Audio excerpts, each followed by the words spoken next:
So I won't repeat, but so we do Earth Trust Speakers Program seminars here once a month.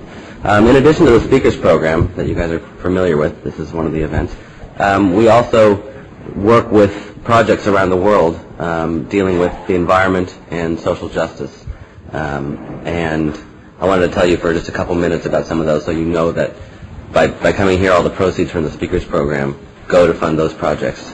So by coming today, you're part of something global. So just two quick examples, and then you can see on our literature on the table that we have about 9 other projects. But just to let you know what we're part of here. One of the projects we fund is in Papua New Guinea, where is one of the largest remaining rainforests in the world. Is estimated to be, at current rates of cutting, it will be the 3rd largest rainforest by the end of the century. It shouldn't be that way. It's a small island, but at current rates of cutting in Brazil. What's happening is that the multinational companies are eyeing Papua New Guinea, have already begun clear cutting, but are really drooling over these pristine rainforests. And there's been Papua is an unusual place. It's one of the few places in the world where the indigenous people have land rights legally. They have to say what's going to happen on the land. And it's more or less followed, although manipulated by the government and the multinational lumber companies. So what we're working with, there's a man named Glenn Barry who has worked with the Madang people and now is working with a number of other indigenous groups to organize efforts to educate their people about the dangers of clear cutting. They're offered bribes, monetary bribes. The companies come in and say, we'll build you a school, we'll build roads. They do build a building and roads, and as soon as they take all the lumber out, the roads are stopped being kept up, and they have an empty building. So that's what they get out of it. What this project does, what was organized by the Madang people, is to do educational campaigns into the areas to warn them about the dangers of clear cutting, and then also to provide economic development. They're very poor people, and their culture is being rapidly disintegrated. So they need economic support, and so they've developed their own walkabout sawmills, which is a small cutting. They can cut a few forests and still keep the lumber going, because it's unrealistic to think that they should just stop clear cutting and live. They're going to be bribed by the money. So this provides. They also are doing butterfly farming, which I don't know quite how that works. Interesting concept of rounding up the butterflies, and cassowary and crocodile farming, all trying to get development. So it's a project that, one, is saving the environment. Last year they were able to save 255,000 hectares of rainforest from what would have been complete clear cutting and immediate mulching into cardboard boxes. They don't even use it as hardwood. So that's ongoing. It's still urgent. The companies are really moving in, and so we raise funds. We help Glenn Barry for this project. They're now doing propaganda posters to put up in the villages to help people understand the dangers. So that's one of the kind of projects we do, which tries to support the efforts, multi-level, tries to support the efforts to keep the indigenous cultures alive, also save the environment that they're living in. So another quick one is we support village banking for women in Central America in a number of countries, Belize, Guatemala, Honduras, and just starting now in El Salvador.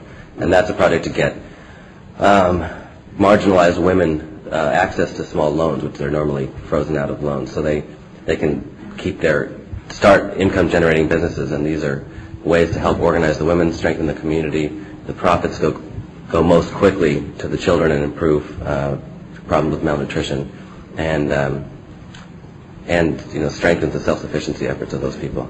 So if you want to know more about these kind of Earth Trust projects, and there's others, there's literature, or talk to me, talk to Andrew, talk to Georgianne, Shiva, Elizabeth, and we can direct you. And if you want to get involved and work with us, please do. So that's Earth Trust. Again, thank you all for coming. A couple logistical details. One bathroom is through that door and back in the back corner of the house. Another one is at the front corner of the house. You may have found outside. I think that's it. So I'll introduce Georgianne, who's the director of the speakers program, and is responsible for all the getting all the speakers and all the publicity. And you'll introduce Terence.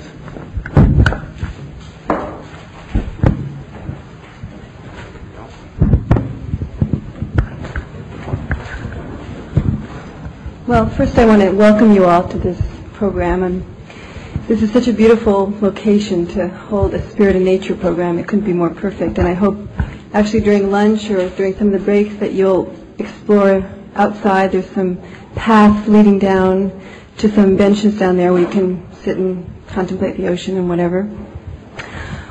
We've created this Spirit and Nature program basically to explore the intrinsic connection between spirituality and nature. And with that awareness, basically seeing how that then promotes the idea of stewardship of the earth and sanctity towards the earth. We've gathered about 8 speakers, and Terence is the second speaker of this program. And I'd like to just tell you a little bit about who else will be here. The next speaker will be Mark Gerzon, who will be here at the end of October, and he'll be presenting a talk on spirituality and nature in midlife, and following a spiritual path in midlife. And then after him we have Brother David Standelrast, who is a Benedictine monk. And I have to read just a little bit about what he'll do. His presentation is Belonging to the Universe. And then on December 4th, we have Australian environmental activist John Seed, who will be presenting The Council of All Beings, and he's developed this work along with Joanna Macy, if any of you know Joanna Macy. And on February 5th, a wonderful woman who I've been very inspired by, named Sister Miriam McGillis, who many people don't know, but she has a wonderful tape out called The Fate of the Earth, and it's just riveting if you've ever heard it. She gave this presentation in 1986, and what she has said applies sort of timelessly now and forever, I feel. So she's somebody I really want to tell you about if you don't know about her. And her presentation is Dreaming the Sacred Community. So she'll be speaking in terms of the Earth community, and particularly our local community. She was very aware of the LA riots when she came up with this theme. And then on February 28th, we have Matthew Fox, who, as you may know, was silenced by the Vatican for his controversial views on feminism, sexuality, and the priesthood. And I heard recently, I'm not sure of the full ramification of this rumor, but something happened where he was expelled from his order because of these views. So this is a recent thing. I think in the LA Times, if any of you know about it, I'd be interested to hear what the rumor is and the truth is. And his theme is Awakening the Cosmic Tree, the tree being the symbol of regeneration and of life. And the last person that we have is Charlene Spretnak, who's an author, an eco-theologian, and feminist, and her theme is States of Grace. So any of these people that you're interested in, you can ask us about. There's forms over there on the table, and we'd love to see you at these events. Now I'd like to just introduce Shiva Ray Bailey, who's our administrator, and she'll just say a few things about today before I introduce Terence. This is just very short because I know you're probably restless to hear our great speaker here today. We are very excited to have you here. I wonder if you could just help us for a moment to help us find out how we got in contact with you. So how many people came here through the Earth Trust brochure, if you can just raise your hand? That's great. How many people came here through the Albert Hoffman Foundation mailing? Yeah, the postcard, it's like green, acid green, yeah. Great, okay. What about the LA Weekly ad? Did anyone see that? Great. And what about just word of mouth? Great, okay. Well, thank you. So welcome, and we hope to see you again. Also, there are lunches for those that paid for lunches. We'll have a lunch break. And do we have any extras? Yeah, maybe if you paid for lunch, you need to get a red ticket, but you do get one. I'll take it.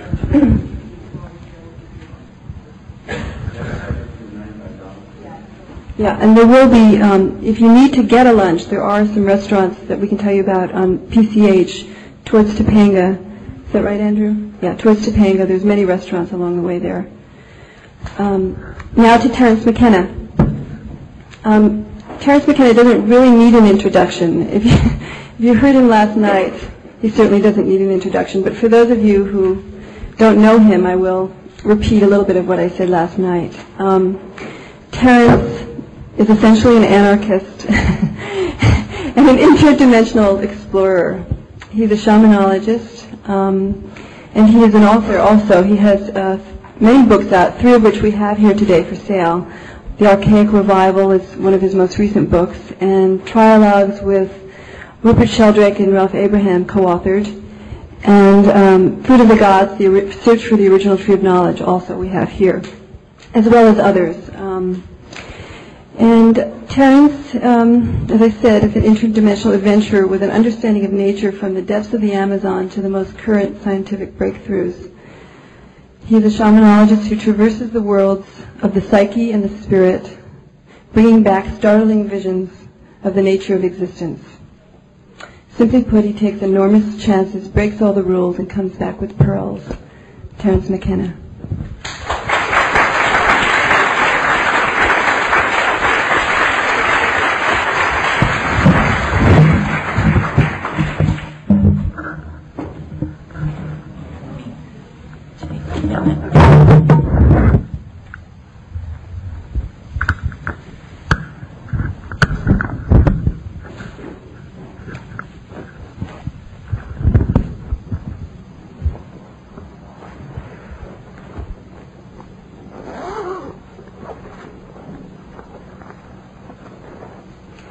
In case we get into something really heavy, I'll have a pen ready.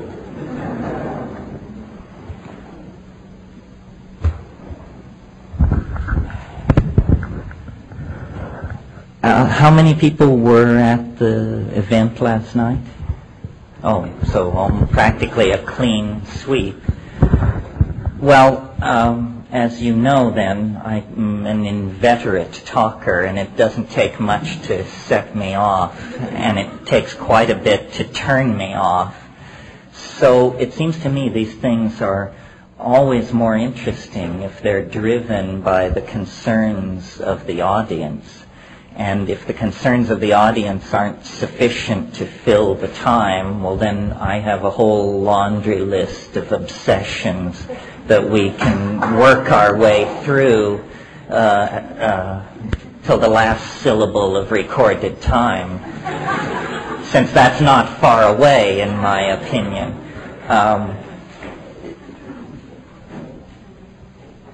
Very little of what I planned to say last night got said, because whenever I discover that I'm going to have to stand at a podium rather than sit in a chair, I can't, because of my contact lenses, glance down at my notes comfortably.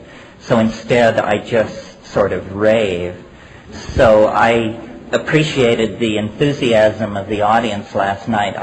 My personal assessment of the talk was that it was an even more than usual meandering diatribe. And a critic who charged me with a basic incoherence would probably get my blushing acquiescence. Maybe we can do better today. Are there questions from last night?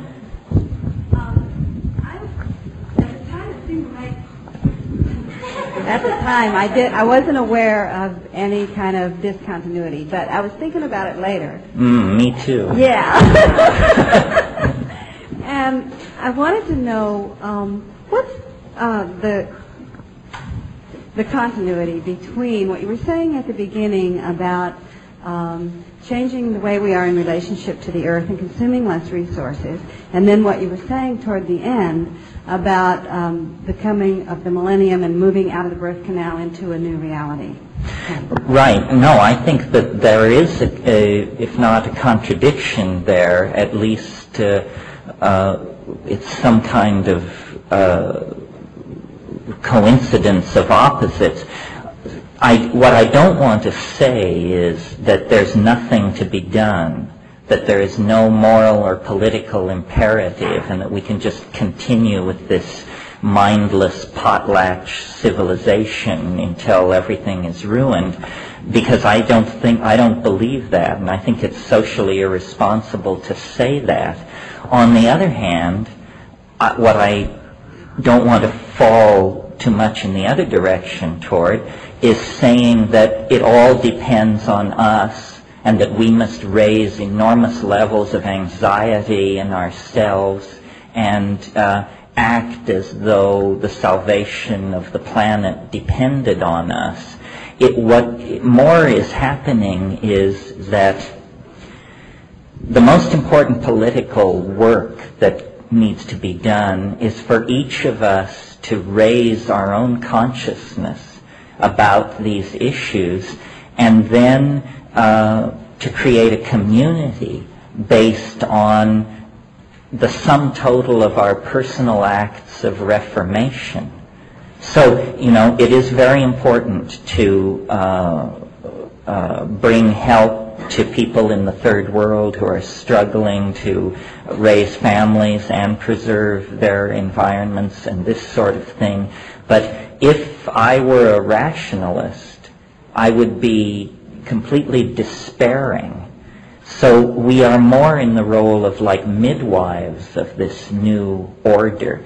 And I guess it's useful then to return to that birth metaphor. The birth of the new humanity and the new earth is going to happen.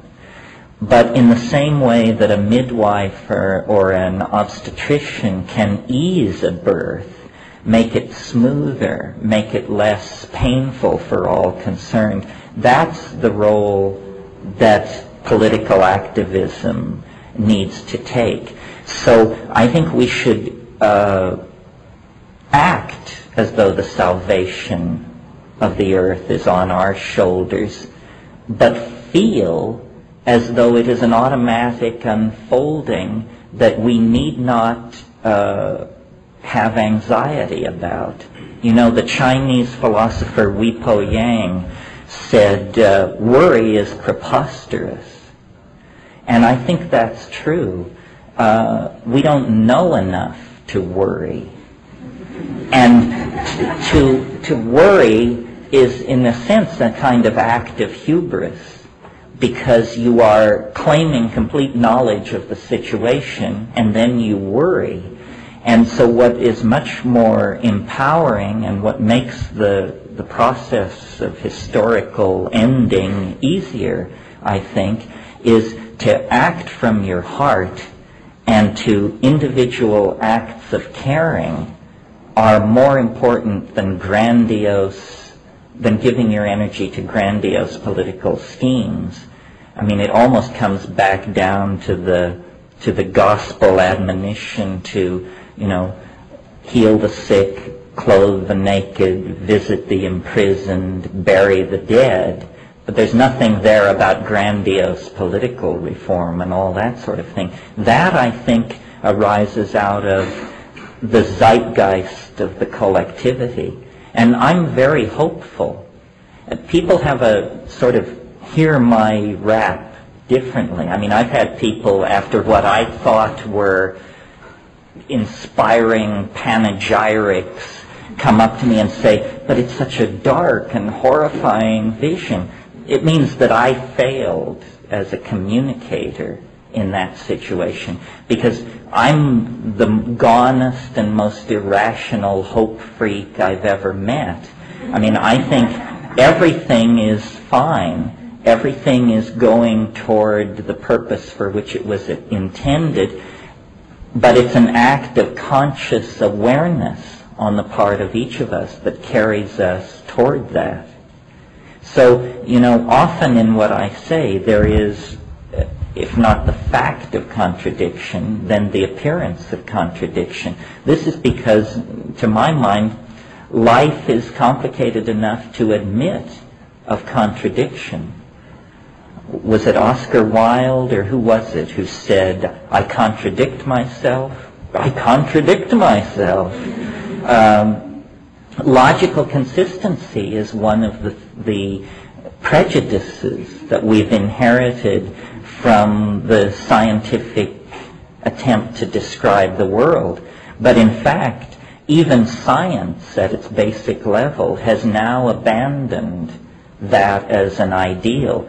In quantum physics, the way it's done mathematically is you have an ordinary causal logic, an if-then logic, but in order to handle what quantum physics is attempting to describe, you also have to have what are called islands of Boole, or islands of Boolean logic, which is embedded in the standard logic and which is a logic of both and. And you cannot reduce this to a non-contradictory description. The great thing about the rational program of science is pushed far enough, it reveals the irrational foundations of nature. And that's really what the crisis in science now is. The cutting edges of physical science have contacted the Heisenberg uncertainty principle in the 20s, the anthropocentric principle in the 80s and 70s, and we are realizing that somehow the notion of an observer outside the system with a godlike objectivity and zero input into the situation, that was a necessary fiction for the more naive program of description of nature. But as we move into the more sophisticated description of nature, we have to place the observer in the picture, and then there is going to be a reverberation of contradiction that is probably can't be gotten rid of. I mentioned I referred to this in the talk last night, where I said we shouldn't push for closure. We should accept that it is in principle mysterious, and so we are never explaining life or relationships or economies or whatever we're looking at. We're describing them with ever more prescient accuracy, but we cannot eliminate the unknown. One of my teachers years ago, West Churchman, wrote a wonderful book called Planning on Uncertainty. And I think, we all need to plan on uncertainty, and it's the one thing that is left out of most models, because the model builder has such faith in the model that he would never build in a trapdoor into the realm of uncertainty. And yet life is composed almost entirely of these kinds of trapdoors, you see. Does that do it? So do I understand then that in your vision, we really don't know anything about what it's going to look like once we're out of the birth canal, but what we can do now is behave with integrity toward the world that we're in today. Is that right? That's right. And it's not that in principle we can't know what it's like out beyond the birth canal. It's simply that it's too early. I used the metaphor last night of that the transcendental object is below the event horizon. It is. And so all we can see is the rosy glow of its promise at this point. But give us 10 years, and the actual edge of the transcendental object will rise above the event horizon. I mean, I don't think that we are marginalized or part of fad and fashion. I think this is actually the rising modality necessary for the future if we're going to make it through. In other words, I suspect that 10 years from now, 15 years from now, the things we are talking about today will be the general metaphors and concerns in society, because I just have a very strong intuition based on, a lot of journeying into those hyperspatial modalities that this is the path. And I'm sufficiently convinced of that to submit it to a kind of intellectual plebiscite. I mean, I believe that ideas compete with each other the way animals compete in an environment, and that the best ideas, the most fitting ideas for the human adventure will eliminate their competition. And that's what we're experiencing now in the political domain, is a competition between ideological systems roughly comparable to dinosaurs and mammals. And, you can decide which is which, but the two are incommensurate, and one is in the act of eliminating the other. And so it's a matter of observing this process, understanding it, and being comfortable with it. If you're right, I don't think you need to feel any urgency, because that will quite naturally percolate out in the mix. Many of you have heard me quote William Blake. It's always worth repeating. He said, if the truth can be told so as to be understood, it will be believed. In other words, understanding compels belief. You don't have to hammer on somebody. Your task is to refine your message into an understandable form, and then let the dynamics of intellectual competition decide what is the best model to follow. Yeah. I had a question related to what you were just saying, and then I had a chemistry question. What keeps me optimistic is that information seems to be spreading more rapidly, and some futurists have said that by the year 2011 that information will be doubling every second. I was wondering if you could comment on that. Well, yeah. I mean, part of what I was going to talk about last night and didn't get to is I'm the purveyor of a very formal mathematical theory about how history unfolds itself and what time is. And to your great good fortune, you're not going to be exposed to this today. Had we 2 days, I would flay you with it on the second day. But here's the thing that's going on. Since the very first moments of the universe's existence, novelty, as I call it, or complexity, as someone else has called it, or connectedness, has been increasing. So that the early universe was very simple. It was a plasma of free electrons. There were no laws of molecular physics, still less laws of biology or gene segregation or something like that. As the universe has aged, it has become more and more complex. We represent the culmination to the present moment of that process. Well, I don't think that's particularly big news. It's sort of a stating of the obvious that the universe has grown more complex through time. But what is interesting is that each advancement into complexity that has built on the previously established foundation of complexity occurs more rapidly than the stages which preceded it.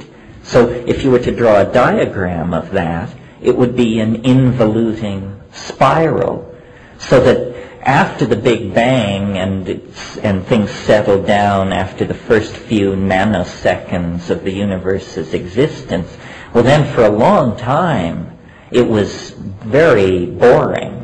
And all that happened was that temperatures fell very gradually. Eventually they fell to the point where atoms could settle down into stable orbits around nuclei. And then, as the temperature fell still further, eventually these atoms could aggregate into molecular structures. Again, each advancement into novelty proceeding more rapidly than the stage which preceded it. Well, that's why, to my mind, human history is not a radical break with primate biology. It simply represents an acceleration of primate behavior into a more compacted temporal domain. And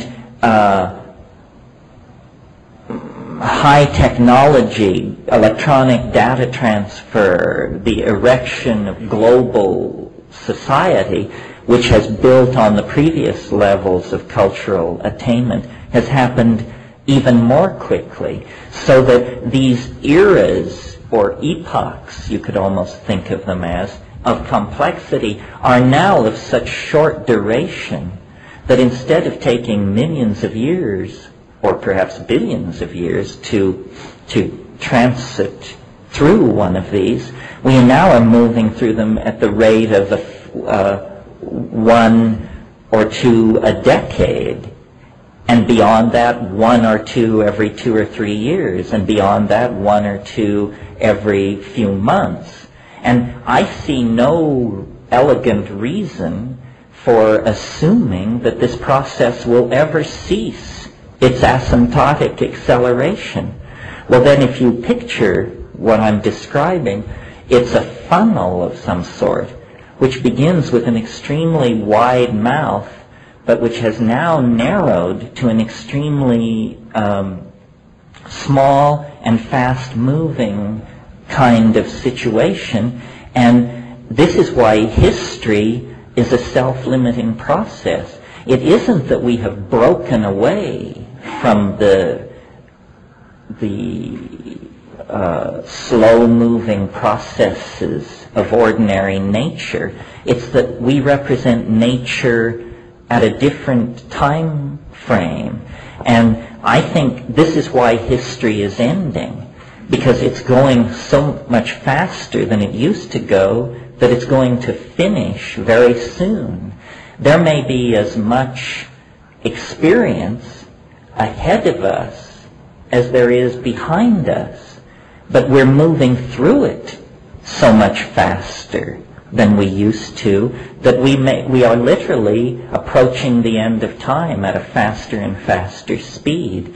And this is something built into the structure of the cosmos. It's the answer to the question, where did we come from? We were called forth out of biological organization by the continued acceleration of the expression of novelty.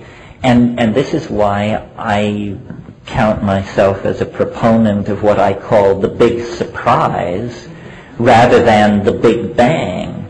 The big surprise lies ahead of us, not billions of years or millions of years or thousands of years in the future, but within our lifetimes, potentially. And it's interesting, I think I said this last night, the people who run the world now possess curves which, when they draw these curves and try to extrapolate them 50 years into the future, it makes no sense at all. You cannot extrapolate the ozone hole, the AIDS epidemic, the spread of plutonium. You cannot extrapolate these things 100 years into the future because they all go asymptotic and reach infinity. So it means the oceans boil, the atmosphere blows off, everybody dies, and that's the end of it. But I don't think that's what's happening. I think novelty is the saving grace, and that the historical adventure is essentially coming into the finale of the third act, and it is our great good fortune to be spectators and participants in the phenomena that for all preceding generations could only be anticipated and prayed for.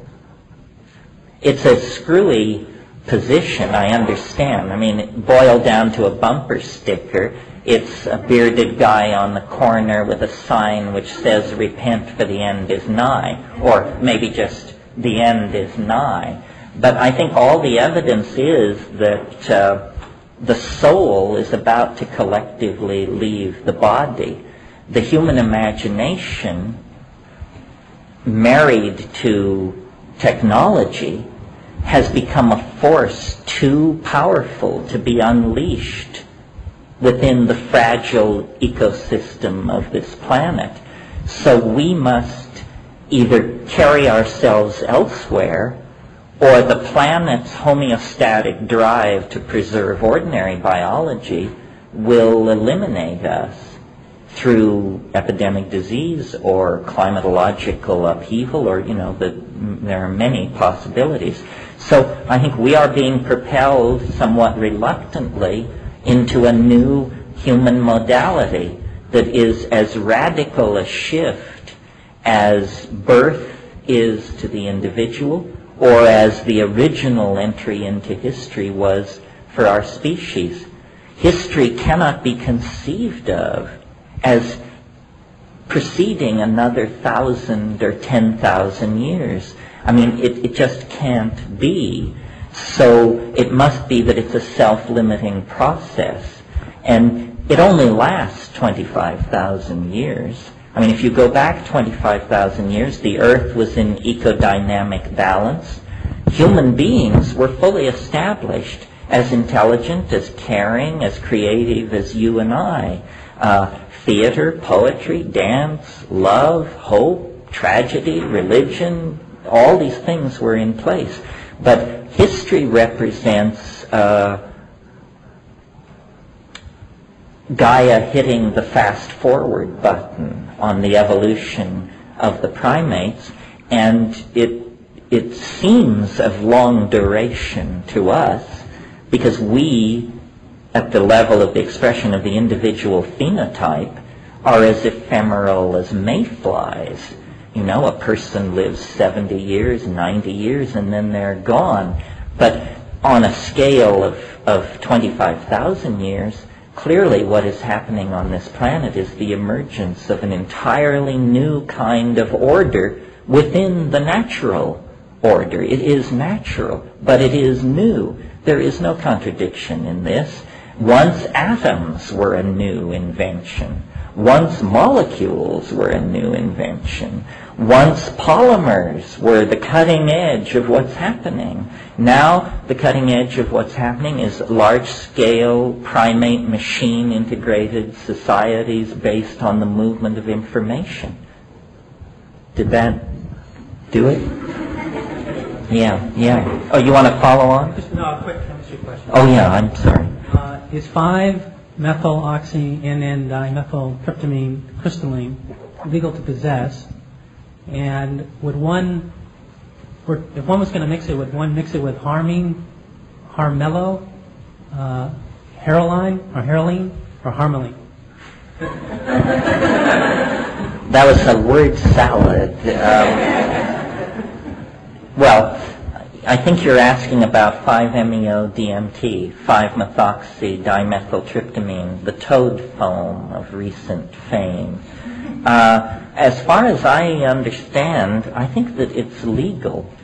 However, it would probably depend on the length of the fangs of the local DA, because there is what's called the Kogener law, which says that structural near relatives of hallucinogens can also be prosecuted as illegal compounds. As far as the question about the harmine alkaloids, harmine, harmaline, tetrahydroharman, harmello, I think is apocryphal, specious. But the notion which must lie behind your question is harmine alkaloids inhibit monoamine oxidase, which is an enzyme system in the human gut that tends to inactivate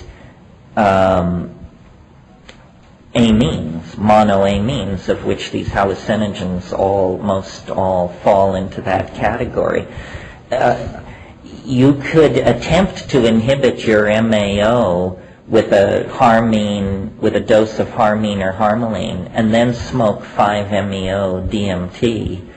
But I don't recommend this unless you are a pharmacologist with hours and hours of psychedelic flight time on your log. And this is certainly nothing for the ingenue to attempt. Once you get out into the realm of synergies, that means what happens when you run two metabolically active compounds at the same time, and some people do 3 and 4 and 5, you're definitely on your own, because pharmacology doesn't study drugs like that. They study them in isolation, their activity. And, some people say of the smokable tryptamines, they're so quick that wouldn't it be logical to inhibit your MAO in order to freeze frame the experience, and instead of having it last 3 minutes, have it last 30 minutes. Yes, that's a fine idea, but what if it lasted 30 hours instead? I mean, you don't, a miss is as good as a mile in this game, so you should have your mantras ready if you push off into that. Yeah. While we're on the subject of chemistry, I have a quick and easy question. Okay, I imagine psilocybin is probably, pretty common use, and I'm sure that the people around here are pretty aware of the malathion spraying that's going on. And I've always been curious. I'm not a chemistry student, but since psilocybin does have a phosphorus in it, and I know most of malathion and most of the other chemicals like it are organophosphates, and they react synergistically.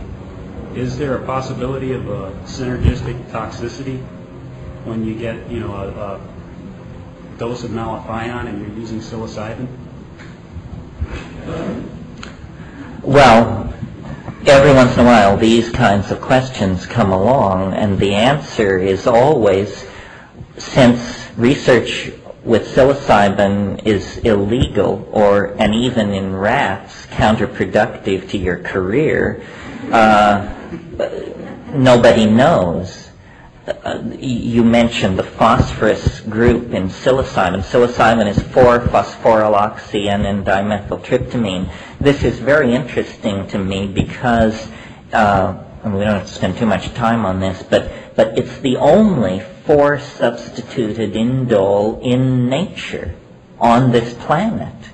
The only 4-substituted indole in nature on this planet. Well, this is suggestive to me of a possible extraterrestrial origin for this molecule, because the way evolution works is from one structure you elaborate another structure, and then near cousins of that appear, and so forth and so on. The phosphorus group in the 4 position on psilocybin sticks out like a sore thumb when you look at the structure of organic nature. Too much that malathion is a phosphorylated compound. I noticed in Hoffer and Osmond's hallucinogens, malathion is occasionally, there are known cases of human abuse of malathion. It causes severe dream disturbances. I can tell you that from experience. And is there a bigger debt to pay at the dose where it does that? In other words, I don't know. Not by the aerial spraying, but accidentally working with it, and fairly concentrated. I've gotten it on my skin, and for several days I had very disturbed dreams and broken sleep, and I think it's pretty well reported that that's not uncommon at all. well, that's very interesting. Because it's a neurotoxin, it also creates a neural disturbance. I'm willing to buy into the notion that all drugs are poisons at certain doses. All substances are poisons at certain doses. I mean, you can kill yourself with common salt if you eat 3 pounds of it. That's all she wrote for you.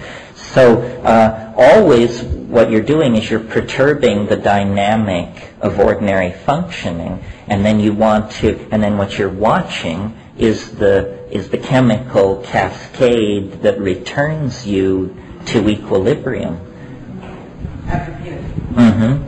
Which is a psychedelic type compound used in many cultures, but never really with much pleasure.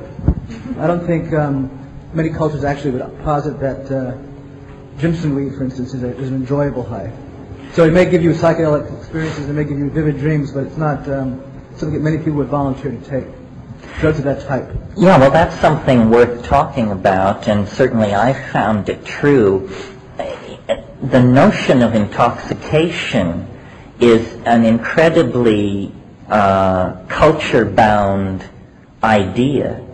And what one culture considers an acceptable intoxication, another culture just regards as an incredibly unpleasant experience. Alcohol in high doses is not something most rational people would care to repeat, I think, unless there were cultural conditioning pushing you toward that. Or tobacco. I mean, essentially that's an experience of toxicity. And until you build up tolerance to the more toxic aspects of tobacco, every time you smoke it, you turn green and become nauseated.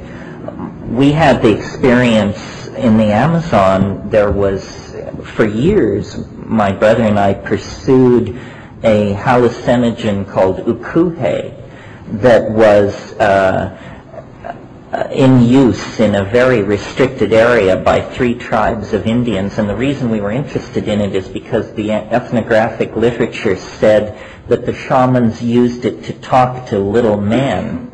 And because we had encountered in the DMT flash these things that I've called self-transforming machine elves, we were interested in an aboriginal hallucinogen that would let you talk to little people of some sort. And the chemistry of these things was known, of the ukuhe, gradually became known in the 70s, and it was made from the resin of a certain tree which elaborated not only DMT, which is a clean, fast-acting psychedelic tryptamine, but also a number of other tryptamines. And, you know, after immense expense and physical wear and tear, we, on the upper Yaguasyasu drainage in Peru, we actually contacted people who knew how to make this hallucinogen. And, you know, we thought it was going to hurl open the doorway to the golden realm. And when we finally got to the bioassay of it, which is a term which means getting loaded on it, it was really tough to take this stuff. And, you know, your heart felt like it was just going to hammer its way out of your chest. And there were sweats. And there was hallucination, but my God, you were monitoring so many other physiological systems going into crisis that, you know, it seemed almost ancillary. So then, you know, lived through it. The next morning, troop down to the shaman's hut and say, you know, listen, Basilia, we have to talk. And then him saying, well, yeah, it takes getting used to. And, you know, that's why our shamans don't live very long. And so then you realize, what we're dealing with here is a culture that has sanctioned this experience and projected a lot of cultural baggage onto it, but that if you're the unsold customer, you say, you know, I think once is enough, thank you for that. A more familiar case that I think is similar, although some people rise up in holy wrath and we get into great arguments about this, but my personal opinion is that Amanita muscaria, do you all know what that is? It's the red mushroom of European folk mythology. In German it's called the Fliegenpilz. It's atropinic too. Well, a lot of people who never got loaded on it spewed a lot of scholarly argument about how this was a wonderful shamanic intoxicant. But I submit to you, in most cases, it comes closer to being an ordeal. And it may be that because of genetic variation, seasonal variation, individual variations in the expression of its genome, edaphic factors, meaning the soil that it grows in, the nature of its mycorrhizal relationship, and in other words, we've staked out here about an 8-variable equation relative to Amanita muscaria, that sometimes it's wonderful. But unless you have always been in that area and can draw on the shamanic lore of great tradition about it, I think just going out into the woods and faunching down on the first Amanita muscaria that you come upon is probably a ticket to the emergency room if you're not very careful. In Madagascar, there are no hallucinogens as we would understand it, but there are what are called ordeal poisons. This is an entire category in Madagascan Aboriginal shamanism.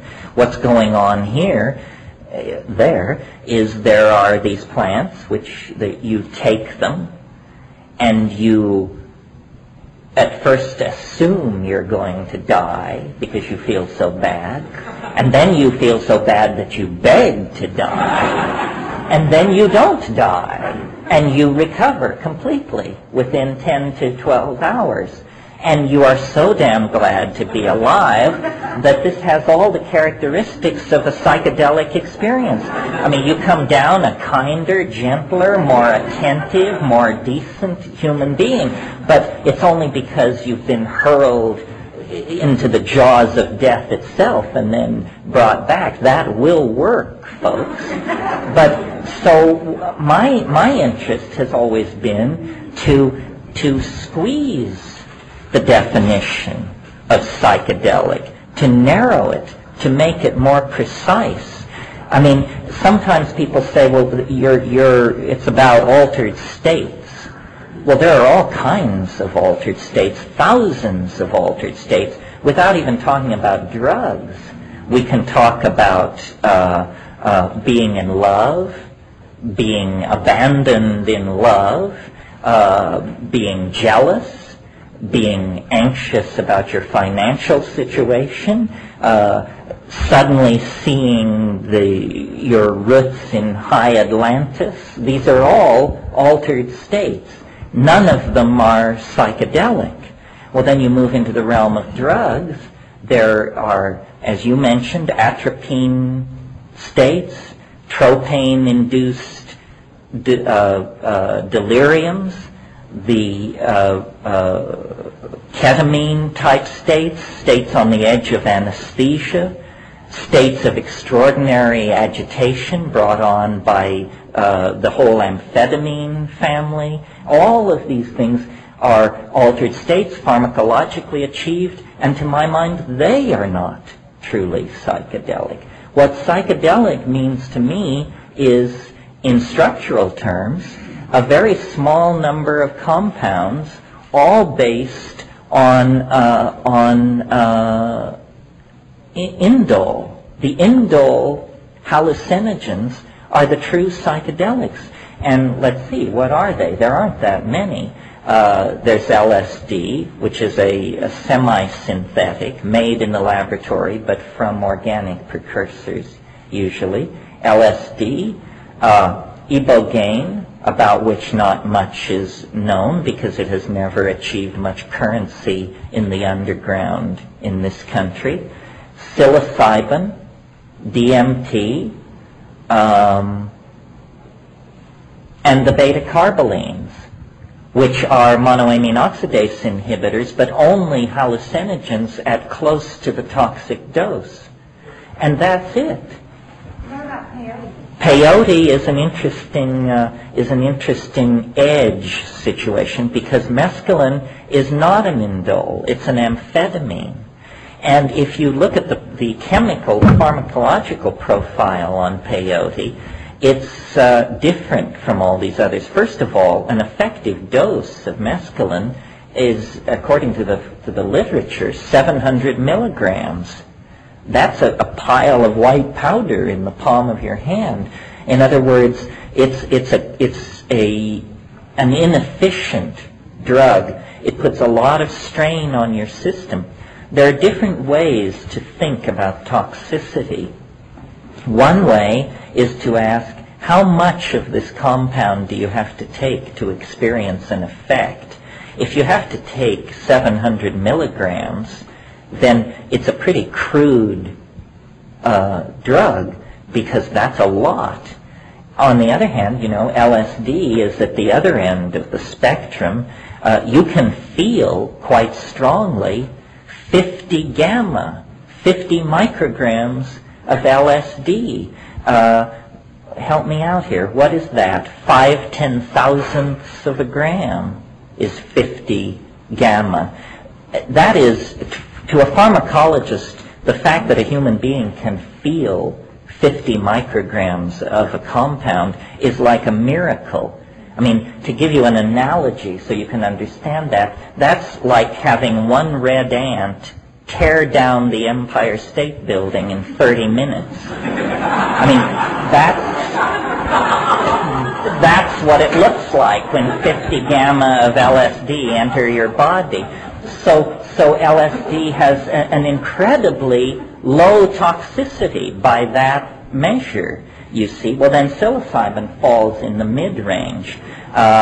It requires about 15 to 25 milligrams, and this is an acceptable situation. The other way of talking about psychedelics, rather than structurally or in terms of dose-dependent profile, is it's a specific altered state. It is, first of all, I like the word hallucinogen or hallucinogen. See, I grew up in a cattle town in Colorado, and I haven't shed quite all of it. But hallucinogens, because I was always fascinated by the idea of hallucination. To me, for some reason, the idea of seeing something which is not there just became the holy grail for me, because that was so challenging to my notion of what is possible.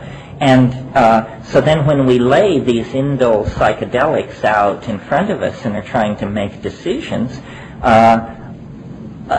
many people have a great enthusiasm for LSD because it empowers thought and stirs the engines of cognition. But it only reluctantly, compared to these other things, is a strong visionary hallucinogen.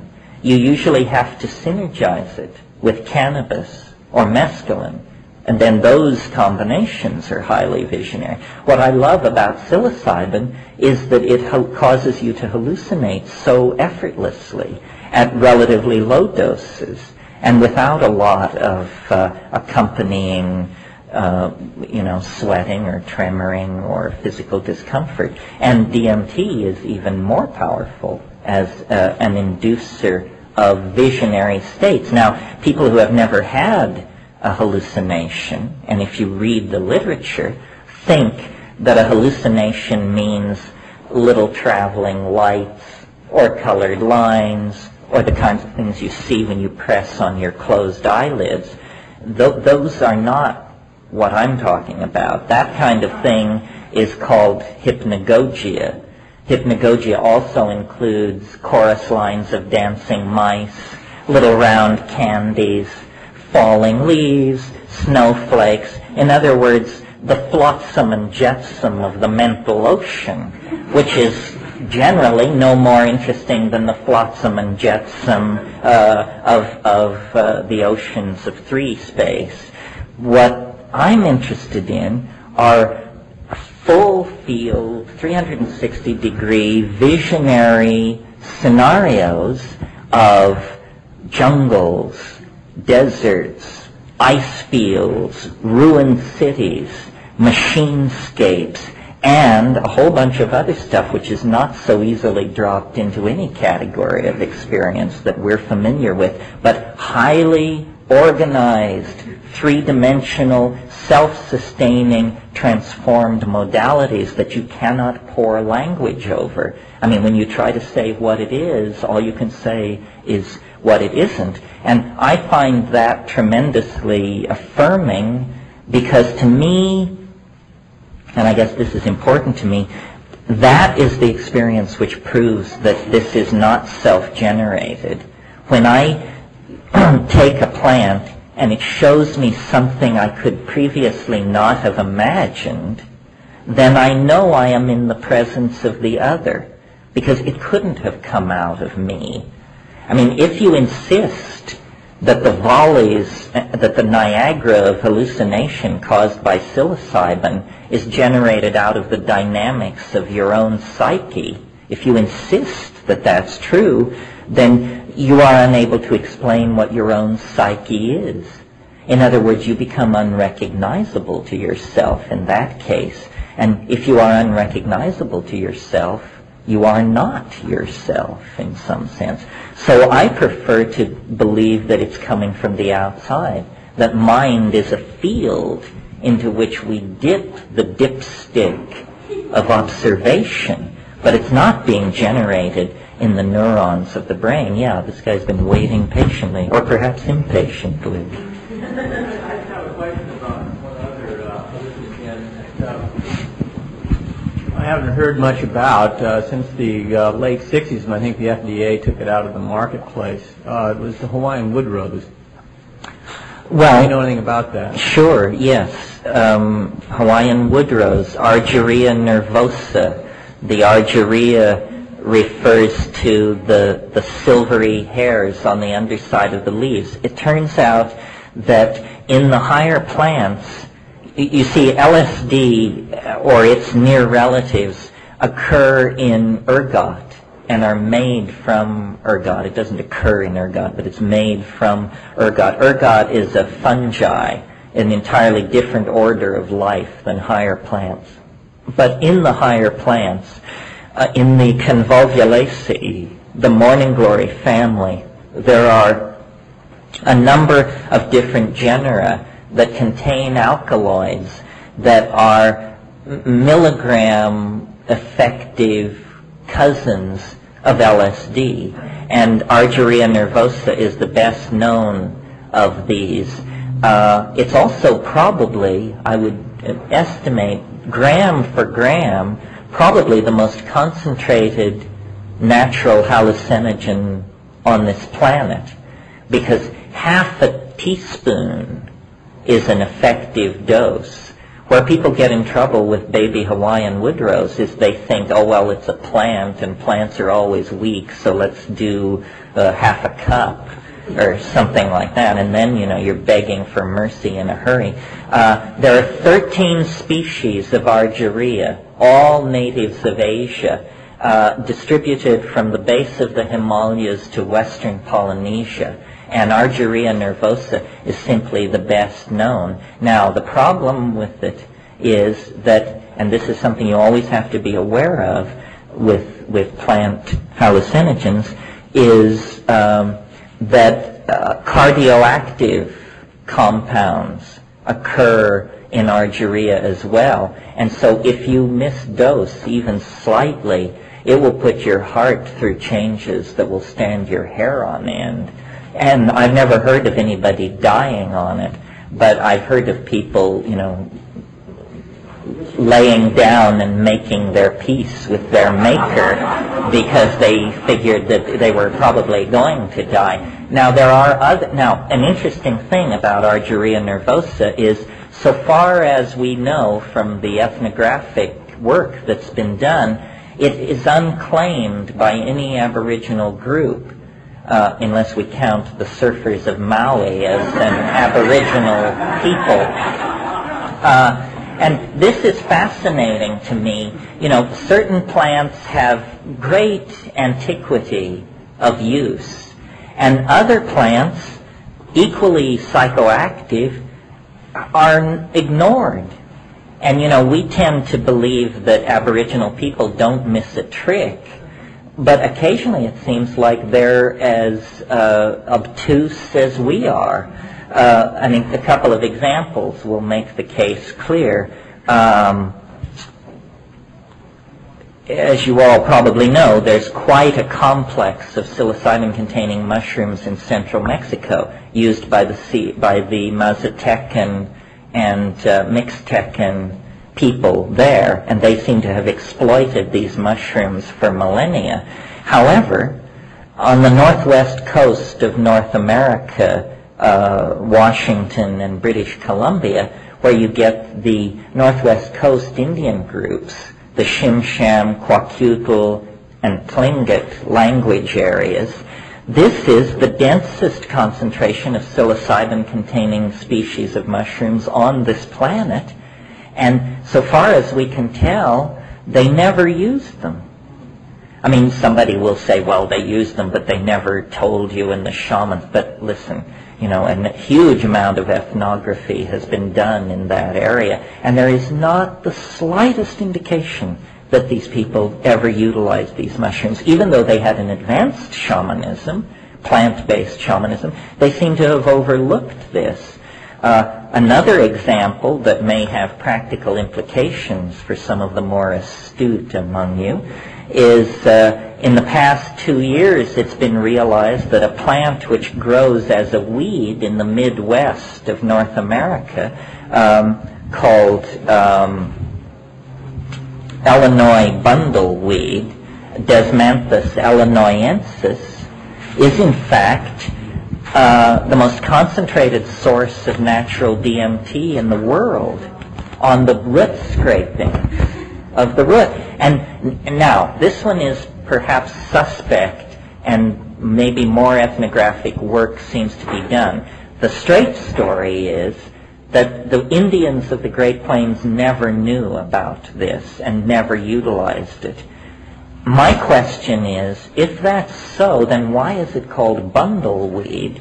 Because that seems to imply to me a medicine bundle.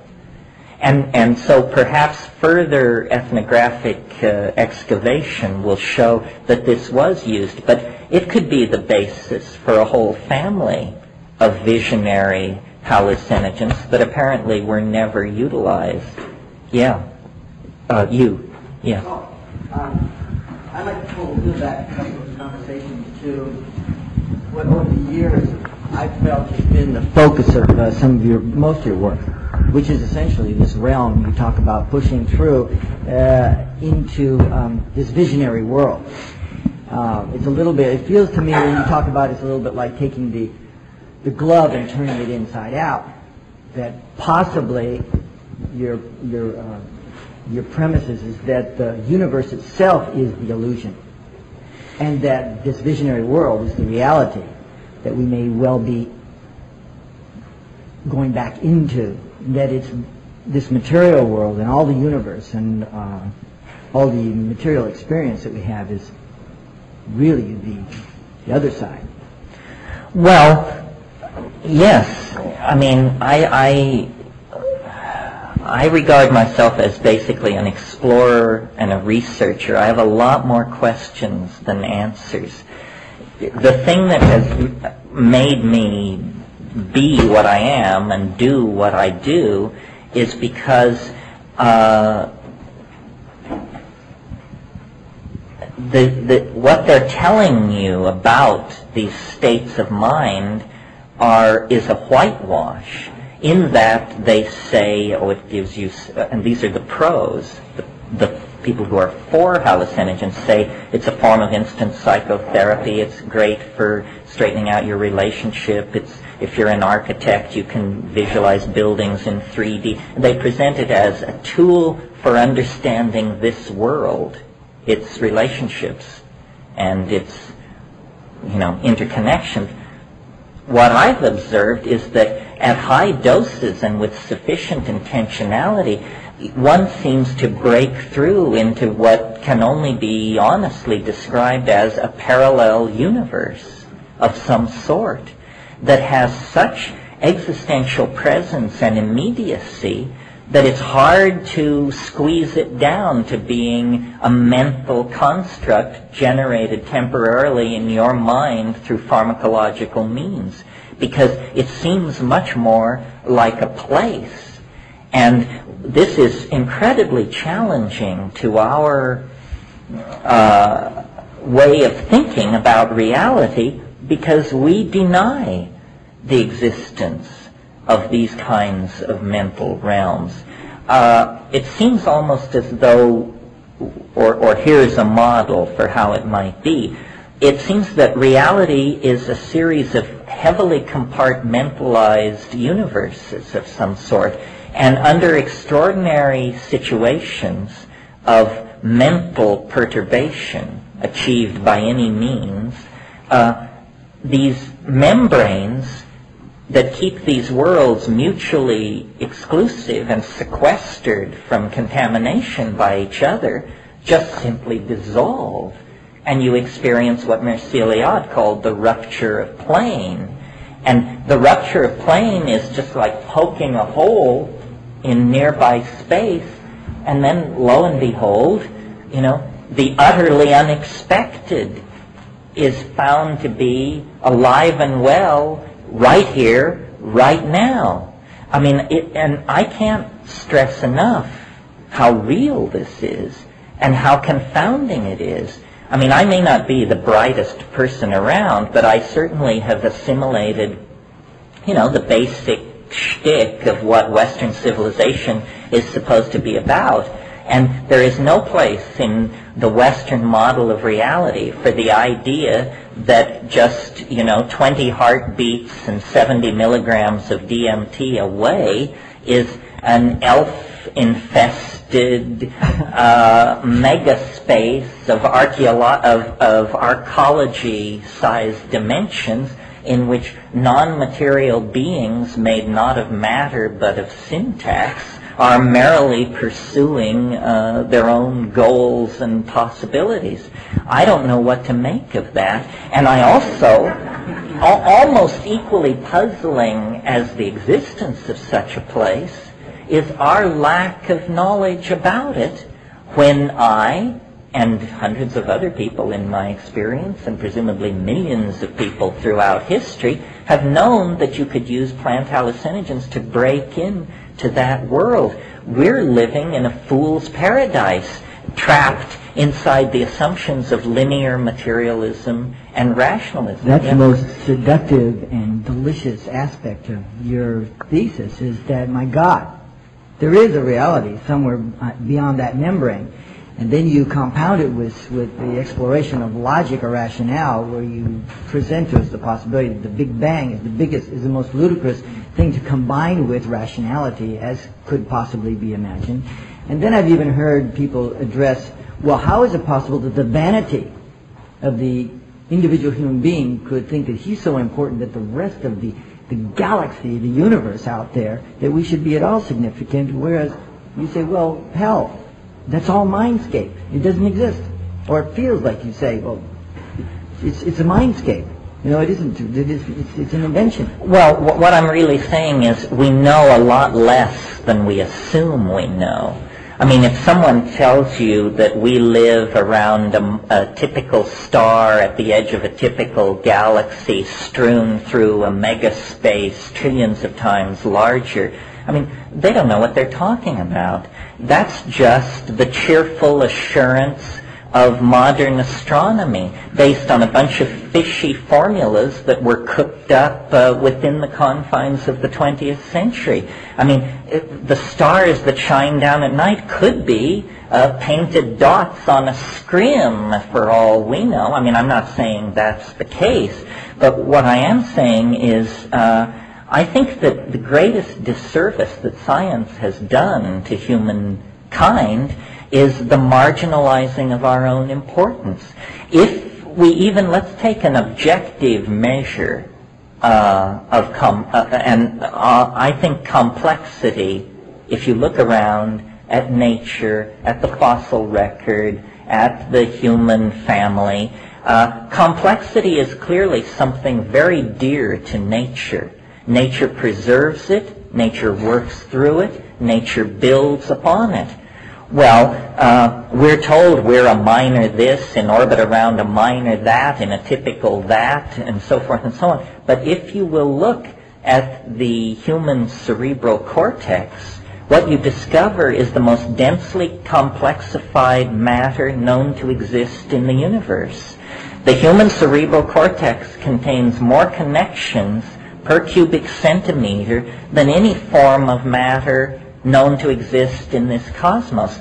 If that's true, suddenly our marginality is completely obviated, and it's clear that no, we are not marginal observers of a vast cosmic drama. We are at the cutting edge of the development and conservation of complexity, and it is our mind which gives us these scenarios of our position in space and time. It may well be that the human mind is very, very important.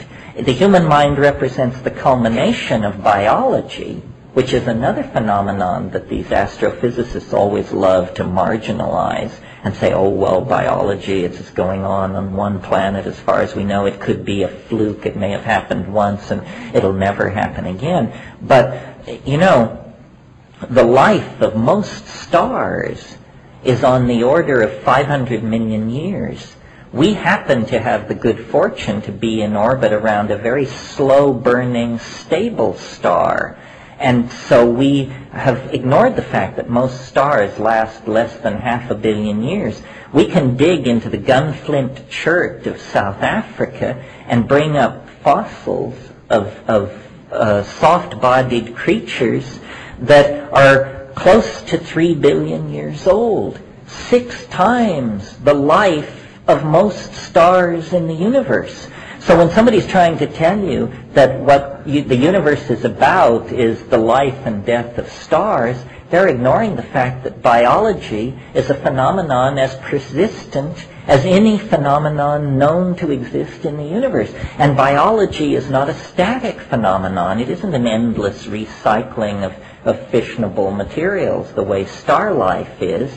Biological life has been steadily complexifying itself over the entire time span of its existence. So life is not marginal. Mind, emerging out of life at its more complex levels of organization, is not marginal, and we are not marginal. We are, I think, tremendously important in the cosmic drama, and that a rational analysis of the situation will support that. Yeah. If you comment in that regard, if you comment on, also you mentioned the Gaia hypothesis earlier, Lynn Margulis' theory that all of life, all of plant life is a reorganization of bacteria, and all of animal life is a further reorganization of bacterial life, just to get bacteria to move around from place to place. And the cerebral cortex is just a lot of modified spirochetes that have organized themselves in a certain way. And that in my reading of her, the way you put human beings in this picture is that we're just an experiment in the way station of bacterial life, which may or may not work. In other words, our destiny is not really in our hands. To think that we can control our fate is really hubris or illusion. Well, it's certainly illusion. I mean, it's pretty clear we don't control our fate. Yes, you see, one way of looking at evolution, I mean, I just offer this as a heuristic insight, is that life achieved absolute perfection with the first organism. And then this first organism underwent mutation. That's a kind of damage, which it then repaired the mutation through a strategy of complexification. And then there was more mutation and more repair through complexification. So what we represent is a massive chunk of scar tissue, the culmination of billions of years of repairing the perfect first life form. And all this complexity that has been added on since the first achievement is simply a response to the damage done to it by incoming cosmic radiation. I don't believe that. You see, that's a theory where you assume everything is driven by the past. I think that what is really hanging up modern biology is its absence, its unwillingness to entertain the possibility that life is driven by purpose. This is an old chestnut in the philosophy of science. It's called the issue of teleology. Teleology is a fancy word meaning purpose. And what happened, you see, is it's just simply a legacy of our intellectual history. When Darwin developed the theory of evolution in the 19th century, English intellectual society was under the sway of Christianity. And it was possible, as recently as 150 years ago, to claim yourself to be an intellectual and to actually maintain in polite society that the earth was created by God at 9 a.m. on September the 4th, 4004 BC. 150 years ago in England, people believed this with perfect confidence that they were at the cutting edge of intellectual understanding. Well, Darwin wanted to overcome deism, which was this all-pervasive belief in an interventionist creator who was literally guiding the flight of every atom and the fall of every leaf. And Darwin said, we don't need this kind of invasive, deistic plenum. Let's just take the process of mutation, a random process driven by he knew not what, we now know largely driven by incidental cosmic radiation reaching the surface of the earth. Let's take mutation and natural selection, another random process, and when we run these two random processes head on, lo and behold, out come flamingos, cockroaches, hummingbirds, coral reefs, palm trees, and ourselves. But I think that, and you know, the co-discoverer of evolution, who, if I believed in reincarnation, I would claim him as my own, Alfred Russel Wallace, was unable to agree with Darwin, and he said, no, that accounts for minor change in organisms, natural selection. But how can you use those processes to account for something like, for instance, the metamorphosis of insects? A caterpillar changing into a butterfly involves the chemical coordination of hundreds, if not thousands, of genes doing a perfectly integrated and flawless ballet of transformation. How incrementally could you ever get a situation where a caterpillar undergoes mutation into a butterfly unless there is some third factor at work in evolution? And Wallace thought that it was an appetition, an appetite, a tendency toward an end state. And that compass notion of evolution means that you're steering toward a goal. Now, in common speech, when we use the word evolution, we usually mean this. But orthodox biologists, I remember when I was studying evolution, I had a professor who said, do not use the word evolution unless you are talking about a process involving genes. In other words, don't talk about the evolution of the novel or of abstract expressionism or the evolution of society or the evolution of a political viewpoint. This is all bad thinking. Well, people like Ilya Prigogine, Wes Churchman, Eric Jantsch have reclaimed evolution as the notion of progressive movement toward higher and higher states of development. But 19th century evolutionists refused to talk about advanced and less advanced or higher and lower when they talked about evolution. They just saw it as a random process playing itself out. I don't think so. I think we are called that nature is hyperdimensional in its architectonics, and that we are flowing toward a culminating purpose, probably the shedding of matter as the vehicle of our becoming. Yeah.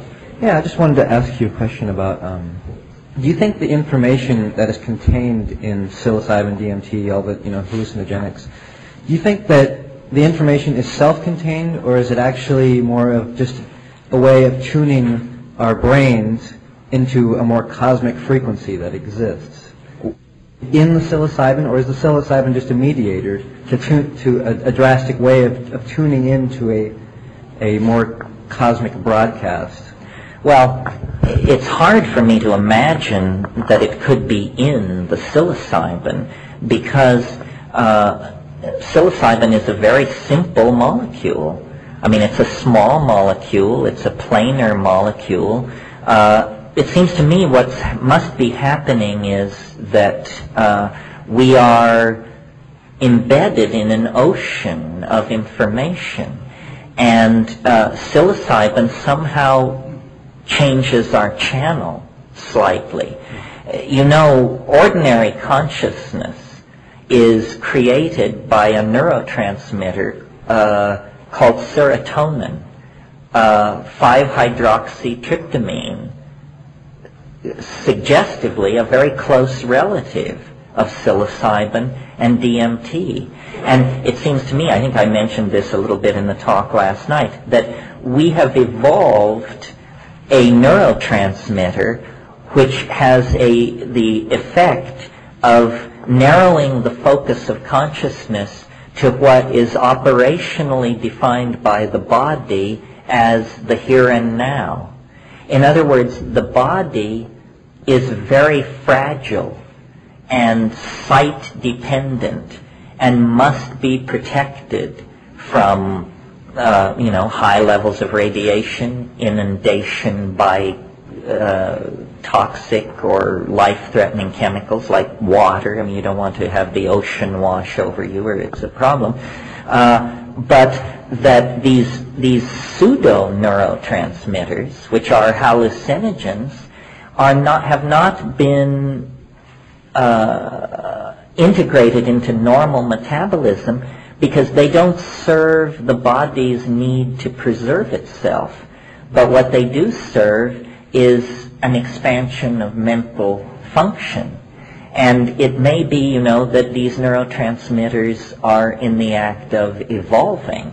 We no longer need to fear the immediate environment. Well, maybe that's a cheerful overstatement. But one would like to think that we no longer need to fear the immediate environment as much as we did when we were locked in competition with other animal species. Now, it's to me highly suggestive the fact that we contain and metabolize DMT in the course of ordinary metabolism. What does it mean that the most powerful of all psychedelic hallucinogens is a part of normal human metabolism? The pineal gland, whose function is very mysterious, is doing a lot of chemistry that looks like psychedelic chemistry. It's elaborating harmine-like beta-carbolines. So it's possible that literally, when we take these tryptamine hallucinogens, we are, as it were, dressing up in the mental furniture of the distant future, that we are experiencing a state of consciousness toward which we are naturally evolving, and that over time and through natural selection, the serotonergic neurotransmitters are making way for these more powerful psychedelic compounds. And this, and the fact, well, something like imagination looks to me like a self-generated internal involvement with compounds which at some point in the future might replace the compounds of ordinary metabolism and shift our mental life literally into another dimension. Yeah.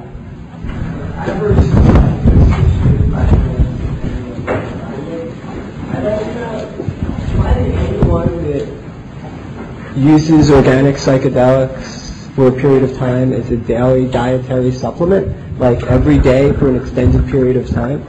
Because nobody really talks about that. And I'm just How much do you use? A gram and a half. Yes, well, one can do that.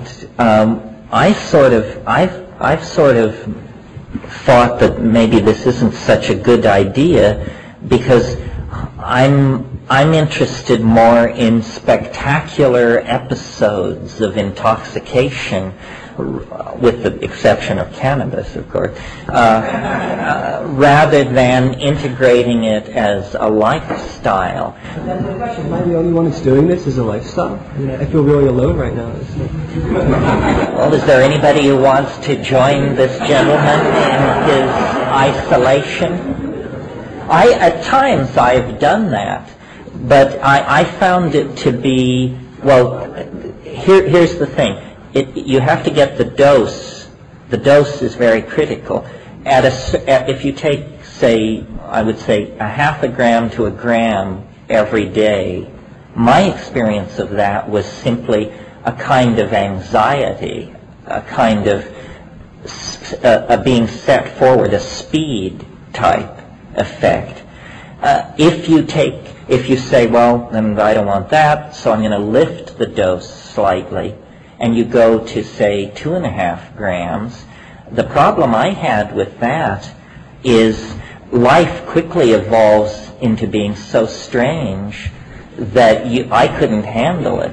In other words, it's very important for me to dip into these places and then to get out, towel off, and think about it. However, you know, there is a streak of the chicken shit in me, I think.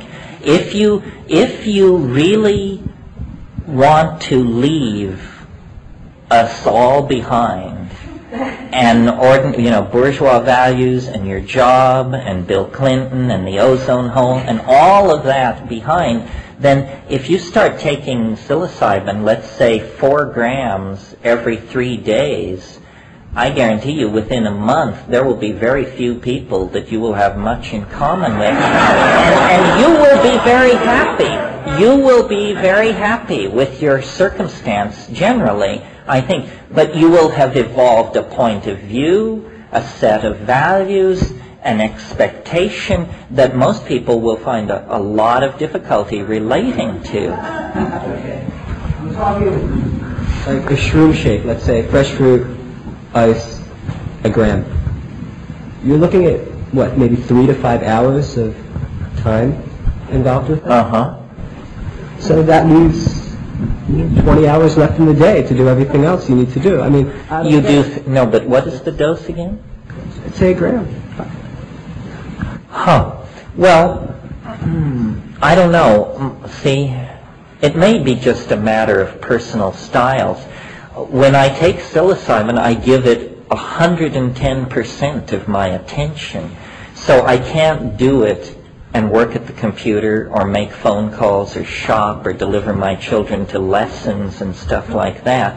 And so my idea with it is to completely come down between doses, and then, you know, you're virgin again. Yeah, you don't keep hallucinating. No, it becomes something else.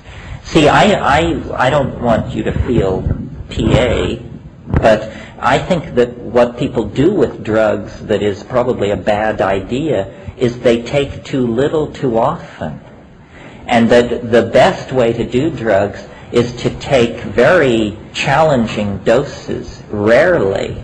I mean, I used to say to my groups, if you haven't taken enough that you think you may have done too much, then you did too little. In other words, you really want to dissolve the boundary. You don't want to integrate it into this world. You want to have an experience which you can then integrate into this world after the trip. You're the one who always talks about language and thought processes, and I feel as though most of my best work is under that period of 1 to 1.5 grams of dosage, and I just don't understand how, the recommended experience is much more than what I'm doing, obviously. And well, have you taken large doses? Well, isn't that much more interesting? I guess it comes down to what it is you're looking to do while you're doing it. It's not a matter of interesting, it's a matter of what your purpose is, what your intent is, what your trip is. Well, at these higher doses, you can't do anything. Of course, that's my point. You know, I mean, you hanging on to the floor is a major program to be executed. Yeah. Can you exist in let's say, the parallel universe? Can a person exist in the parallel universe? You mean for days and days? Well, yeah. I mean, could you live? You can live, but you alarm your friends and quickly become an object of community concern because, you know, for ordinary people, you are what is called nuts. And doesn't the experience just become a type of almost like a three-dimensional TV? I mean, you just do the same. It's like, it becomes a drug. Oh, no, I think you underestimate how strange it is. I don't think you could ever get used to these places. You know, sometimes people ask me if DMT is dangerous, and the honest answer is only if you fear death by astonishment. And death by astonishment is a real danger in these places. I mean, these places are not simply strange or amazing or highly peculiar. They are absolutely confounding. I mean, that's what I'm trying to get across, is this is not going to require just some minor adjustment of our worldview. These are the things they said were impossible. The things they promised, assured were impossible, are possible. The greatest secret that has been kept from us is that the world is 1,000 times, 1,000,000 times stranger than your wildest supposition. And how they keep the lid on this stuff, I do not understand. I mean, I don't understand why I'm the only person saying this, because I'm completely convinced of my own ordinariness. I am only a human being. I represent all of you. What happens to me would happen to you. There's nothing special about me. Well then, my God, how do they keep the lid on this stuff? It's weird. It's more, if a fleet of flying saucers were to land on the south lawn of the White House tomorrow, it would not change the fact that the weirdest thing in the universe is the DMT flash. Flying saucers landing on the south lawn of the White House is a positively mundane possibility compared to this thing which is real. It's here, it's now. You don't have to go to Babaji, you don't have to go to the Himalayas. It's 3 tokes away. And yet, you know, we argue, is it possible? What does it mean? Is it this? Is it that? It's amazing to me. I mean, it is the new world. The Europeans eventually discovered the new world, but they had to sail galleons 3 months through hell to get there. This is 3 tokes and 30 seconds away, and it is the absolute confounding exhibit of the whole structure of Western civilization. How can they keep the lid on it? I don't get it. This person. Where does individual spiritual development fit in without use of hallucinogens in your world or into your scheme of thinking? And 2, last night you talked about the business of being should be the cultivation of love, and I would like to hear more about that now or later. And then 3rd, I'd like to know, what do you think you would be doing today in life if you had never used any psychedelics? Well, first to the spiritual question, which is an interesting question to me. Everyone casts the psychedelic experience in terms of being a subcategory of the spiritual quest. I'm not exactly sure about that. I've taken lots of psychedelics over nearly 30 years now, And, you know, I have a marriage dissolving. I have people who will tell you I'm a terrible person to negotiate a contract with. I feel myself to be a moral paragon of nothing. And I'm not sure it has anything to do with the spiritual quest. It seems to me true spirituality is a very here and now matter. One should visit the sick and imprisoned, clothe the naked, bury the dead, care for orphans, feed the hungry. That's what the spiritual life is about. It's very down to earth, straightforward. I'm very puzzled, and I put more than psychedelics in this category. What, like mantras, yantras, practices, do these things really ameliorate the suffering of the human condition? They may be good for something. The question is what?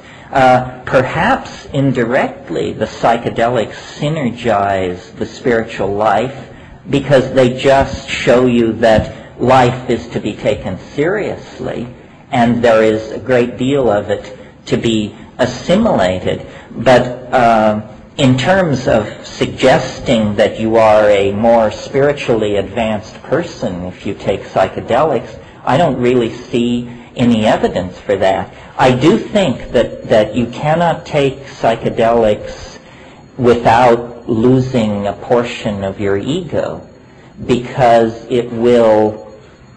it's too hard for the egomaniac to take psychedelics. The egoist will turn away from it, will have such bad trips that they will put it down, I think. This is an interesting question, this question of, you know, like the question I ask myself. Here we are psychedelic people, presumably by some high percentage. Are we in any way morally superior to people who don't take psychedelics?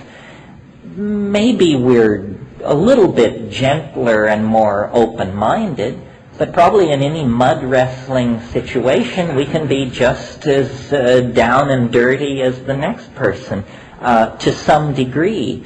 So I see it more as, that's why I don't think of myself as a guru. I think of myself as an explorer of a geography, the purposes of which are probably multiple. In other words, I suppose we can use psychedelics to shape personalities and brainwash people and control them. And I suppose we can use it to lead people to make peace with death, mortality, their own limitations. It seems to me it's a morally neutral dimension.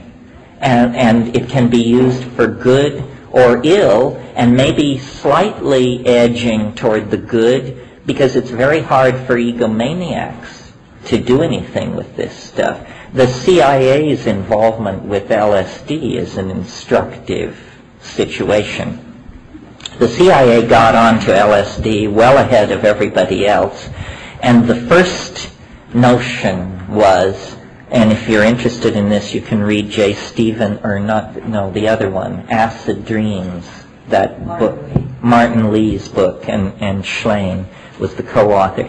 The CIA's first assumption about LSD was that it was a kind of super truth serum, and that they could kidnap KGB agents and give them LSD and they would spew out all their contacts and so forth and so on. So a year of researching that possibility convinced them they were on the wrong track. And so then they decided it isn't a truth serum, it's an anti-truth serum. We will give our agents this drug, and if they ever fall into enemy hands, they will take it, and then it will be impossible for the enemy to get any coherent account out of them of what is going on. Well, so then a few months of that, and they discovered, no, under some circumstances, our people just tell all under LSD. So then they decided that they could program a Manchurian Candidate type situation with it. Well, then that was abandoned, and I think largely they have lost interest in this stuff. I asked in the Amazon, the mushroom at one point, because I could see that we were going to carry it back to the world in some form. I said, can't this be perverted? Can't it be misused? And it said, only the good can come near this. Well, maybe good doesn't mean exactly what we think it means. It isn't a kind of piety worn on your cuff. It's something else. It's a sincere wish to understand. That's the motivation that the psychedelics will turbocharge. As to your question about what would I be doing if I hadn't taken psychedelics, well, I don't know. What I was doing, what I assumed I would end up doing before I took psychedelics was hopefully end up teaching art history in a very exclusive Eastern girls' school somewhere for a long, long time. It was a kind of Nabokovian lechery was my life's plan. And what was your, and love. Well, my analysis of what psychedelics do, if you think not about my trip or your trip, but thousands, tens of thousands of these experiences, what can we say that would be true of every psychedelic experience, every high-dose psychedelic experience? What can we say that would be a general truism? What you could say is that psychedelics dissolve boundaries. That's what they do. The boundary between nature and society, between mind and body, between self and other, they dissolve boundaries. And this is what love does when it is working right. I mean, you are able to place yourself in the second position for a child, for a lover, for a cause, for whatever it is. You take second position.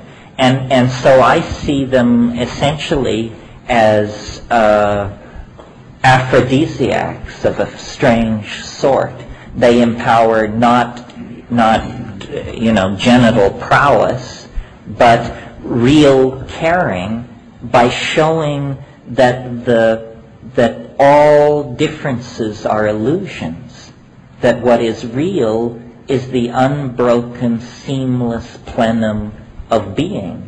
And this is what we need to learn, because our whole social construct has been based on the establishment and maintenance of boundaries. I mean, we are the most boundary-obsessed human society that has ever existed. When I go to the Amazon and spend time with the upriver people, the hardest thing for me to get used to is that I never have any privacy, ever. I hang my hammock in the longhouse, and, people are fighting and giving birth and having sex and arguing and doing all these things. And even the act of defecation is not necessarily private. So boundary dissolution and boundary maintenance is what really, anxiety about these things is what characterizes our society. I think, and I will mention it briefly here before the break, that some of you may have somehow escaped being exposed to my theory of human evolution, which is contained in Food of the Gods. I think that we achieved a kind of perfection in human relations and in the relationship between human beings and nature sometime in the last million years, and that we maintained that relationship till as recently as 15,000 years ago. And we achieved this through a quasi-symbiotic, or let's put it this way, an incipiently symbiotic relationship to psilocybin. You see, I'll give this to you in the short form, because probably most of you have heard it. All primates organize themselves using male dominance hierarchies. You go clear back into lemurs and squirrel monkeys, and it's the hard-muscled, sharp-fanged young males who set the agenda, and everybody else, women, children, weak older males, have to dance to that tune. This is a characteristic of primate organization. It is also a characteristic of our society today as we sit here, and we know that the suppression not only of women as individuals, but of the feminine itself as an idea has made us tremendously, has blocked our potential and made us tremendously neurotic. Well, I think that when we came down out of the trees, we were male dominators, hierarchically organized creatures, and then we encountered psilocybin as an item within our diet. And without anybody realizing what was happening, it constituted a chemical intervention against hierarchical organization. And an orgiastic means sharing of sexual partners style arose in the wake of accepting psilocybin into the diet. Psilocybin promoted in low doses increased visual acuity. This is an established fact. And that allowed the psilocybin using members of the species to outbreed the non-psilocybin using members. And human consciousness evolving, had been evolving, continued to evolve, and through the augmentation of psilocybin fell into a relationship of direct experience with this goddess-like Gaian totality, the mind of the earth. And then there was a dynamic, satisfying balance between the expression of human advanced cognitive faculties and a human sense of our place in nature and our roles vis-a-vis each other, and so forth and so on. In short, paradise. And it persisted for, who knows, let's say 1 million years. And it only faded when the mushrooms became, through climatological change and migration, unavailable. And when the mushroom became scarce and scarcer and unavailable, after 1 million years of chemical suppression of the primate tendency to form dominance hierarchies, the old behavior, which had never been genetically removed from the picture, reemerged 12,000 years ago, no more. And it must have been like hell itself. People suddenly no longer were caring for each other. Suddenly men wanted to control the sexual and reproductive activities of women. The concept of territory emerged. This is at the precise moment in time when agriculture was invented. Agriculture put an end to the nomadic yearly wanderings of the human family. It put emphasis on sedentary lifestyles. The problem with agriculture, especially in the early phase, was that it was so phenomenally successful. You can imagine farming the alluvial detritus of these river valleys that had never been touched. Surpluses were created. Surplus, in the presence of a dominator or hierarchical attitude, must be defended. And so suddenly you have haves and have-nots, us and them. The most advanced structure on this planet 11,000 years ago was the grain tower at Jericho. It was a storage area for grain, and it was a tower so that you could beat back attacks by hungry neighbors that you no longer identified with sufficiently to share your food. And in the absence of psilocybin, this structure emerged in the psyche, which we call ego.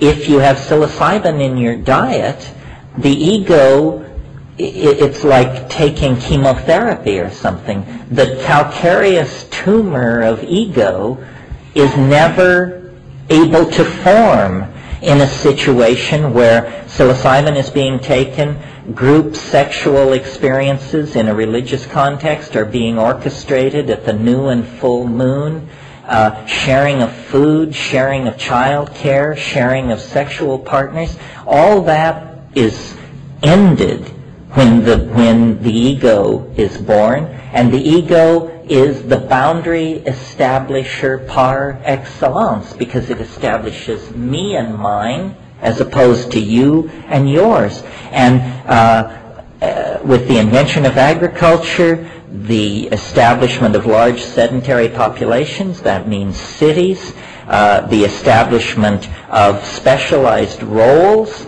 that means kingship, the emergence of male dominance, the emergence of warfare. These are the institutions that are fatal to our higher aspirations, to our hopes, even at this moment as they were 10 to 15,000 years ago. That's why I think, we have to chemically intervene, because we have fallen into a dysfunctional relationship toward the components of our own psyche. And it's fine if monkeys want to dominate each other, but when you have, in the space in which we existed in the psilocybin-maintained partnership mode, we developed language, symbolic representation, dance, theater, so forth and so on, and we acquired and empowered the tremendous imagination that has allowed us to build the cultures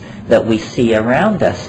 That kind of power is only safe in the hands of collective, community-minded creatures. And in the hands of ego-driven creatures, it leads straight to Auschwitz and the hydrogen bomb, as it did. So I think, history is a state of chemical deprivation that allows ancient animal patterns of behavior that degrade and confuse us to reemerge and stabilize themselves.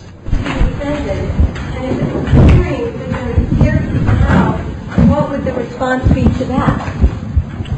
You mean in the present situation? If the assumption is that there is scarcity now, then what would that invoke? If surplus... Well, what it invokes is ever greater distance between those at the top and those at the bottom of the social pyramid, and an ever fiercer and an emergence of ever more brutal behavior patterns, which is what we see happening. I mean, our world is getting uglier and meaner and more mean-spirited by the moment, because those who have are so anxious about the fact that they might be asked to share it. I mean, what we have gone through in the last 12 years in this country is a tremendous transfer of wealth to the upper 2% of society, and concomitantly a tremendous spread of anxiety, alienation, and a dehumanizing of the entire social enterprise. I mean, if we don't get hold of ourselves, the next century, most of the world is going to be a toxic desert, and then here and there will be very well-defended pleasure domes in which a very small number of incredibly wealthy people will live out lives of utterly self-indulgent hedonistic fantasy in denial of the moral catastrophe that they participated in order to achieve that hedonic state of isolation. I mean, that's clearly happening. Metaphorically, that's what we have already. I mean, not to freak you out, but that's where we're sitting right now, I mean, compared to Bosnia and Haiti and Somalia.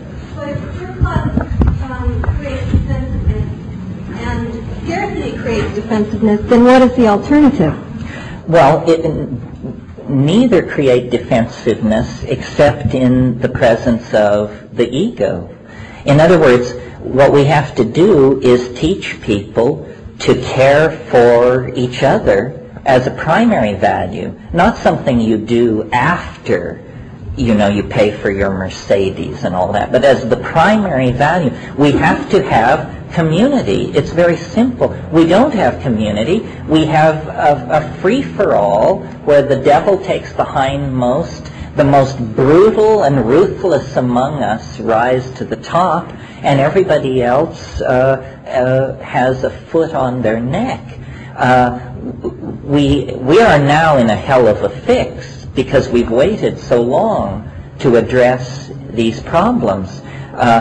There is not now enough gold, aluminum, iron, so forth in the planet to raise everyone to a middle-class standard as it's enjoyed in Southern California. And yet we have unleashed these expectations in everyone by flagellating people with images of material wealth and comfort.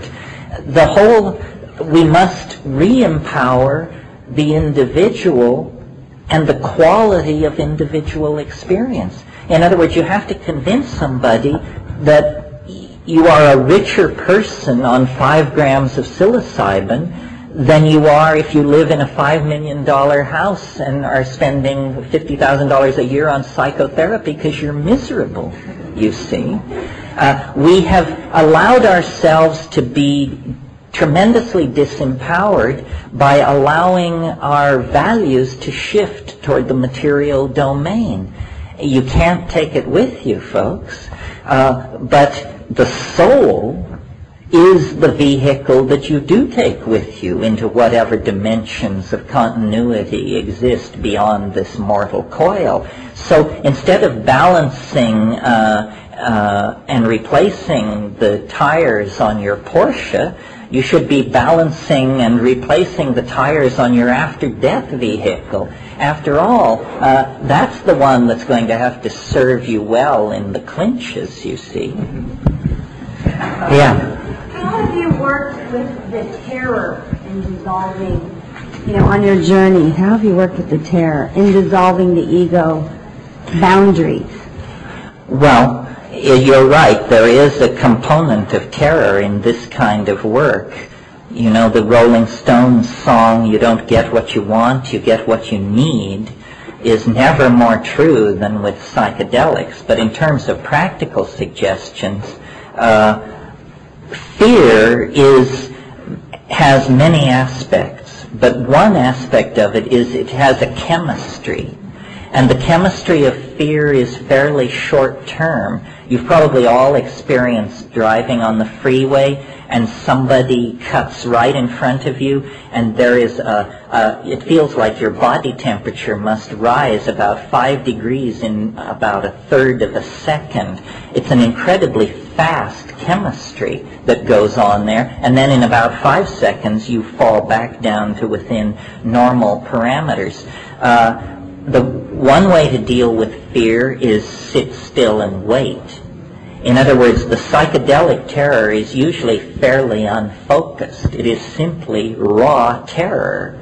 Well, just sit still and shut up and watch the chemicals in your mind tear those molecules apart, and rarely can the fear sustain itself more than 5 or 10 minutes because it has the force of a blow, but then you can sustain the blow and chemical equilibrium returns. The other thing, and this is great, very good advice, don't forget it. It's hard for Western people to keep it on their plate. Sing.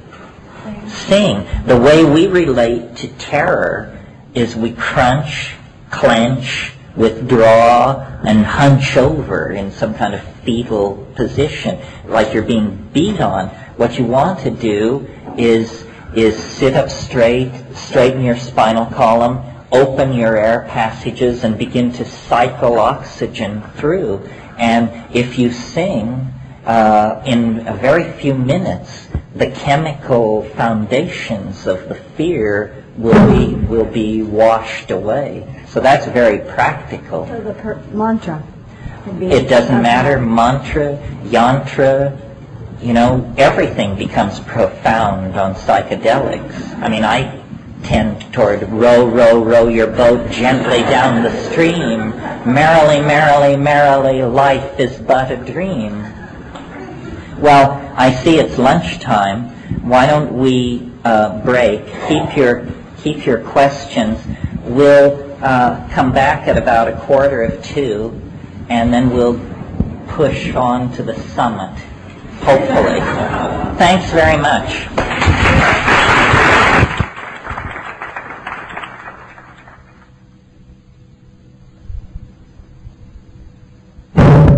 Thank you. Okay. You asked for it. Okay, so we're in business.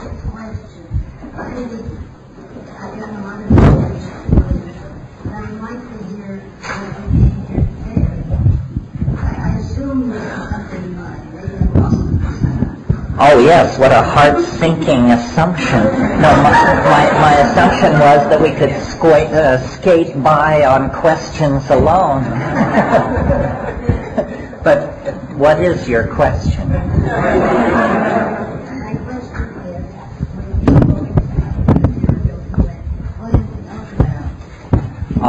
There were no questions. Okay. So an oblique request to override a question. Basically what happens is I end up saying what I want to say anyhow, because you may have noticed a certain logical gap between some of the questions and some of the answers. That's not a failure of your own understanding. That's what's going on, as a matter of fact, But you had a question. You want to go? I just wanted to kind of introduce a new idea here. I mean, it's probably an old idea, but also a new idea. This was years ago, but I played the Ouija board a lot. And one strange evening I was playing, and I asked the question, who are we talking to when we speak to the Ouija board? And the reply was, in your future, man will be able to speak with his ancestors, contrary to popular belief that you were speaking to your ancestors. Which meant basically that in our future, we're going to discover ways to talk to the past and deliver messages through the past. And in connection with the UFO experience, I was wondering if, quite possibly, that the extraterrestrial was actually us in the future. Coming back, discover the technology of traveling through time, And I was just wondering if you had anything to say about that. Now watch how this question is perverted into an episode of speechifying on my part. I'm glad you asked that question. Well, I've thought a lot about this. I suppose in order to get into it, what I should do is just take a moment or two to actually describe for you my idea or my account of what it is that lies at the very center, or at least as far into the center as I've been able to push of these experiences. To my mind, I mentioned here this morning that DMT seems to me the most powerful of these things. What powerful means in that context is that more of the motifs are present at greater energy than they are in some of these other compounds. And, at the risk of repeating myself, what happens to most people, I think, if they are able to remember it, what an actual DMT flash is like is, this stuff, it's vaporized in a glass pipe, it's smoked, it comes on in about half a minute or less. and is immensely stronger than any amount of psilocybin or LSD could conceivably be, I think. And what happens is, and I'll speak in the first person just to make it manageable, what happens is I break into a space. First of all, I am fully myself. In other words, I am exactly who I was before. That's why on one level I say DMT doesn't affect your mind. You are not euphoric, ecstatic. You are exactly who you were before. But there is a sense of pushing through a membrane of some sort. There's actually a sound as though someone had wadded up a cellophane bread wrapper, that crackling sound, which some people assumed erroneously were brain cells frying in your cerebellum. A friend of mine said it's your soul as radio intellect-y leaving your body through the top of your head.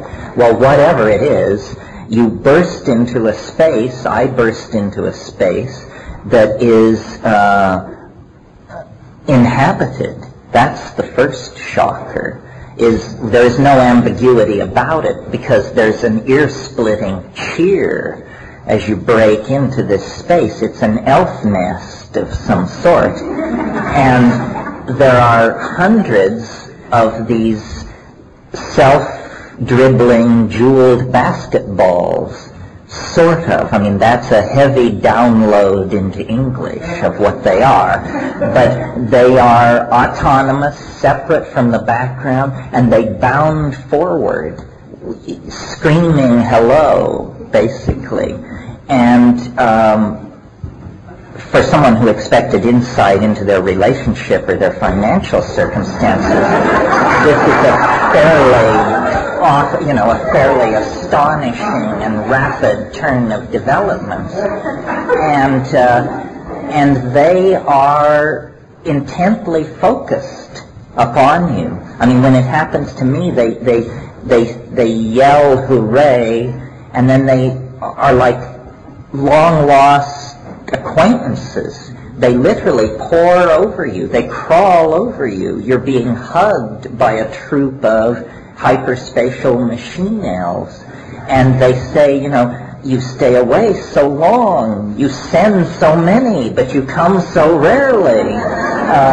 And we're so happy to see you. And there is a sense of being somehow, without being able to cognize the logic of it, you're underground. You can tell that you're far underground.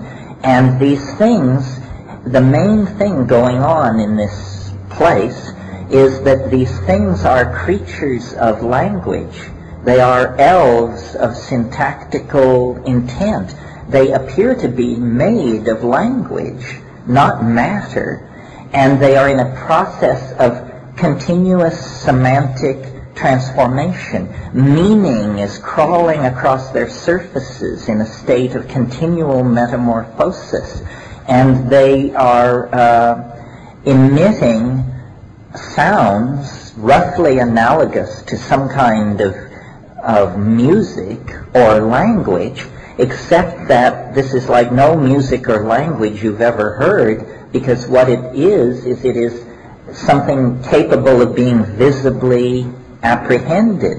It's sound which you can see. It's linguistic structure whose syntax is visible in three-dimensional space. And they use their voices to make objects, which are, in some sense, the central focus of the experience.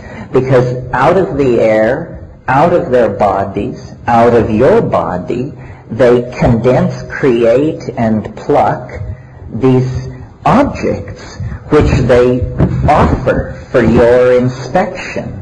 And as you lean forward to look at one of these things, amidst this clamor of elf hysteria, you, as I said, are fully yourself. Your judgment is not impaired. And in fact, they are saying to you, fight excitement.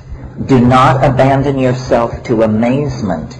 In other words, they're telling you, stay down. Don't just go off on some arm-waving rave about how this is impossible and outlandish and outrageous. Try to stay focused on what we're doing.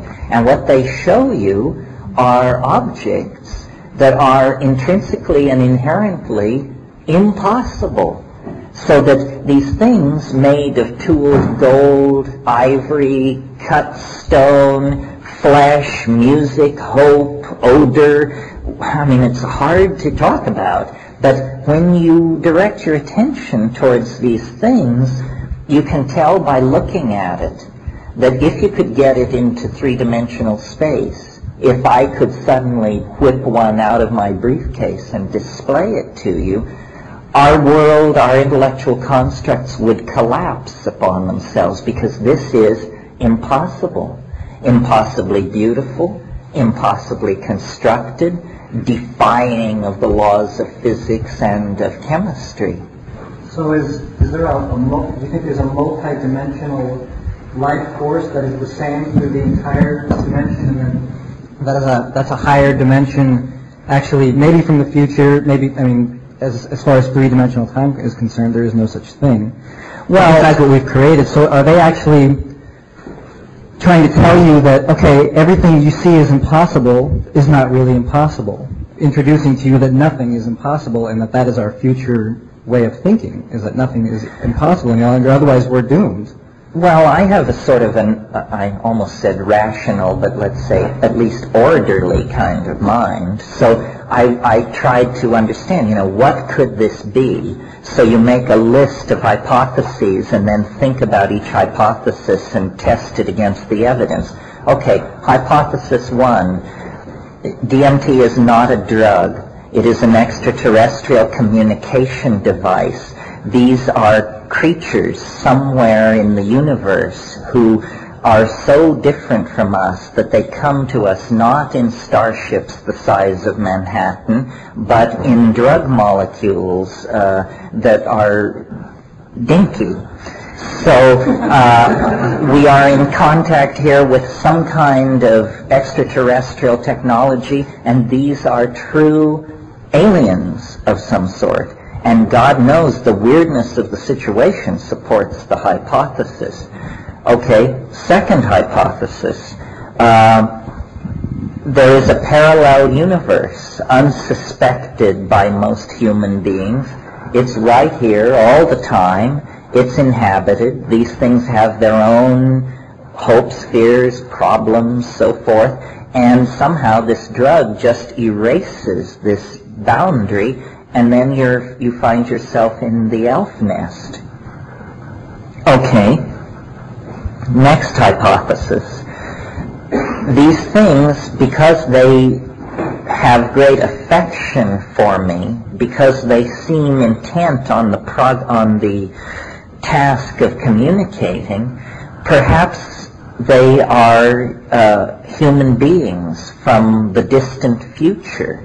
Perhaps this is what we are fated to become. There's always, since we were kids, the cliche, beings of pure energy. Well, it's always been a little hard to wrap your mind around what that would look like, but lo and behold, here appear to be creatures of pure energy. But there are a lot of problems with hypothesizing a future human technological breakthrough which would allow them to actually manipulate the past. Logical paradoxes and that sort of thing. Well, so then here's another possibility. They are human beings, but they are not in the future in the ordinary sense or in the past. They are in the prenatal and post-life phase. In other words, these are either the unborn waiting in some limbo-like dimension to descend into matter, or they are in fact people who have had a sojourn in the domain of organic existence and now have moved on. Let me not kid you, we're talking about dead people here in that case. Well, if you go to the if you go to the shamans who access these places through ayahuasca or the Varrola snuffs or something like that, they will say, well, these are ancestors.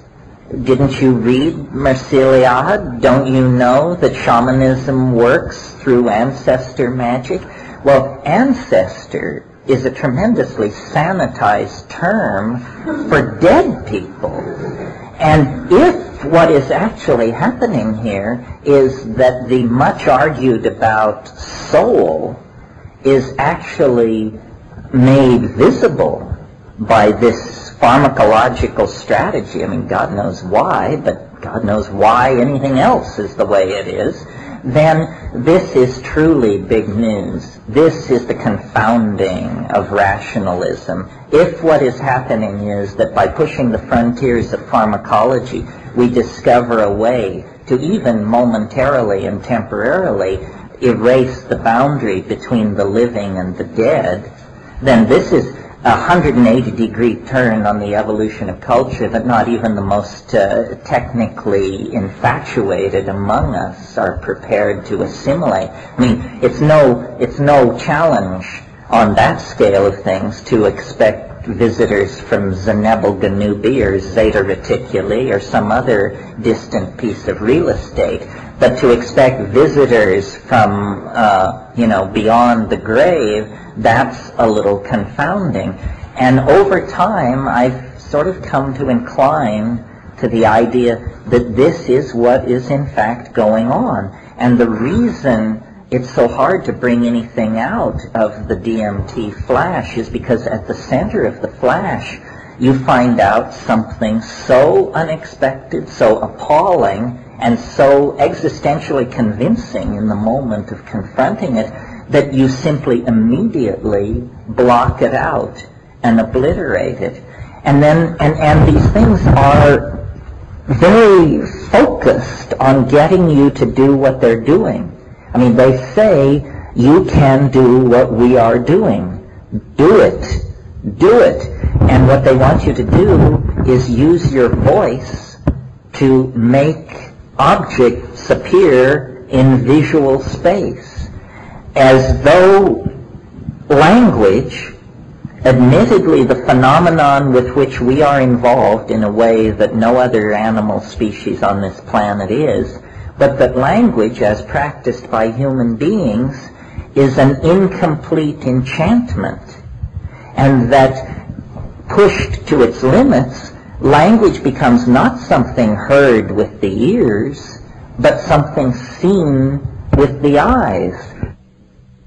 On the brink, potentially, through pharmacological re-engineering of ourselves and through studying of these shamanic states of mind, about to move into a domain where we see each other's thoughts.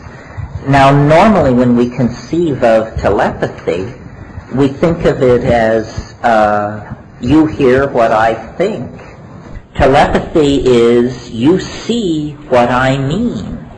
You see, telepathy is a function which goes on in the domain of seeing, not of hearing. And why this is important, rather than just some weird psychic ability, is because our boundaries are based on our relationship to our language. If you could see what I mean, in a fairly profound sense, you would be me. In a much more profound sense than when you hear what I say. Because, think about it for a minute, analyze what normal, ordinary communication is. I want to communicate with you. I consult my internal dictionary, and I carefully choose words out of my dictionary, and I string them together according to the rules of English syntax. I then activate, if I've done things in the right order, I then activate my vocal apparatus. I impart a vibration, an acoustical wave unto the surrounding medium, which is air. This vibration moves across space. It enters through the holes on both sides of your head as a pressure wave. You then analyzing this incoming waveform, rush to your dictionary, and you break up this incoming wave signature and attempt to map it to words in your dictionary. Now, if your dictionary and my dictionary are the same, then you will, lo and behold, reconstruct my thought in the confines of your brain-mind system. But notice the caveat that was slipped in there. If your dictionary and my dictionary are the same. But they never are. I mean, maybe they are if you ask, can you tell me what time it is, or would you please turn down the stereo? But if you're talking about anything of interest, depth, ambiguity, or complexity, then chances are your dictionary and my dictionary only generally assimilate to congruency with each other. So then ambiguity creeps in. You think you understand. I think you understand. And on that shaky foundation, we begin to build further semi-understandings. And then we drift off in the general direction of misapprehension eventually. Well, if you could see what I mean, there would be no ambiguity in our communication, because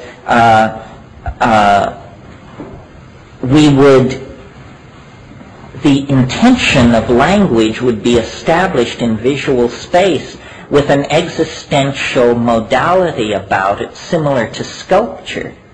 I would make it, but having made it, you and I would both examine it, walk around it, and have the faith that we were looking at the same thing. And this would tend to erase our boundaries.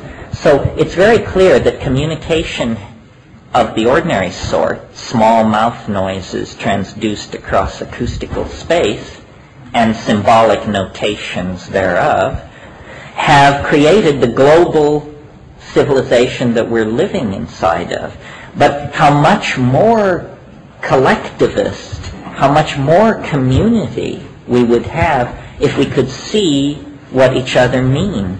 And so I'm beginning to assume that the proper way to think about these hallucinogens is as catalysts for language formation, as catalysts for the project of communication, and that the end result of the project of communication is that we become what we behold. In other words, there is not the sense of the observed and the observer. These two polarities of an experience are merged in the act of pure perception. And this is something emerging out of our biological organization. It's not a cultural development the way a new invention or a new mathematical algorithm or something like that would be. It's an evolution of our neural capacity. And then let me just say one more thing about it, and then we can talk about it. There is a model for this in nature that makes clear, I think, what I'm driving at. As many of you know, octopi change colors. We learn this from wonderful television programs about nature that keep us from being in nature, but nevertheless inform us of the details of nature. Octopi change color. They have a very large repertoire of dots, blushes, spottings, ripples, and so forth. It was for a long time thought that this was camouflage. Now it's been understood by people who study animal communication that this is not camouflage, this is language. The octopus does not make small mouth noises that move through space, because in the aqueous medium there are certain physical problems that make that an improbable way to do business. What the octopus does is it is its own syntax. It doesn't generate syntax, it becomes syntax. So the mind of the octopus is worn on its surface. Its thoughts ripple across its geometry as color changes.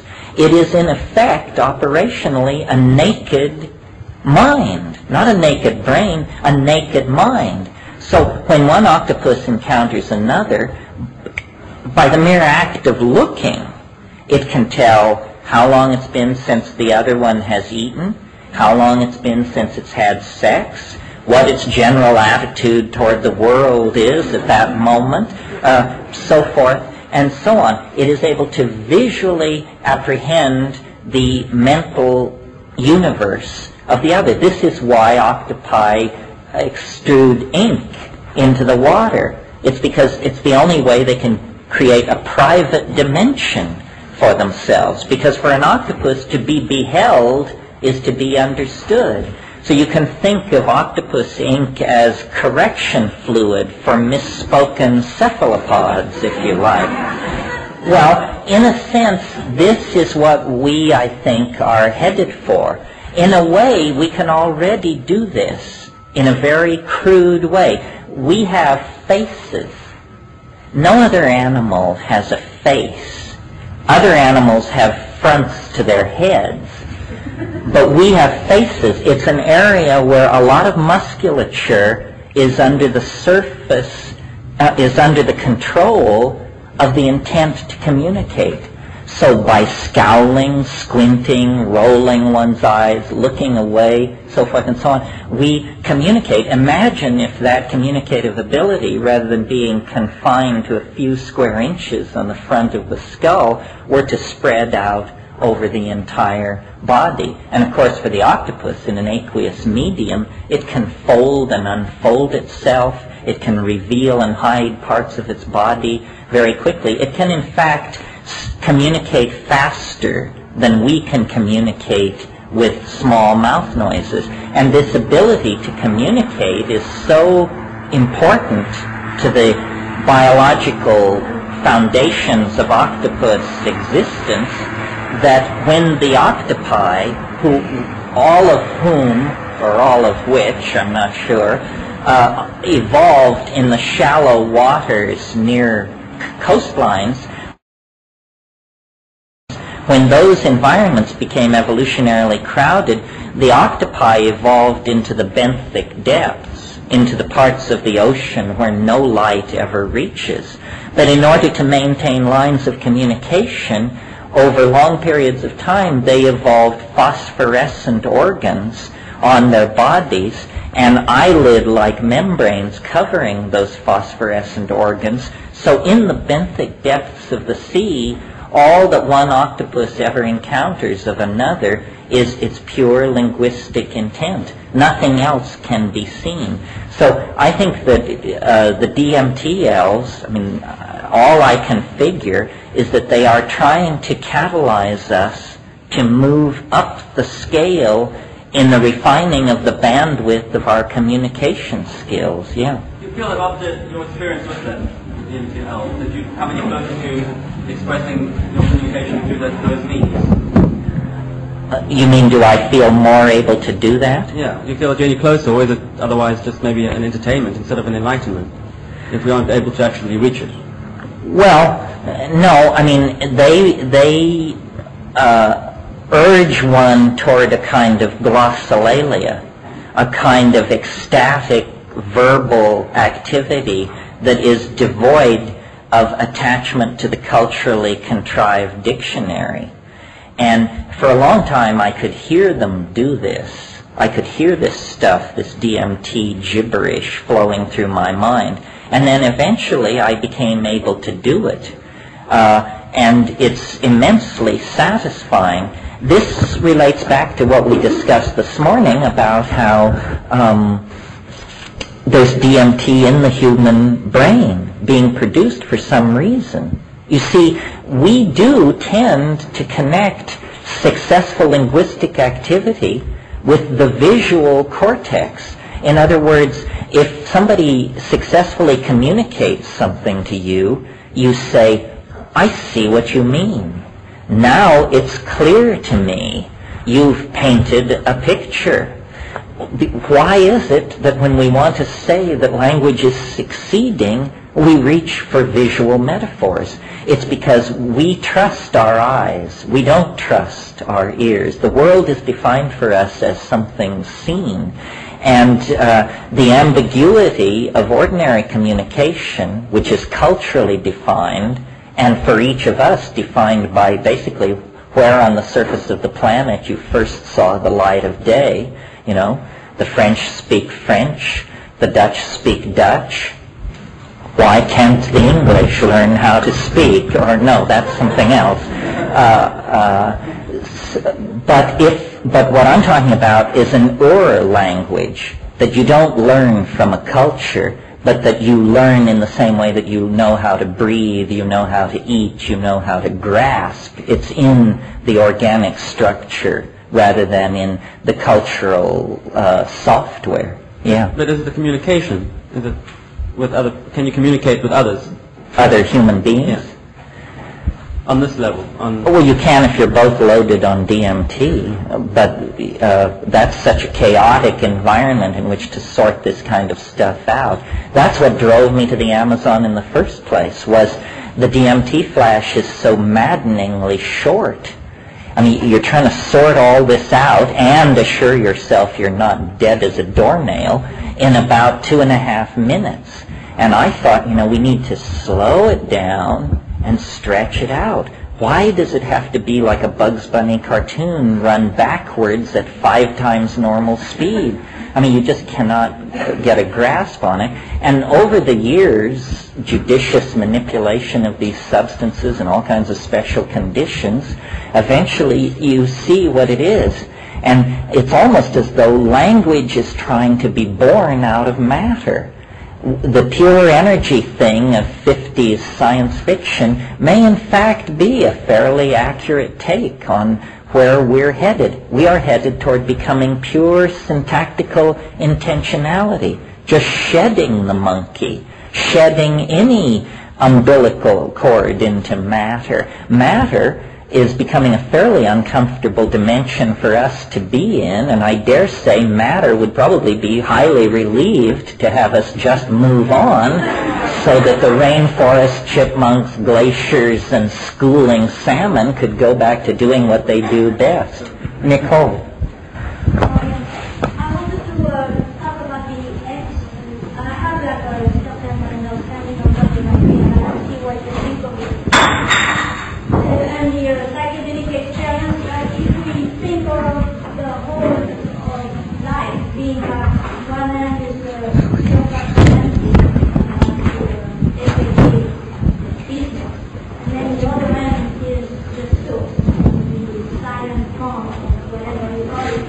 So in between, you have all these vast layers on different layers, and you're starting with the unconscious, the subconscious, the archetypes, and the dream world, and there is also this thing that they have called the elementals. The what? Elementals, got it. Elementals, the rocks, the water, the fire, the air. And in the ancient literature, the different civilizations have spoken about those, and usually they always relate to them as having a spirit which manifests itself in shapes of elves and nymphs. And usually the elves and the little dwarfs are associated with elves, selva, the forest, the mother, the earth, and the water usually has more feminine nymphs. And so I was thinking, since you took the mushroom, which is, very much of a forest of an earth element, maybe the mushroom opened the door to you for that elemental of the earth. Well, this could be. I mean, all I've ever seen of that other universe is an area smaller than this room. And yet I assume that other universe is probably equal in size to our own. So I'm not exactly Ferdinand Magellan where it's concerned, you know. Well, yeah, but it's just, a little glimpse at it. And there is other people have talked about it, like, for instance, the tribal men, the shamans, and not shamans, had experiences where they did encounter beings that talked to them and give a message. And, Castaneda talked about it. Lynn Andrews talked about the little nymphs of the water. And other Indians, have basically, even through their oral tradition, kind of passed on that kind of a message that the world has different layers of reality. And they are all accessible and available if one is, if the boundaries can be broken enough so that our flow of energy can really access these other layers. Yeah, I think our materialism has focused us so entirely away from these more rarefied layers that we cannot see them at all, that we in fact deny their existence. In a way, what science, as practiced over the past 500 years, has come down to is it has been a relentless despiritualizing of the world until finally, they tell you there is no soul, there are no spirits, that what you see is what you get. We have risen to the surface. Well, a shaman looking at a person with that kind of a mental map of things just pities them, their simplistic stupidity. He says, my God, you're like a half-wit or something, because everything interesting and complex you say doesn't even exist. I agree, but that doesn't mean that because we as a culture are now at a point where we do need to go back to this forgotten land. We need that feminine energy or that sense of sacredness of life and of all things, and that sense of connectedness with the whole of the universe. But that's no reason to put down what we have learned, because I think every culture, every civilization kind of drill in one direction for knowledge. And the Far East, for instance, with all of their meditation and all of their time spent in caves and no eating and this kind of ordeal that they go through that puts them facing death, even though they don't take psychedelic, they get through that same experience with the kind of excruciating pain and whatever they invent, to get there. Well, they've drilled into that, realm of the unconscious towards the source, towards the no being, the no self. And they've done wonderful discoveries in that area. But then, in order for them to go so far in that direction, they had to say, forget the world, this is all an illusion, I'm not interested with. Well, we took the other side of the coin. We said, forget religion, forget philosophy, forget even love and emotion. Who wants to deal with it? I want a microscope and I want to look at atoms. I want to look at viruses. And look what we've discovered that way. I mean, that's not to be all thrown into the water, No, I agree. There is a big danger to throw the baby with the bathwater. That's true, but also eventually you get into a situation of diminishing returns. For instance, it was a great step forward for von Leeuwenhoek to grind his lenses and to see little animals cavorting in a drop of water. But for instance, now ordinary science is going to Congress and saying, in order to take another step deeper into the understanding of matter, we want $20 billion to create an instrument 17 miles in diameter that will take 30 years to build and that will allow us to at last confront the bottom quark or something like that. I heard these guys on NPR, probably some of you heard them, being challenged, particle physicists, being challenged by someone who said, well, you want America to commit, I think it was $50 billion to building the super collider. Can you name a single spin-off from particle physics that has trickled down into the lives of ordinary people? And they were absolutely stymied. Well, I kind of go with Peter Russell's theory that, perhaps from our technological culture, we did get something.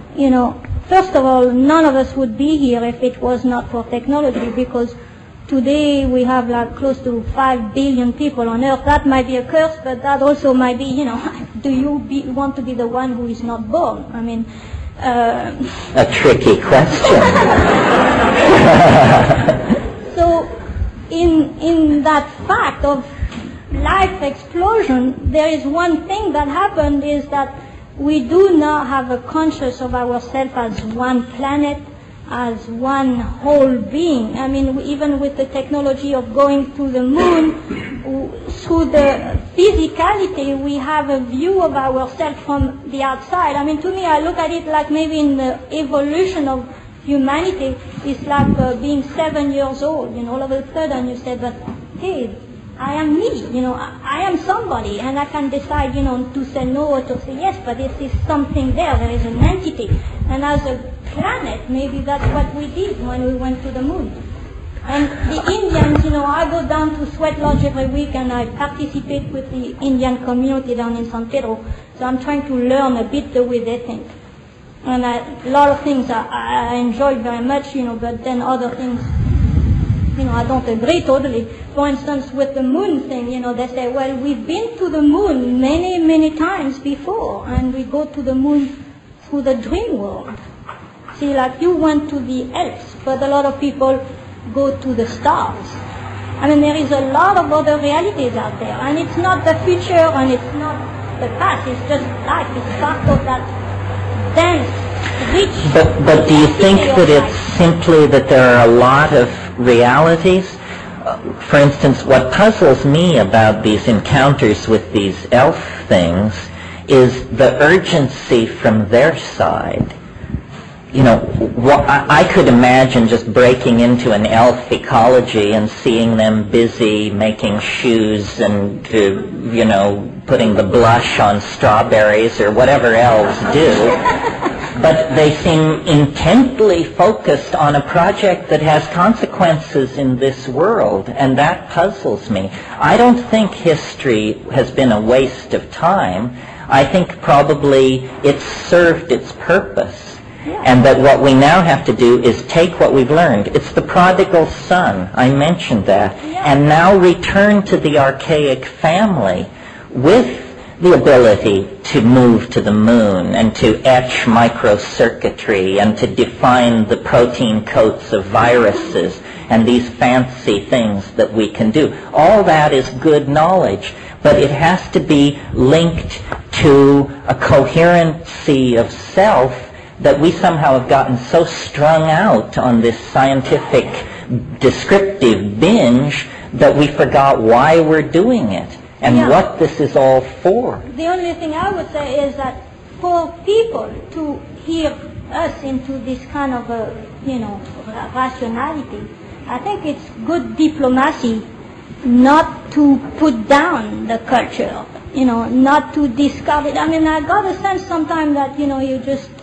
kind of discard it as, a kind of a neurotic error of humanity or something. I think, there is acknowledging what it has done, acknowledging it as a step, and, kind of saying, there are good things that came out of it, but now we are reaching a kind of a crisis level, an apotheosis, and now we are into a dark corridor where we have to make choice, we may have to change direction, we have to do, something drastic, because if not, it's going to be, a cataclysm for everybody. Well, the basis of my criticism of science is not the science that it does, which it does very well, but the metaphysical pontificating that it claims to be able to do based on nothing more than its assumption that all competitors are naive.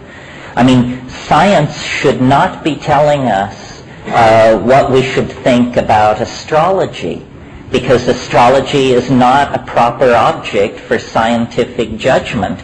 In other words, science is simply one method of understanding the world, but the people who practice science think it's a meta-method, think that it is somehow the arbiter of truth, and that we are supposed to take any proposition and lay it at the feet of science, and it will tell us whether it's kosher or not. And that means that the scientists are completely out of their domain and should be sent back to the workbench and the test tube and stay out of the domain of metaphysics and philosophy, which is not properly their area. That's part of the change where we don't value strictly the material world. We have to bring back the value to the sacred, the mystery, the whole other aspect of life. And if as a culture we would change that, so that everybody would have a more balanced view of the universe,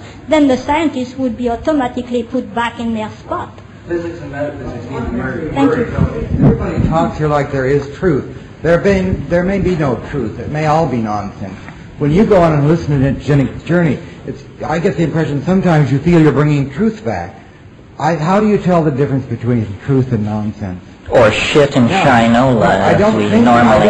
It worries me that it's entertaining, but I still don't feel there's necessarily any truth. Well, I don't know if you were at the lecture last night, but there was talk there about how one must not get clutchy about closure. There is no closure. There is no truth. You're quite right. But I mean, there isn't even a direction of truth. It may just all be nonsense. Well, if it's all nonsense, then we're in a hell of a fix. Well, that's where we may be. Wittgenstein had a slightly different notion that I think is more serviceable here. He said, what we want to do is we want to make statements that are true enough. Now, there's a monkey concept. That's what we want. We want to say things which are true enough. That means serviceable in the circumstance in which they are being applied. And that's or whatever, if you're solving tensor equations of the third degree, then in that domain. But the idea, you see, it's so crazy to think that talking monkeys could get anywhere near truth. I mean, do you think a sea urchin possesses the truth, or a macaw? Well, then why you? And especially when you realize, we do all this business in English, and we're utterly naive about the limitations of language. You can't even take someone like Derrida, for instance. Whatever the man's truth is, it can't even be exported into English without becoming gibberish, because when you read him, you can't understand him. However, also look at not only the limitations of language, but the potency of it. There's reason to believe that consciousness itself is invented out of language. When we take feral children out of the jungles that haven't had the adoption of the abstraction into their lives, it is almost impossible to bring them to humanness, to being human. So language is maybe incredibly potent. And as you suggest with these elves, that you're talking about a medium of pure language. Or purer language. Purer. Yes, well, language, if you were to look at this planet and seek the thumbprint of a higher intelligence, God or the goddess or whatever, language is the thing to look at. I mean, this is the thing we do that is an incredible symmetry break with the rest of nature. Do you think a dog can tell the difference between those stairs and that floor, or the rug and that, or even the flowers and that? He sees it as a continuum that simply is a texture. Like we look at this rug, we don't identify that spot from the rest of it. We just simply say it's a rug. Well, an animal intelligence is suspended in the here and now. We have language seems to be a strategy for binding time. And notice that the entirety of evolutionary advance is a series of time-binding strategies. Once you possess language, and especially once you possess writing, the past is not so past as it used to be.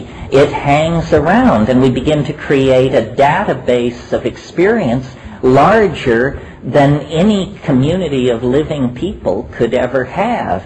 And the past stays with us. This is both a blessing and a curse. Notice that we have industrial cultures as a result of the accumulation of written language, that there's a simultaneousness between written language and agriculture, etc., and industrial culture. Oh yeah, I don't have any problem with that. Somebody said language was created to lie. Yes, but it does it so elegantly and so well that the half-truths it tells are all that we can communicate. The truth cannot be said. It may even be possible to chart the evolution of a single individual from an infant all the way through his maturity as one who takes the journey from the right side of his brain into the left side of his brain, crossing a certain membrane there where he switches his dominance from right to left and then going full circle and then once again becoming quote-unquote spiritual by adopting and integrating the right once again. Well, yeah, these are all metaphors and analogies for a process which is essentially incomprehensible. There is no reason to expect reality to be rationally apprehendable. This is the basic fallacy, that we so confidently assume the world is for us that we assume that we should also therefore be able to understand it. When in fact what we've done is just carved out a very limited domain of repetitious algorithms that don't have fatal consequences for us, and then the rest of it lies in the realm of the great who knows. But, since there's very little percentage to be made out of that, people prefer to keep their faces turned inward toward the campfire, not outward toward the immense darkness revealed by the campfire. And the bigger you build the campfire of metaphor, the more darkness you reveal outside of its domain. So if ever there was an argument for open-endedness and defocusing on closure, it would be the linguistic enterprise, I think. Well, language may be the carrier or the virus that in fact causes consciousness. There may not be any consciousness without this infection of language. Yeah, well, I don't have any trouble with that. I mean, William Burroughs said language is a virus from outer space. And well, it may be. It does have, it self-replicates itself. It spreads through a population. Ideas mutate. They compete with each other. Ideas become extinct. New ideological forms that are more adaptable squeeze out other forms.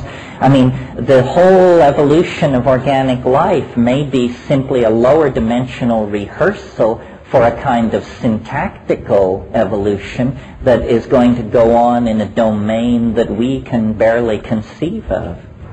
Yeah, over.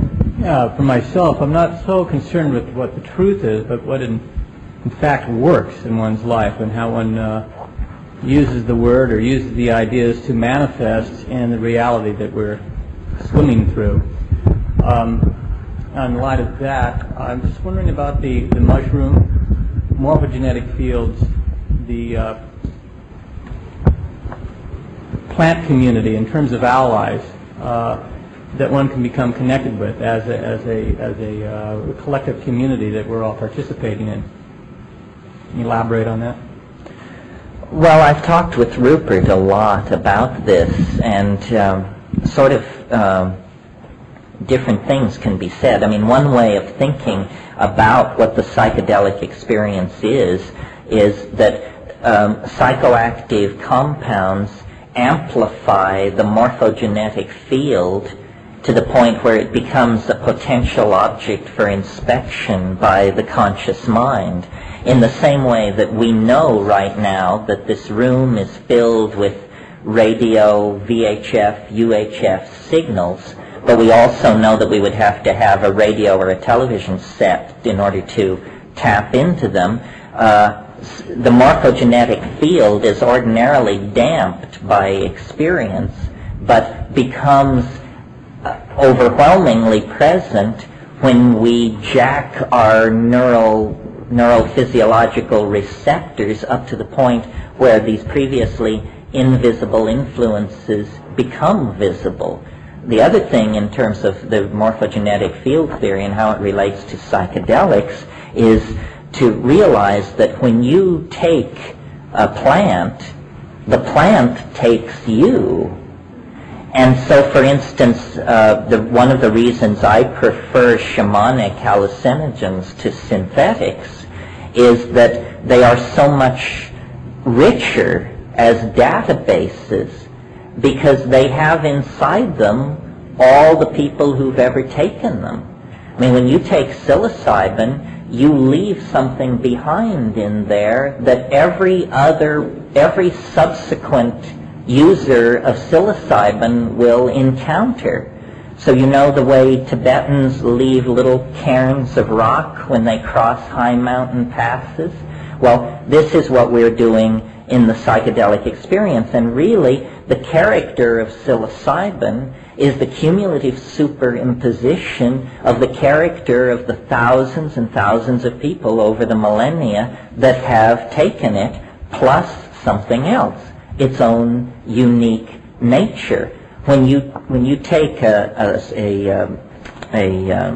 drug which induces an altered state like ketamine, for instance, ketamine is a drug that has not been around very long, hasn't been taken by millions of people, and is oddly empty.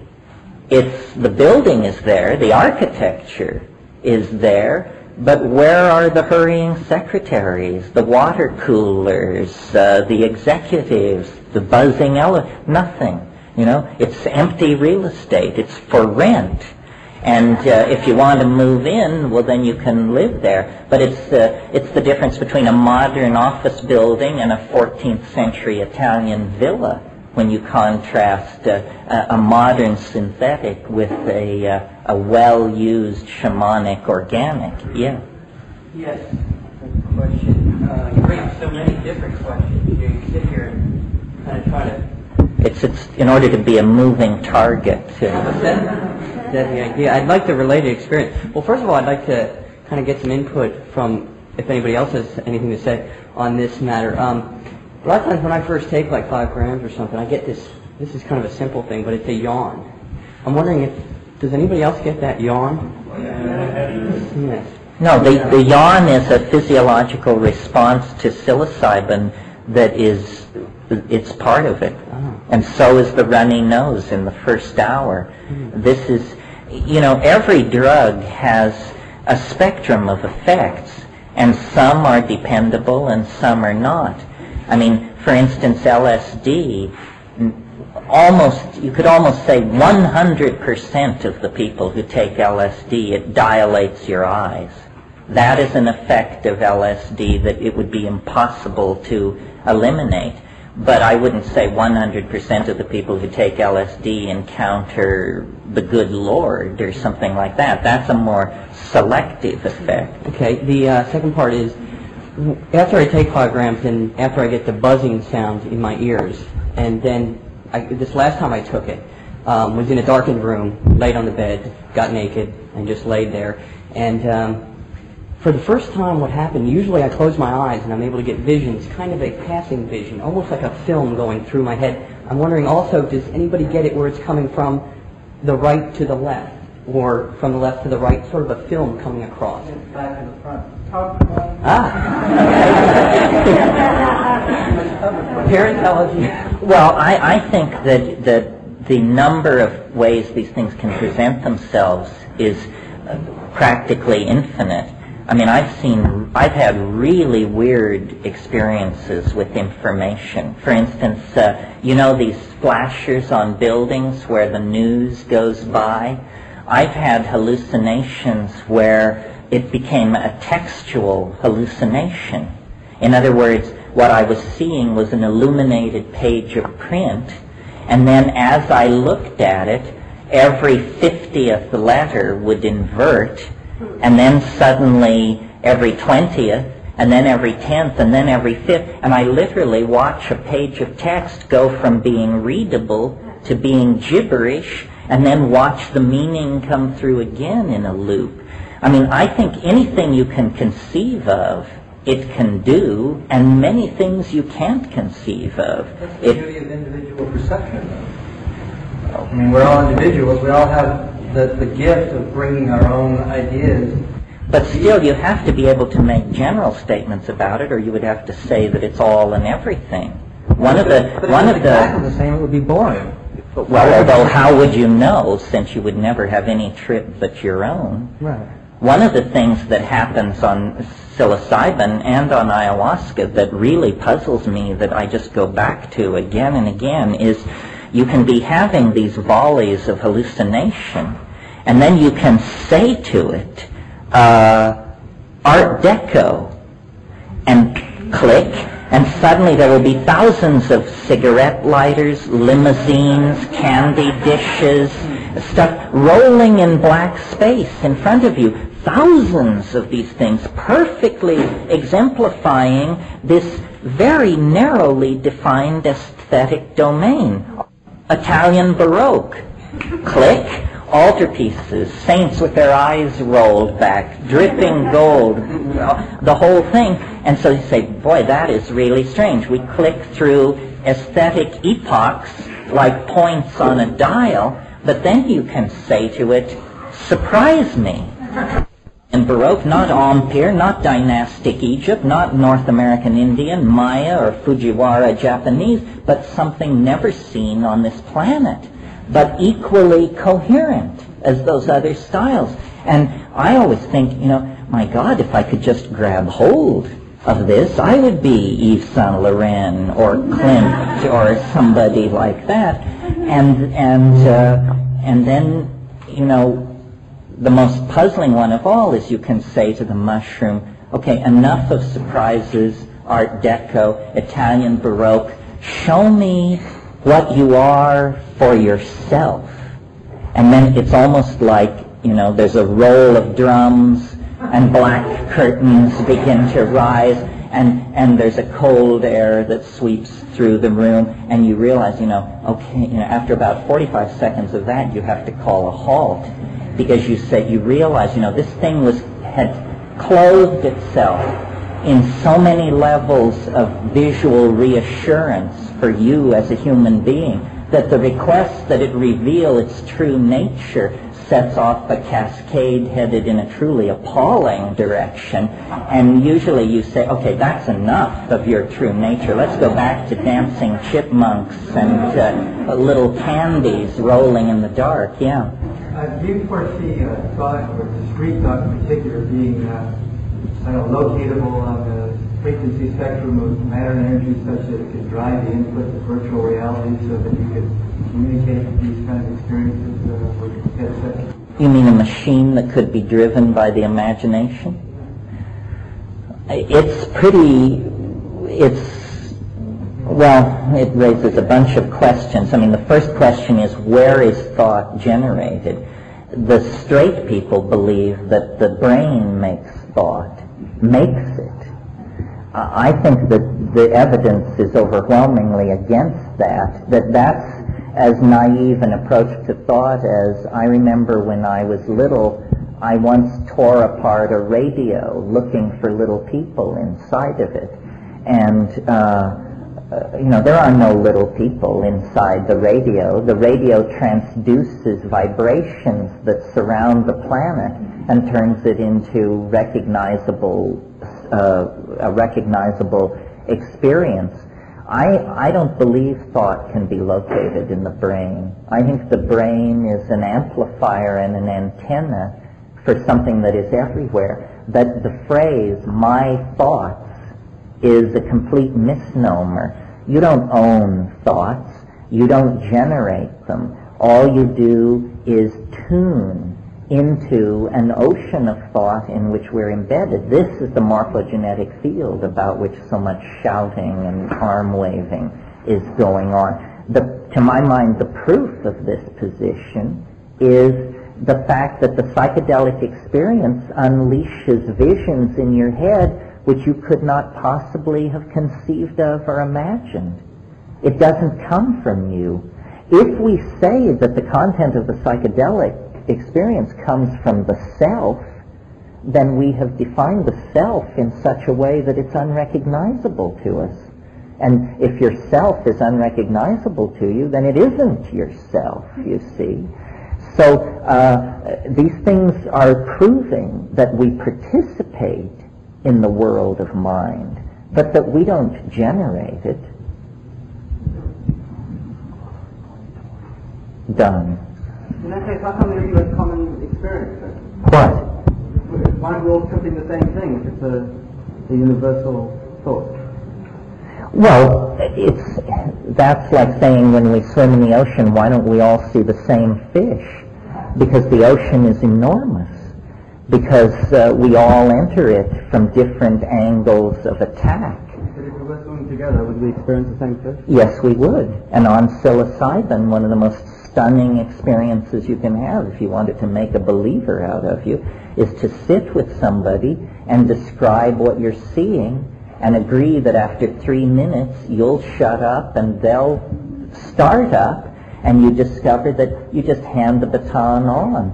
They see what you see what they see. This is confounding. You see, if we could do legal research with this stuff, we could overturn the paradigms of normal science in a number of areas within 18 months. I'm sure of it. I've seen it happen. I mean, I've seen states of group-mindedness that were so specific that there was no possibility that what was not happening was no shit, one-on-one, real-time telepathy. Are there countries in the world, maybe Amsterdam, where... Well, there are countries in the world where psychedelic research is tolerated, is the only way to put it, but it's in the hands of scientists and people of the imagination impaired are largely in charge of these research programs. They're asking the wrong questions, you know. I mean, if you get well, that's enough. They're asking the wrong questions. Something relevant to that. I wanted to share this with everybody else. I don't know if anybody's familiar with MAPS, the Multidisciplinary Association for Psychedelic Studies. They've just released their new newsletter, and what this newsletter says basically is that at a recent convened meeting with the FDA and a couple days after that with the National Institute for Drug Abuse, they've worked out an arrangement now where MDMA, at least, and they say in another article here that possibly LSD testing will be undertaken very seriously in the near future. And this is going through MAPS and in conjoint working with the FDA to get certain types of permits for the more intensive research that should be done in this field. There is, I think, the resistance to psychedelic research is beginning to weaken because an entire generation of people who were, 3 and 4 years old in the 1960s, are now entering the medical research establishment as postdocs and so forth. And there is no good reason to be given for not having a research program on psilocybin, for example. I mean, it was never a social problem. It is a valid object for scientific research. It's amazing to me the gutlessness of the scientific establishment on this matter. I mean, why, we hear about the omnipotence of the AMA and so forth and so on. Why has the scientific establishment lain down like a dog and let politicians set the research agenda for human research on psychedelics? The last time this happened was in the 14th century when the Pope and his cronies tried to make it impossible for people to dissect corpses because they didn't want people to understand human anatomy. Well, in that situation, instead of swallowing it and putting up with it, medical students would steal bodies off the gallows and trail along behind armies to look at the freshly killed in order to create a compendious understanding of human anatomy. And they did. In the 20th century, science, which would have you believe that it's absolutely unbiased and it goes wherever curiosity seeks without prejudice or deference to anybody's social values or anything, is in fact a sycophantic slave to the agenda of these frightened politicians. So it's a real disgrace because, I lived through the first psychedelic revolution, and the news about LSD swept over the psychoanalytic community with the kind of force that the splitting of the atom swept over the physics community. And people involved in treating mental illness and studying brain function and mapping the brain, said, this is amazing. A tool has been put into our hands that will throw open doorways in the practice of psychology we couldn't dream of. And instead, it was absolutely slammed shut. Imagine if Galileo had smashed his telescope after there was a little bit of whining from the Vatican. Had that happened, we would still be living in a universe defined by the Aristotelian stellar shells. A little courage on the part of these almighty scientists would go a long way toward overwhelming the fearful strictures placed on by politicians who are trying to maintain a social equilibrium that is fairly odious anyway. Yeah? Yeah, that kind of supported one thing you said, and also a question which I hope will be organized enough for you to answer. Your remarks about the telepathy after some extremely intense boundary dissolution experiences with my wife, we have gotten to the point where using straight Michael Harner shamanic journeying techniques, we routinely have each other's visions. I'm wondering if it isn't as much a matter of a learned response as anything else. No, I think it is a learned response. I think, it requires psychedelics usually to plow the channel. But once you open the groove, then there are ways to reinforce it. And one of the underrated tools in this game is the power of acoustical driving and the power of sound to synergize subtle chemical reactions. I mean, music is so compelling to us because it is essentially brain massage of some sort, and the pleasure we derive from music is, at some level, a chemical pleasure. And I think, trying to get to these places with yoga and drumming and fasting and all that is a pretty thankless task unless you clear the way with psychedelics, and then you can really get somewhere. If you use psychedelics in combination with any of these traditional techniques for working in these areas, suddenly these traditional techniques, previously found to be maddeningly ineffective, become very, very powerful tools. So mantra with psychedelics works like magic. Yoga, breath control, drumming, visualization, simple prayer, it all works amazingly well in the presence of psychedelics, and in the absence of psychedelics entirely, it's a pretty frustrating get-go. And unfortunately, these non-psychedelic spiritual techniques are very quickly co-opted by the beady-eyed priests among us, who then peddle it back to us with a menu of moral do's and don'ts stapled to the front of it, and that's entirely discouraging. Yeah, my other question is, kind of ties together some things you've mentioned during the course of the day. You mentioned way back when about no one else having the experiences that you have. And so my question is to the whole issue of community and lifestyle.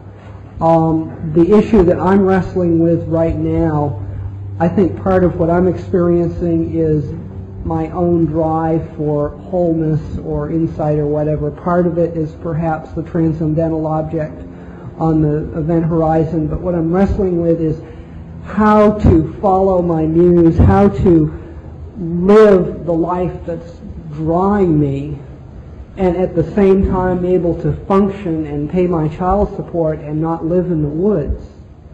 And if you could maybe give some guidance to me and some others of us that are wrestling with that issue. Well, this is the tension between the transcendental and the mundane. What do you do about it? I don't know. I experience it as a real tension as well, because you see, all these other spiritual techniques, yoga, breath control, diet, you name it, The way you pursue those is with the pedal to the metal. In other words, full-on, full-court press. The way you relate to psychedelics is entirely the opposite, with your foot on the brakes all the time. The people who are using these non-psychedelic techniques are endlessly frustrated by the fact that they're not able to get where they want to go, I think. The people who use psychedelics spend a huge amount of time trying to keep from overshooting the goal and losing themselves in the incomprehensible who knows what. I think that if you have a genuine desire to leave us all behind and to go up on Cold Mountain and to become a Taoist immortal and to clothe yourself in a hair shirt and eat roots and contemplate the One forever, hey, there's nothing stopping you. It's just that that's an easy goal to enunciate when it's practically impossible. But it's in the presence of psychedelics, it is quite realizable. And then you have to think, but wait a minute, what about child support? What about, my love of double cappuccinos? What about, and then you say, well, I could leave this world. I could become an ascended master. But is that what I really wanted all along? And I think this is a tension. I mean, I feel it in myself. Basically, I do what I do, and it's a chicken shit response to what I could be doing. Because what I could be doing is becoming utterly incomprehensible to everybody else on the planet and living in a tree somewhere and happily staring into space every waking minute. But I am not ready to kiss off my library, my children, my friends, my vices. And so people in our position have to balance these things. And I think the real spiritual frontier lies in the community. That we must, it's sort of the bodhisattvic ideal. We must somehow carry everyone with us. It's not about bailing out of history. It's about sticking with it until we can end it for everybody. But I'm not saying that's the only point of view. If you want to become an arhat, I don't think there's anything stopping you. You see, once you get to the place where you find out by some set of peculiar circumstances about these things, psilocybin, DMT, and so forth, you have crossed a real frontier. This is not simply another spiritual technique for, picayunish advancement, one more small step down the path. This is, in fact, this works. And maybe you never thought you would find something that works. Well, so you see, the attitude, it's a naive attitude to quest. It's the attitude of the ingénu, the fool, the Castaneda figure seeks.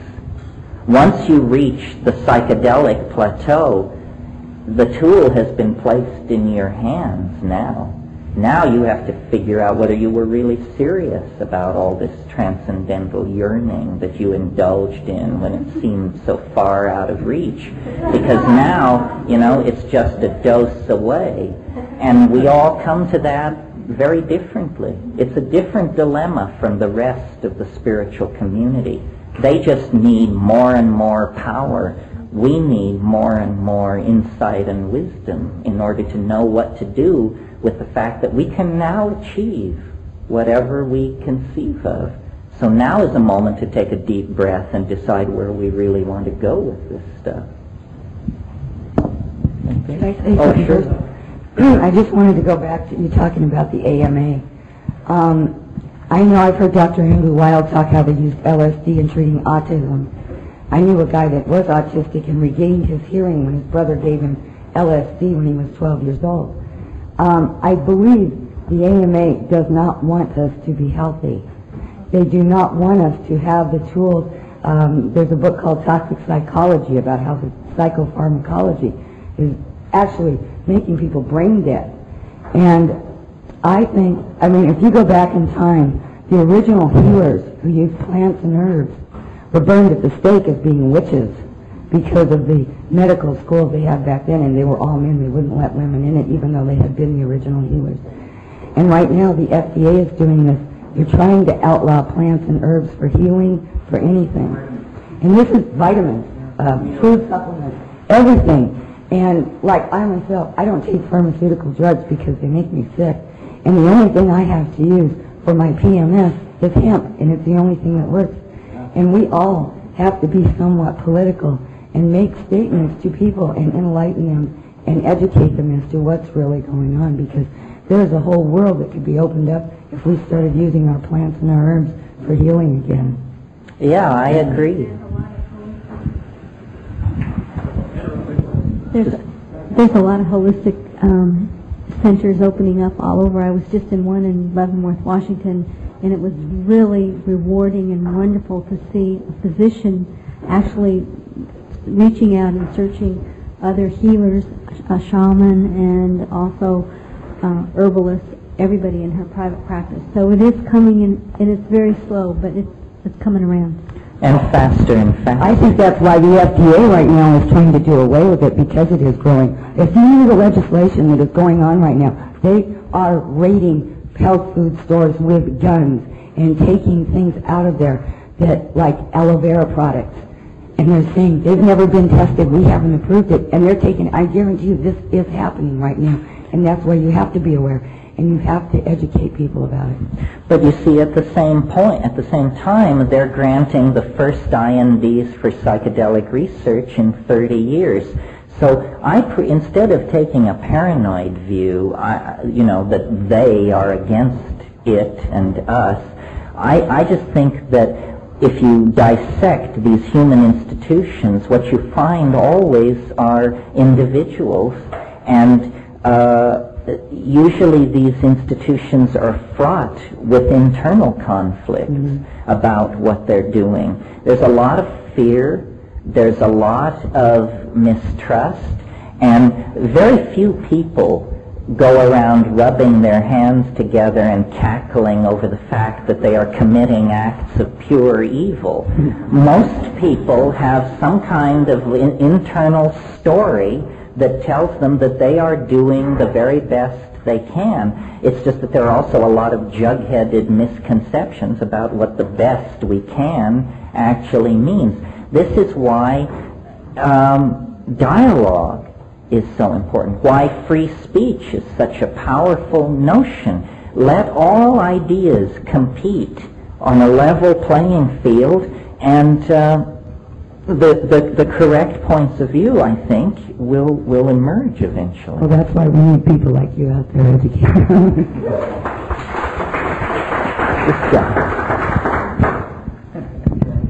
Backing up a little bit to the journeys to elfdom and other places, most shamanic journeys seem to be almost, even when they begun as a group thing, end up being a solitary journey of your own, whether you're the octopus with the colors displaying yourself and you're out there. Very rarely do you hear of people journeying with another mind being, not the body being, but a mind being. So in these journeys, whether you're in an elf realm or another realm, is there a reading between these other entities and you in your journey to their world or their space? I mean, is there a communication at all? And also, can you go with somebody from this realm out there, but on a mind plane, or as you described, the octopus type thing, where you're communicating not with words or dictionaries? Well, it's hard to say. You know, Plotinus, who was a Neoplatonic philosopher, he described the mystical experience as the flight of the alone to the alone.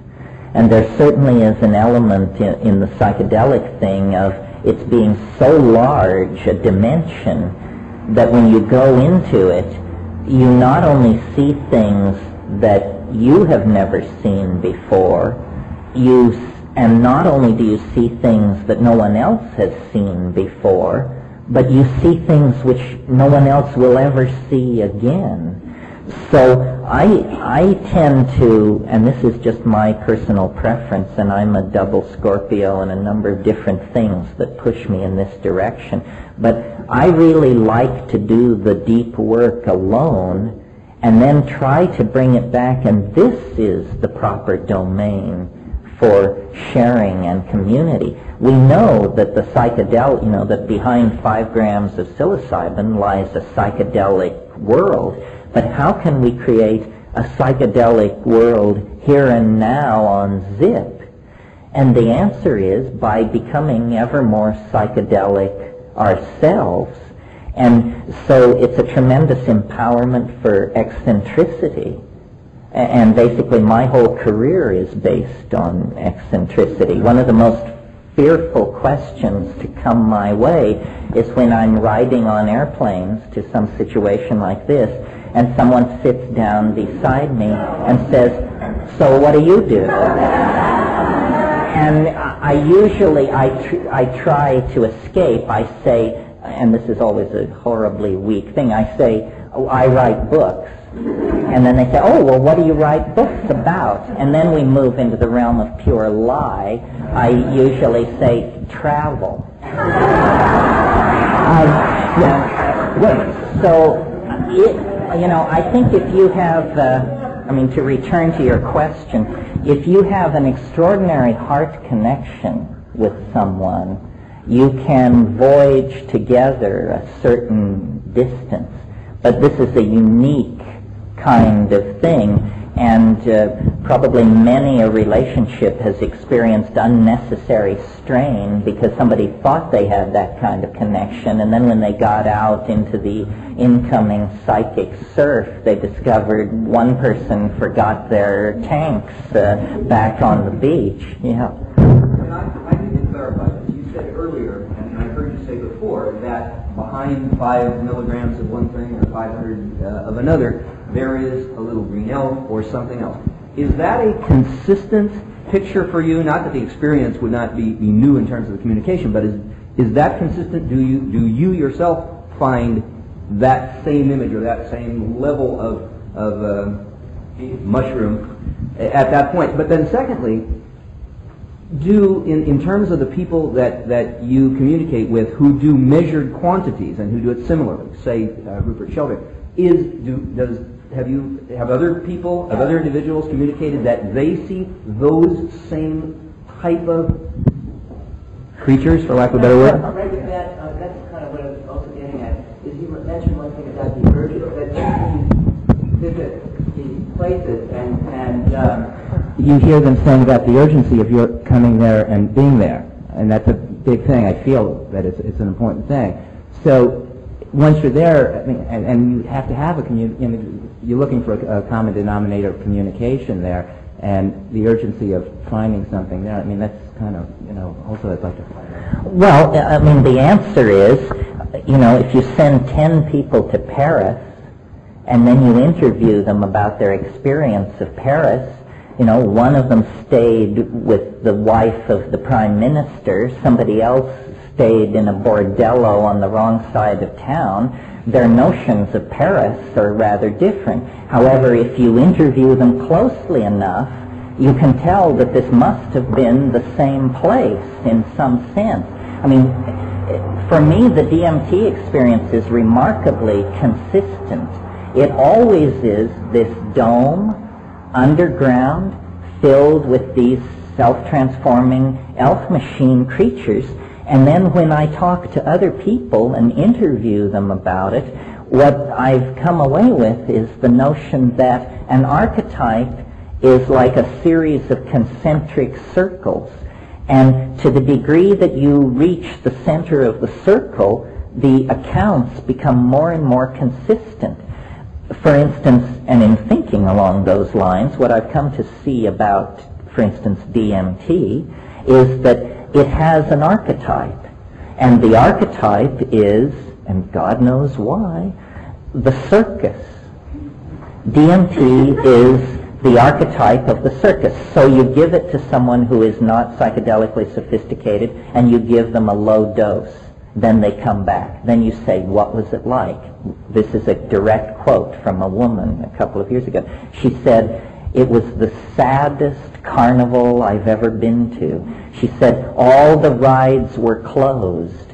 Nobody was there. There were just gum wrappers blowing between boarded up tents. I said, interesting. So then give it to someone else. And they said, it was full of clowns. And I said, you mean elves? He said, no, just clowns. And as the dose rises, the familiarity of the image is stripped away, and it migrates more and more toward this thing behind the mask. Well, now, if you think of the circus, it is an interesting archetype. First of all, 3 rings in constant activity. And it's a wonderful thing for children. Children love the circus because there's light and color and music and animals and, clowns. But then there's also a side to it which children don't see. I mean, you lift your eyes from the center ring, and there is Eros in the form of the beautiful blonde woman in the tiny spangled costume who works without nets hanging by her teeth far above the center ring. And twisted into this erotic image is Death, because she works without nets. The whole point of her performance is the fact that she could fall and be killed. Well, then there's yet another aspect to this circus archetype, which is away from the lady in the spangled costume and the clowns climbing out of their little cars and the powdered elephants of many colors, are the sideshows that snake off into the darkness. The two-headed lady, the goat boy, and the thing in the bottle. They're all there, too, to be looked at. So it's this incredibly rich amalgam of light, color, humor, childhood memories, cotton candy, joy, Eros, death, the thing in the bottle, the wild animals, so forth and so on. And as you make your way toward it, different layers fall away. Do you find a consistency with the... Do you find similar but different consistencies with LSD and with psilocybin that you could make as clear as the consistency that you find with DMT? Oh, yeah. I think that, see, one of the great confusions about psychedelics is that they're all the same. Like in some textbooks, if you look up psilocybin, it will say a hallucinogen derived from fungi which causes LSD-type hallucinations. This is nonsense. This just simply means that LSD arrived first on the workbench of Western civilization, so everything is referent back to it. If you're going to take these things, you need to take enough that you can tell the difference. And at low doses, all psychedelics are the same. It's just the experience of agitation and psychic inner turmoil. It's sort of like speed, But as the doses increase, you begin to hit the bifurcation points.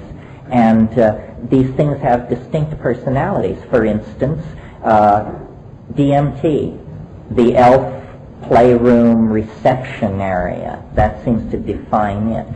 The amazing thing about psilocybin, and its distinguishing characteristic, is it speaks. It speaks in English to you.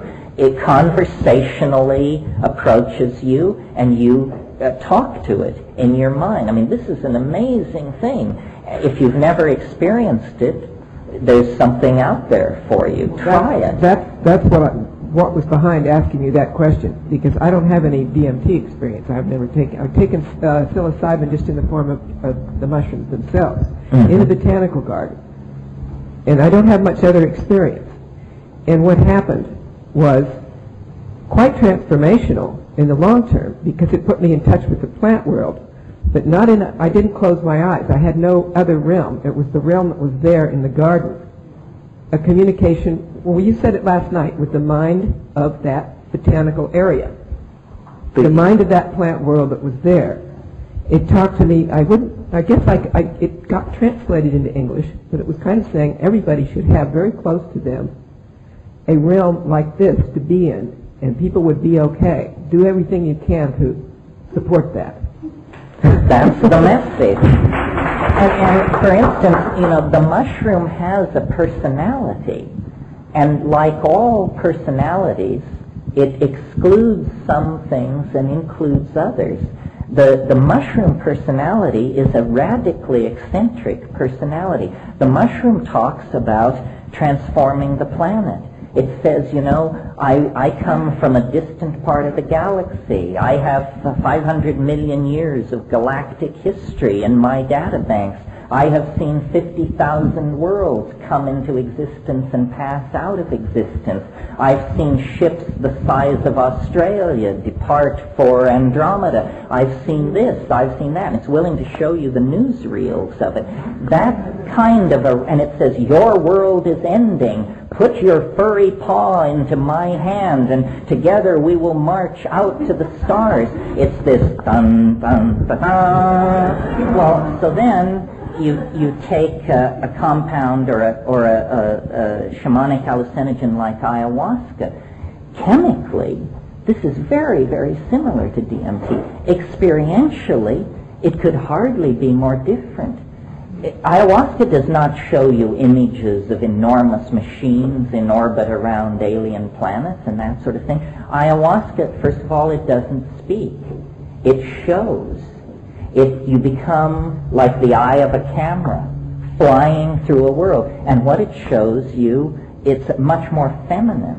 It shows you water flowing over the land. It shows you plant life growing and dying. It shows you the movement of glaciers over the surface of the land. It shows you people burying their dead. It shows you archaic civilizations. It shows you women nursing their children. It shows you meat. It shows you the stuff of this world on every level. And it moves you to tears. I mean, it's emotive. It's not about our cosmic destiny out there in the starry blackness. It's about coming to terms with the earth and our past and each other. And you say, you know, these things, these are personalities, these are visions. And the idea is to fuse all of this into a single unitary perception that does honor to all and limits none. Back here. Yes, I was fortunate to be able to have and one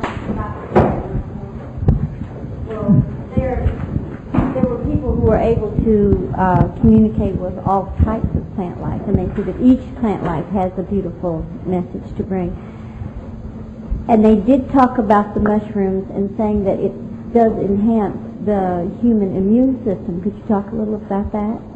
Well, yes, this is true. You probably all know or may have heard of what's called Rishigen or Ganoderma lucidum. This is a mushroom, a Chinese mushroom, that definitely stimulates the immune system. And many fungi probably have this quality because these higher fungi, the Basidiomycetes, have enough of a trace of their evolutionary death to more primitive fungi, the kind that cause candida and vaginal fungus and stuff like that, the undifferentiated fungi, that the immune system recognizes this as a potential stimulant and responds to it. So this is definitely true. Yeah. I just got this notion that maybe the Gödel's incompleteness there would explain the absence of the self, and we dive into it, you know, and I thought maybe you'd get a quick answer, or even a long answer, about which is more real than the self and the other, or is the self the other, the one? No, the self is the other. Right. That's what I've come away. The self is the other. And assimilating the implications of that takes a lifetime. We have within us the very thing that we're seeking, you know. It's like the Jungian fairy tale of the guy who leaves home and searches the world for enlightenment and has all these adventures and finally concludes that it is not to be found and returns to his home and rebuilds the hearth and discovers beneath the hearth the thing that he had sought in all the wrong places. I mean, it is within. It is a recurso. What we're looking for is within us. It's our own inner riches. This is why psychedelics are such a powerful antidote to capitalism, because they teach you that you are not a wannabe. You are where it's at. And nobody should allow you or sell you a different point of view to make you think you're going to be complete when you get a Maserati or a Rembrandt or something like that. All that is just the detritus of the physical world. Would you say we're cycling at the same rate between self and other, or if there is such a thing? That everyone's doing it. Well, I think that if we could really follow ourselves into dream every evening with full consciousness, that we would discover that we touch the philosopher's stone at least once every 24 hours. It's just that we return down the river of forgetting, lethe, you know, and every morning we emerge from spending time with the other as self, and then we're inserted back into the fiction of our three-dimensional existence and our individuality. I know that the tapers are getting antsy. We need to break for just a few minutes to have tea and stretch. Don't forget your question. We'll come back and hammer on this a little more.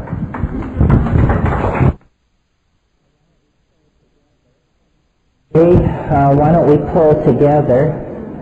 While we're doing that, I wanted to call your attention to a new publication on your newsstand, which is Psychedelic Illuminations. Ron Piper and a number of his associates have gotten this together. In this issue, there happens to be an article or an interview with yours truly.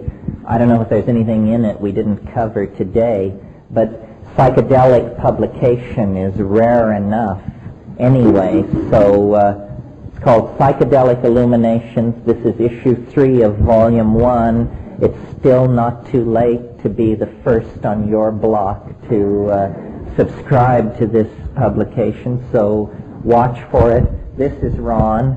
If you want to talk to him, I'm sure he can arrange for you to have more involvement with it.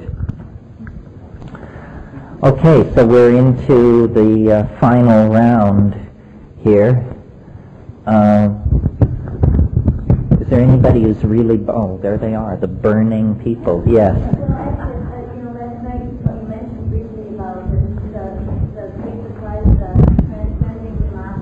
I didn't quite get it, and I just wondered if you would clarify, because it bothered me a lot, and I thought I couldn't quite see. I mean, democracy is limited, but that doesn't mean you throw it out. I didn't, it's always limited, but it's still valuable for what it does, perhaps. So I wondered if you explain better how you intend it or whatever. I wasn't advocating getting rid of democracy. What I was suggesting was that we don't really have democracy because we don't have an ideologically level playing field, because special interest groups are able to spend so much money to influence opinion that what we really have is an oligarchy of special interest groups that is very skillfully able to manipulate the general population into taking up positions that they would not naturally incline themselves toward. So if you're serious about having a democracy, then you have to somehow curtail the incredibly sophisticated efforts to skew the democratic dialogue to favor one or another special interest groups that are buying their way into the dialogue. I thought you were throwing the concept out, because you mentioned about, there's one person, one vote. No, didn't I... Quite do it. I mean, I agree it's an ideal more than a reality, No, I think democracy, I'm a thoroughgoing Democrat. I think democracy is almost a biologically obvious way of organizing ourselves. I mean, one person, one vote. What I was knocking is that behind democracy lurks the idea of the citizen, And that's the idea that we're all exactly alike. And that's preposterous and an unnecessary fiction to the practice of democracy. We are not all alike in our abilities, in the wealth we command, so forth and so on. So for purposes of governing ourselves, we give each person a say, but we shouldn't then extrapolate that uniformity into the idea that we are in fact uniform. We are not. You see, democracy of that sort, based on the modern concept of the citizen, has arisen in the wake of the invention of printing, and printing, a number of ideas spun off from printing that McLuhan was the only person to really correctly identify what they were and what their effects were. One is the idea of interchangeable parts, because print is a system of interchangeable parts. Once you establish a font, every lowercase e looks like every other lowercase e. What we are is more analogous to what you deal with in manuscript, where every e is sort of like every other e, but it contains individual variations imparted by the fact that it was drawn by a human hand at a given moment. We want to express our political wills through a system of equality, but we don't want to do damage to our individual uniqueness. And the point I was trying to get at last night is the concept of the citizen. It does erode the idea of our uniqueness to some degree. Yeah.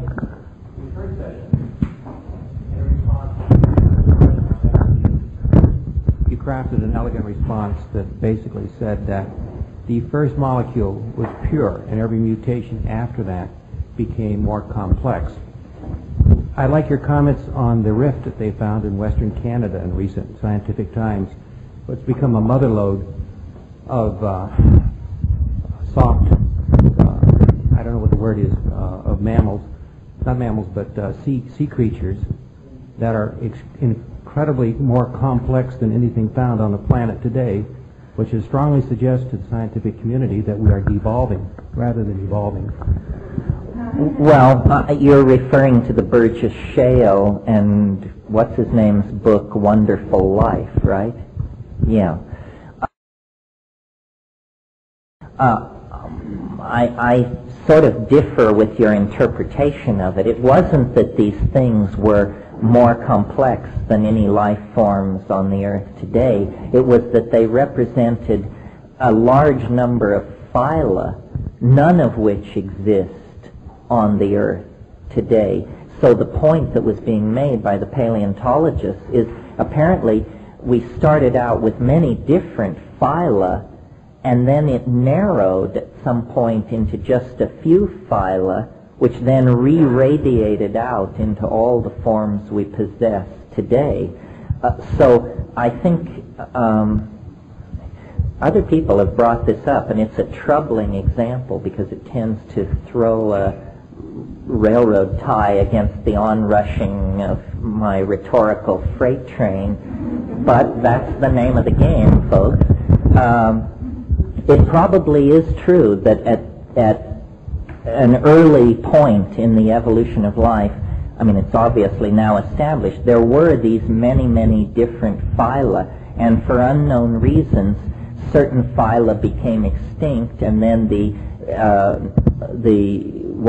phyla which were left radiated and filled all the abandoned niches that had previously been occupied by these now extinct organisms. But nevertheless, we have to look at this question of, for reasons unknown, they became extinct. Why did some phyla survive and others not? It would be inconsistent with the theory of evolution to suggest that this happened entirely by chance. There must have been some adaptive advantage possessed by the phyla that made it through whatever these narrow evolutionary necks were, And then the phyla which survived these climatological crises, or whatever they are, radiated into an incredible number of complex forms that nevertheless could be traced to a small number of earlier phyla. A more, in line with the thrust of your argument, a more difficult to answer objection that I don't know why I'm telling you this, because it erodes my own position, but I was preaching this, the world complexifies through time rap at Esalen one time, and a guy was staying with me there who was a professional Russian translator. He was a Russian and a linguist. And he said, you know, there's a major exception to your rule that all phenomena complexify through time, and that is language. He said, as we go back into the past, languages become richer. And I am still puzzling over this. I don't think it's an inherent property of language. I think it's because as we go back into the past, languages become more and more localized, and local variations develop in small, confined geographical areas, so that then when you pour all these languages together, there tends to be a certain leveling, and this probably results in a general fall in the total number of words being used in a language. In other words, if in Canada they call a windshield a windscreen, and in England they call it something else, well then as long as Canada, England, and the U.S. don't communicate, we have 3 words for windshield. But if these 3 cultures communicate frequently and deeply, probably a couple of these words will become obsolete or colloquial, and one term will dominate.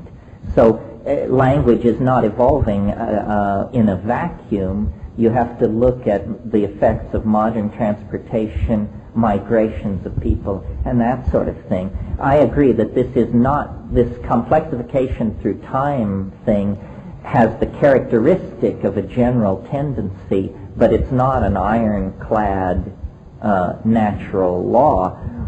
We can see that now, for instance, communism in the Soviet Union acted as a deep freeze for traditional cultures. Wonderful traditional cultures exist out on the steppes of Central Asia, in Kyrgyzia, Turkmenistan, Nagorno-Badakhshanskaya, and these places.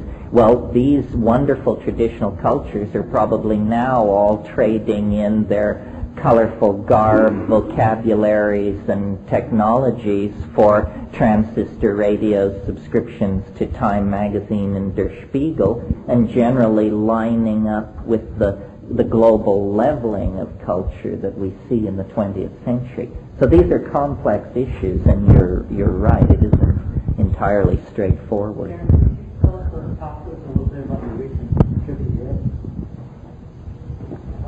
Do you mean the one to Prague or the one to Italy?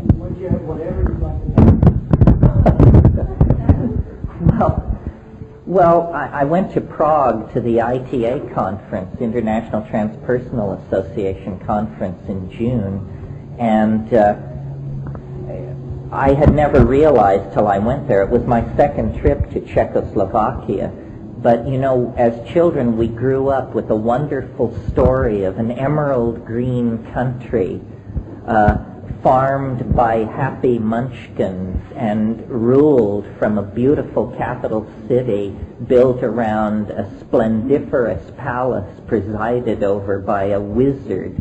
And I realized Czechoslovakia is Oz for grown-ups. And the morphogenetic field of the place is such that it might be a place we should all consider as a good venue for an archaic revival. I think Prague in the 90s could be what Paris in the 20s was. It is, after all, the capital of old Bohemia. You may not know why we are called Bohemians. You don't have to have a Slavic gene in your entire family tree and can claim yourself as a Bohemian. It's because Bohemia stood for individual freedom, eccentricity, the magical arts, the practice of the arts, and a science which more gently approached the union of spirit and matter.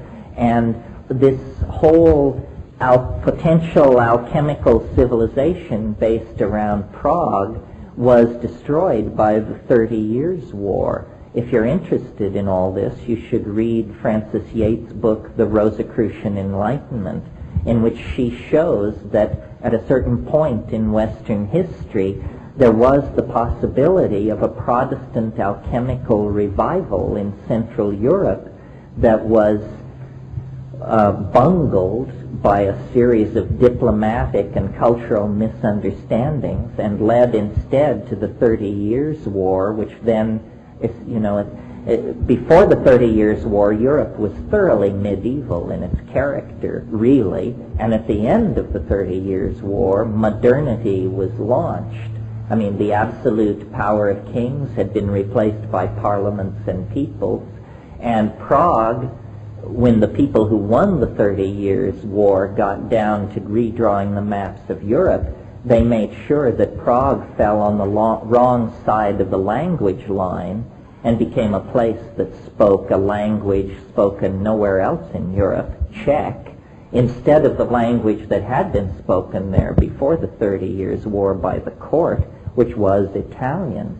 So it's a whole lost episode in Western history that not too many people know about, but we could all return to our Bohemian roots and create a community under the gentle aegis of Václav Havel and similar philosophically right-thinking people that might be a window of opportunity.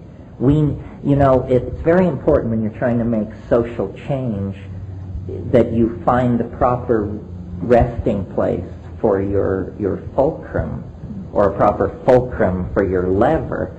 And the best place is outside the system that you're trying to move. And if we're serious about carrying on a major critique of American society, Prague might be an excellent place from which to do it, especially if by some nightmarish fluke of fate the knotheads currently in power are able to hang on. Sorry for that brief foray into politics. That's what Richard was trying to bait me into, yeah.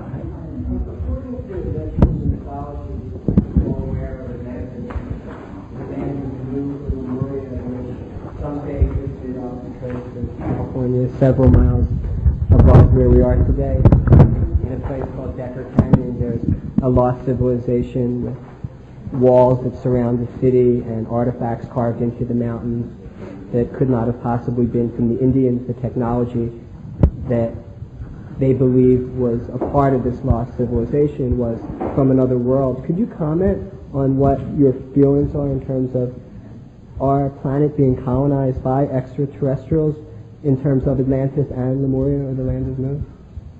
Yeah, I can. I'm not sure how much comfort it will give you.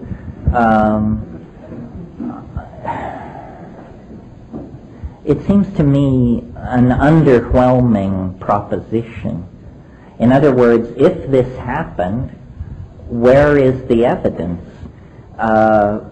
There have been fabulous civilizations existing in the past, but their artifacts, their buildings, their earthworks are available to be visited and seen. It seems to me, in trying to build models, I try to follow Occam's razor. You all know what Occam's razor is? Hypotheses should not be multiplied without necessity. And I just find the lost continent thing an unnecessary hypothesis. I think there are lost civilizations, but I think we do a grave injustice to our dilemma and our accomplishments by thinking that anybody ever stood in this position before. To me, you see, there's an impulse that's very old in the Western mind to, and strangely enough, I trade on it to some degree. It's called the nostalgia for paradise. And it's that we're always looking back to a lost golden age. And I think there was a lost golden age on the plains of Africa 15 to 20,000 years ago. I discussed it this morning. But I don't think high technology has ever existed before on this planet. Well, there's just no evidence of it. And the Atlantean people and the enthusiasts of Mu and Lemuria are always trying to fiddle with the dates and say, you know, the Great Pyramid is 25,000 years old and there's a ruin on the Nazca Plain that's 50,000 years old. This is, first of all, the evidence is absolutely unconvincing, and second of all, the miracle is not how old the breakout into language and technology is, but how recent it is. I agree with you. I think that, you know, if you were to go scuba diving off of Bermuda and the Bimini Islands, you would find what many people believe are artifacts from Atlantis. You can hike in Decker Canyon, and most of what is to be found is underwater because of the shift in the continental plate 10,000 years ago or more. But many people believe that the UFO involvement in that civilization is still very active today. I know someone who I believe you met last night, Robert Stanley from Unicus Magazine, who takes people on these expeditions in Decker Canyon. He took somebody at the beginning of the summer and a roll of film was shot. The person was from the East Coast, I believe in Boston, and he spaced on the development of the film. He just forgot about it, and he decided, okay, I might as well get this developed. And sure enough, hovering in the distance over this part of the canyon were 12 saucers.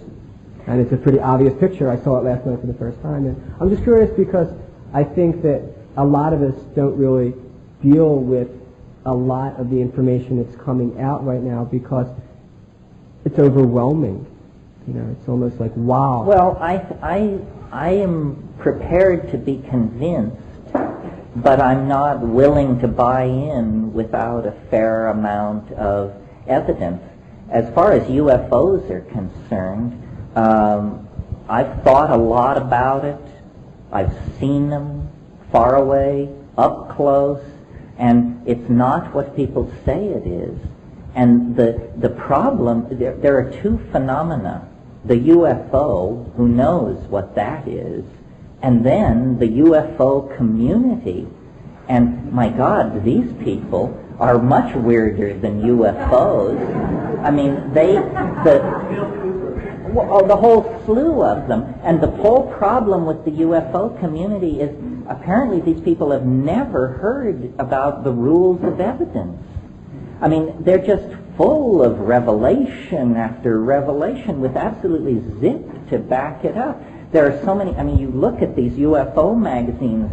Well, do you want to believe Master Chen Thuk of the Nabungi system, or do you want to go with the Billy Myers crowd, or what's coming out of Brazil? I think Jacques Vallée in one of his books estimated that if you don't believe UFOs only appear where there are witnesses, and take the number of sightings seen by people and extrapolate that by the area of the surface of the Earth, you have to conclude that UFOs are coming and going from this planet at a rate of 12,000 a month. Well, my God, what kind of extraterrestrial contact is this? That 12,000 a month for 50 years and never a definitive piece of evidence. I was talking to one of the researchers on the fetal abduction thing. This guy was all excited. He said to me, you know, I've talked to 500 women who claim surgical removal of fetuses. And he said, and you know, the amazing thing, there's not a single sign of physical invasion of these women's bodies. And I said, whoa, Dr. X, doesn't this suggest something to you? And he said, yeah, advanced surgical techniques of which we have no knowledge. I said, well, yeah, but doesn't it, I mean, give me a break. So I think they have to operate in the light of the same evidence as everybody else. And their problem is that they claim to know too much. They're just willing to tell you, 125,000 years ago they arrived to grow sweet peas, and then 100,000 years ago the project changed and the 11th planet did something. Too much data. It's too Jack Armstrong-ish. Do you believe our government has the technology to travel in ships to other stars? Do you think we're doing that today, or do you think that's our future? No, I don't think we're doing that today. I mean, we have a government that can't knock off a loudmouth in Baghdad, let alone travel to other stars. So you believe our space program, Pardon me? The program is limited to what NASA tells us is the reality of what's going on, and that basically, you don't think there's like an underground or a whole network of societies and organizations within our government that are involved in research and technology? Well, obviously there is a black portion of the government where research goes on and probably fairly kinky things are carried out. But these people are no different from us. I mean, some of them may be here today. And I don't mean cops, I mean, there may be NASA scientists here today that we are not so different from the people we're talking about. Human beings cannot keep a secret. You may bank on it. And so the idea that, somebody possesses a technology thousands of years in advance of us, I mean, then when you actually tear the lid off some of these government black operations, you don't find super scientists and brilliant minds. You find people like Gordon Liddy and John Dean and, half-wits, clowns seem to lie behind most of this. I believe that I am not a conspiracy person. I believe that nobody is in control, and that the people who seek control are the most misguided of all, and that there's a great deal more than we don't know than we do know. And I would love to be convinced that something really far out were happening, but it just always seems to come apart in your hands. These are, I consider stuff like the UFO phenomenon as popularly, commercially available UFO beliefs as basically viruses of language, diseases of understanding. If you could teach people about the laws of evidence and how you build a case and stuff like that, then people wouldn't be troubled by this.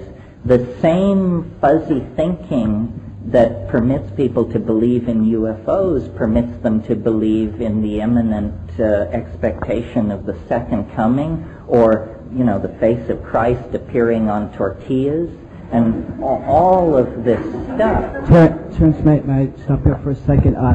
Is there a lot of people still with questions? Because they still have a lot of time, well, at least till 6 o'clock supposedly. Can I have a show of hands?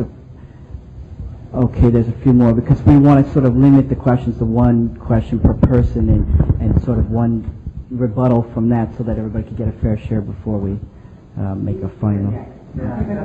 Is this a gentle hint to stop raving about UFOs? I want to make sure leave the UFOs. He doesn't want to hear any more about it. Oh, I see.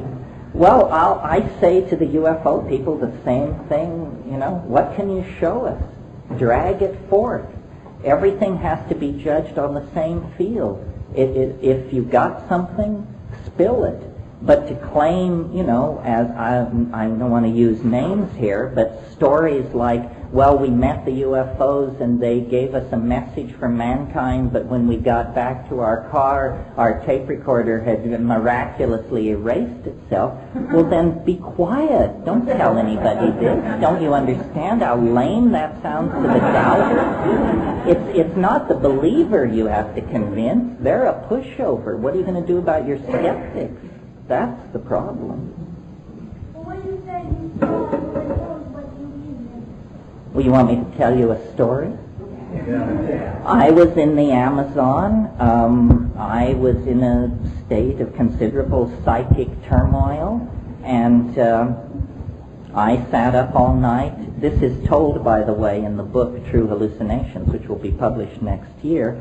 And at dawn, I looked across this lake, and there was a thin line of clouds on the horizon. And I watched this line of clouds, and then suddenly I noticed that they were turning in place, like a pencil spinning on its axis in one place, and then the clouds, this line of clouds broke apart into 4 perfectly identical lenticular clouds. And then the 4 lenticular clouds merged into 2 lenticular clouds. And then the 2 merged into 1. And as they merged into 1, I heard the whee, whee, whee sound of Hollywood science fiction flying saucers, and I realized this thing was coming toward me across the lake. And it was absolutely convincing. It was a flying saucer, the real thing. And I was absolutely convinced that it was going to take me at that moment. And as it passed over, only about 200 feet above my head, I could see it clearly enough that I could see rivets on its underside. I could see its running lights. I could see it. But you know what I saw? I saw the end cap of a 1932 model Hoover vacuum cleaner. It was the very same flying saucer that George Adamski suspended from a piece of Mylar fishing line in 1953 and photographed in his garage, one of the most famous UFO hoaxes of all time. I saw it, a diameter of 40 feet, over the Amazon basin, and I knew what I was looking at. It was more disturbing than if it had been a ship from Zeta Reticuli, because it had built-in cognitive dissonance. What? The mind couldn't sort of perceive the magnitude of it, so it's sort of like you did a mental override on it. Now, I saw UFO. It's a very short story, wasn't it? If it's a very short story. You were in the jungle,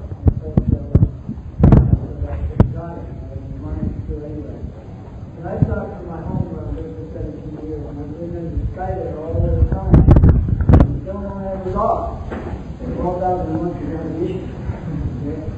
And I was looking down on it, which is another advantage. You're looking up at the entry. And you're looking down and you see a pretty it was about, I don't know, 6 feet in diameter in proper shape, which means that anything that's inside that is gone. And it just sort of scanned the hillside, scanned the bushes. Went up this road below, and then sort of like went to the top of the hill over there. It's all electromagnetic movement. And then it came down the hillside, and it went between 2 houses at window level. And went along some highway. And I had 2 witnesses with me.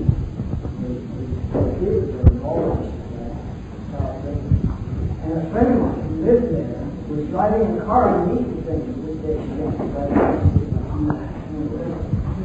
thought it was about clear for 15 minutes. Then they accelerated and we were looking between the 2 mountains. Each time we were getting over here, shut out. They didn't want to have any part of it. Well, see, I believe you completely. I don't have any problem with that. It's simply an enormous leap to say that that was a craft from another star. It's much better to just say it's a who knows what it is. The world is full of weird stuff. Just briefly, here's my best theory on flying saucers and a whole bunch of other stuff. This tries to solve all problems of this sort simultaneously. The transcendental object at the end of time, let's drag it in here. And let's imagine that it is like those mirrored balls that they hang in discos above the bar and spin. So then I think that definitely there is a forward movement of causal necessity which propels us from the past into the present on into the future. But that there is also, and necessary to account for precognitive visions and stuff like that, which happen all the time, a flow of information from the future into the past. And the transcendental object at the end of time is casting reflections of itself backward into the past. And if you are struck, whatever that means, by one of these scintillas from the transcendental object at the end of time, then you begin to cure and teach. And if you really got a good hit, possibly raise the dead. I mean, I'm not sure how far it can go. Now, also, these images of the transcendental object at the end of time haunt the skies of this planet in the form of spinning vortices of contradiction. This is what Jung said. He said, you know, the UFO is an image of the self. And I don't mean the little self. I mean the collective self of humanity. So a story like Jim's story I have no problem with it. I take it as true. It's the people who say, you know, and they revealed the nature of the fall of Atlantis and the world plan, then it's too much because it's coming through human interpretation. The horrible thing about the UFO people who claim contact is that the aliens they present to us are so incredibly mundane. So much more mundane than what you would encounter on a DMT flash, that they're just like the neighbors next door. I think that, you know, alien intelligence, the trick is not to find it, but to recognize it when it's in front of you. Intelligence is a very slippery concept. Sometimes we can't even identify it in the person sitting next to us on the bus. So how can you expect to identify the intelligence of an alien? It just seems incredibly unlikely to me.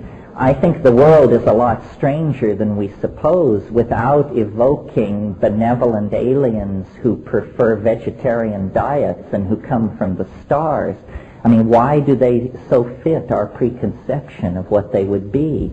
I mean, silvery humanoids, alien intelligence and alien life. When and if you meet it, you'll know you're in the presence of the real thing because you'll be barely able to wrap your mind around it.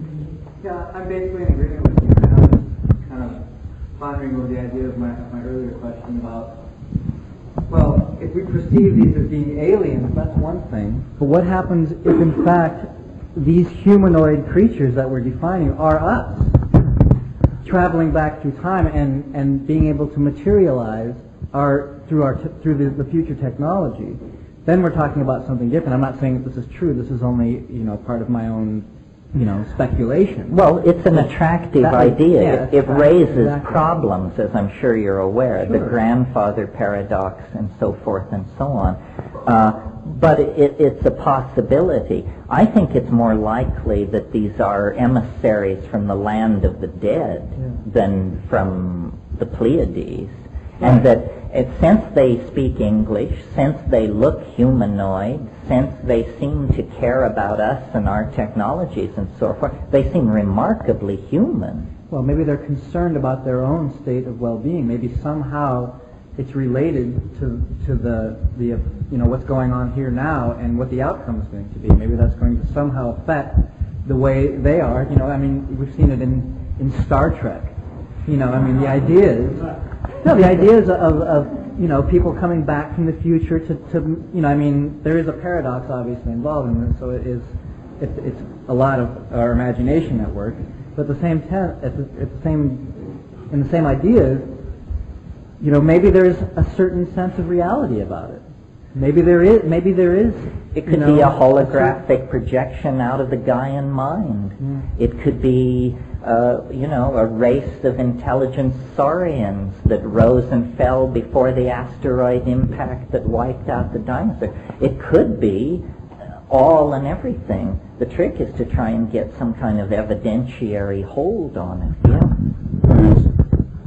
This is a nut and bolt question.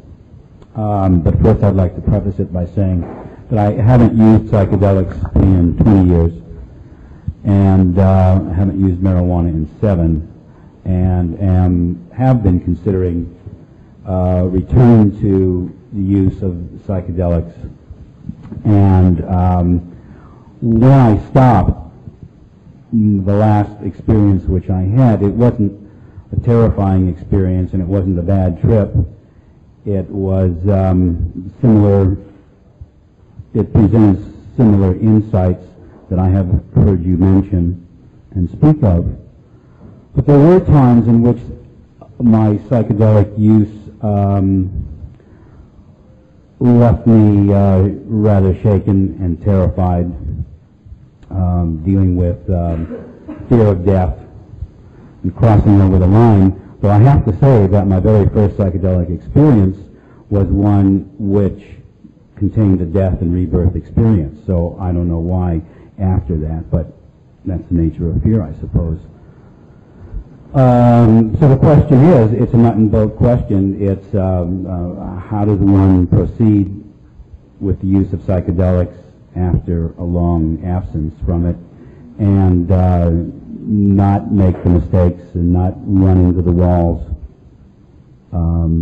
that I occasionally ran into, or deal with them, get around them, so forth and so on. Well, I think the best protection against unpleasant experiences on psychedelics is to do it with care and attention in environments that are safe and low on sensory input. In other words, you don't take it and go to a crowded singles bar or even a rock and roll concert. I mean, if you have to combine psychedelics with rock and roll, do it with low doses. No, I took it in the desert and in the mountains. Well, this is the way to do it. It isn't always going to be ecstatic, but it's almost always guaranteed to be educational. There's no way you can seal yourself off from shock, because shock may be what you need. But you can attention to it. I mean, fasting, going into it, cleaning yourself up, creating a safe space, not going to it if you've just been highly agitated by some emotional upheaval in your life, and then take a long time to integrate it and think about it. It's basically, in the best sense of the word, a religious activity, and and the intellect or whatever it is that lies behind it is very sensitive to your needs and your limits.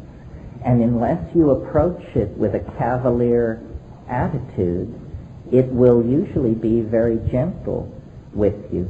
Now, this fear of death thing, though, is a hard thing to come to terms with, because we are going to die. It's scripted into the human experience. Culturally, there's a great deal of anxiety around this.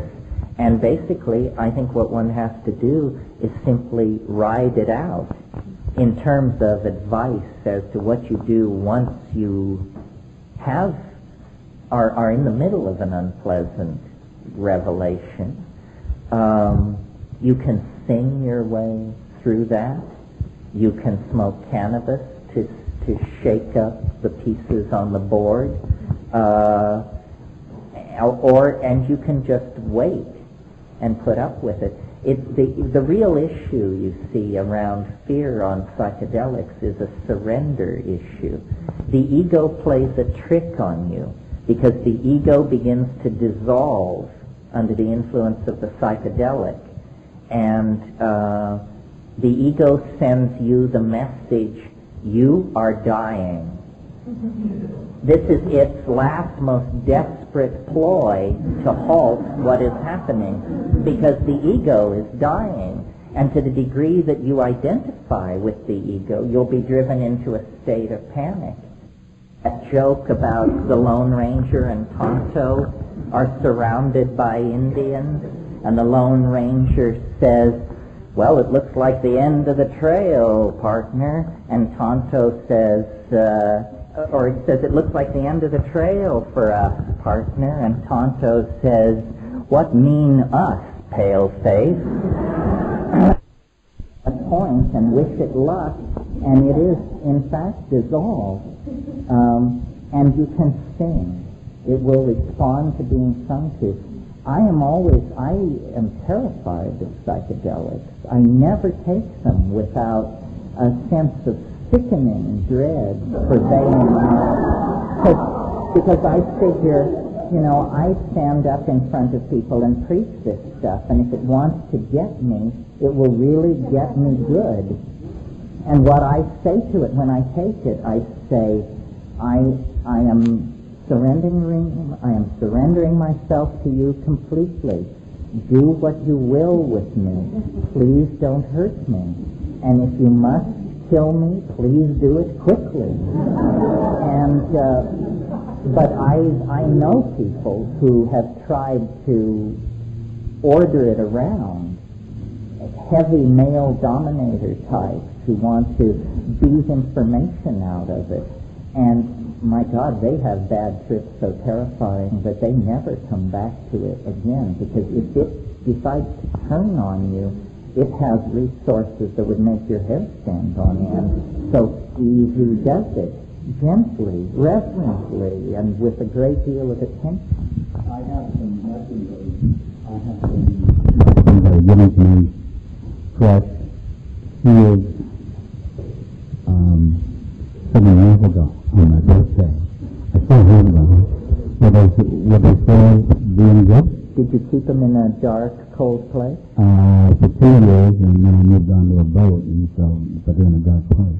Well, the way to tell is if the steel was so good that they are still cracker dry as a fresh saltine cracker, they're probably all right. But what tends to happen with mushrooms under the best feeling conditions is they resorb water. And if it's rubbery at all, or even bendable, then it's probably degraded and it's not any good anymore. Another thing, let me say before I leave this, if you're really serious about taking this into your life and you really want insurance against unpleasant experiences, then learn to grow them. This catapults you into a whole different category of relationship to it, because it gives special privileges to growers. It's like premier class on United Airlines or something. You get to board first, and you get a wider seat and a better meal and a good movie. So, and if you can grow it, it will teach you the qualities that you must have to take it, which are attention to detail, sensitivity to incremental changes, scheduling, cleanliness, so forth and so on, and will reform your character sufficiently that you can then probably take it without fear. Yes, this lady over here. To my children about this, I have an 11-year-old daughter and a 14-year-old son. I talk to them exactly the way I talk to you about it. I say there are good drugs and bad drugs. There's no such thing as the drug problem or the drug issue. Part of the way the establishment has muddied the water is by impoverishing our language about these things. Name a drug and I'll tell you what I think about it and how you should relate to it. I've seen people destroy themselves on cocaine, heroin, alcohol. I've seen people get nutty behind tobacco, religion, fascist politics, fundamentalism. And I say, if you're going to take a drug, and if you want to take a drug, talk to me about it. If you want me to take it with you and I think it's a worthwhile drug, I will. If I don't think it's a worthwhile drug, I will tell you why. But it will be a real reason, and you will find out that I'm not putting you on, and I haven't had any problem. I think we infantilize not only our children, but ourselves on this issue. Some drugs are bad, some drugs are good, some drugs are trivial, and then there are styles of taking drugs. The way I think psychedelics should be taken is it's a kind of paradox. Rarely and at high doses, so that you never are comfortable. I'm not peddling comfort here, I'm peddling revelation. So you must take what are called heroic doses, more than you want to take. That's the correct dose, and less frequently than you want to take it. That's the correct timing. And then each time it will blow your mind to shreds and positively feed into the rest of your life. The people who think people who take psychedelics are into escape don't know what they're talking about. I mean, escape into what, for crying out loud?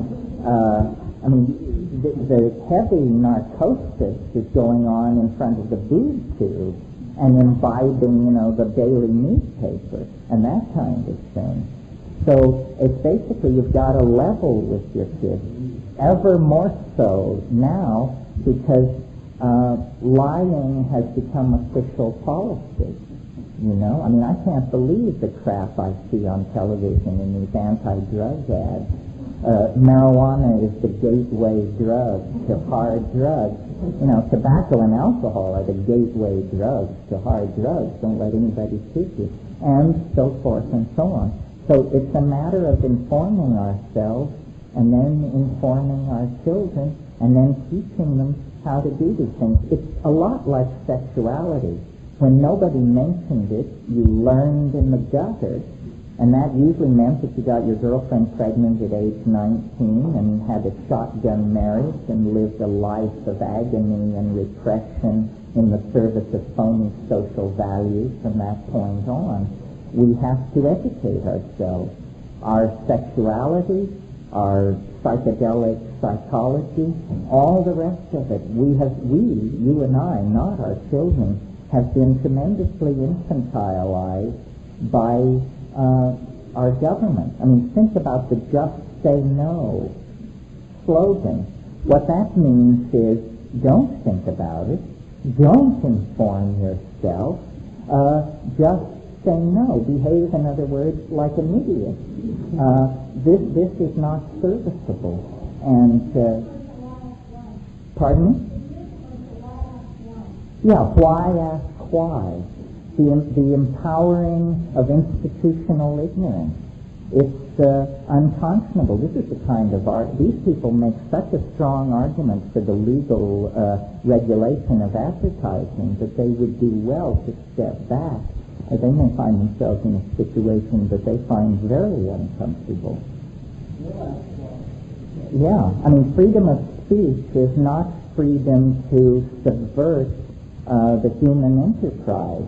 Freedom of speech is freedom to advocate and to argue and to respond to arguments, but not to stack the deck against truth and clear thinking and relative truth.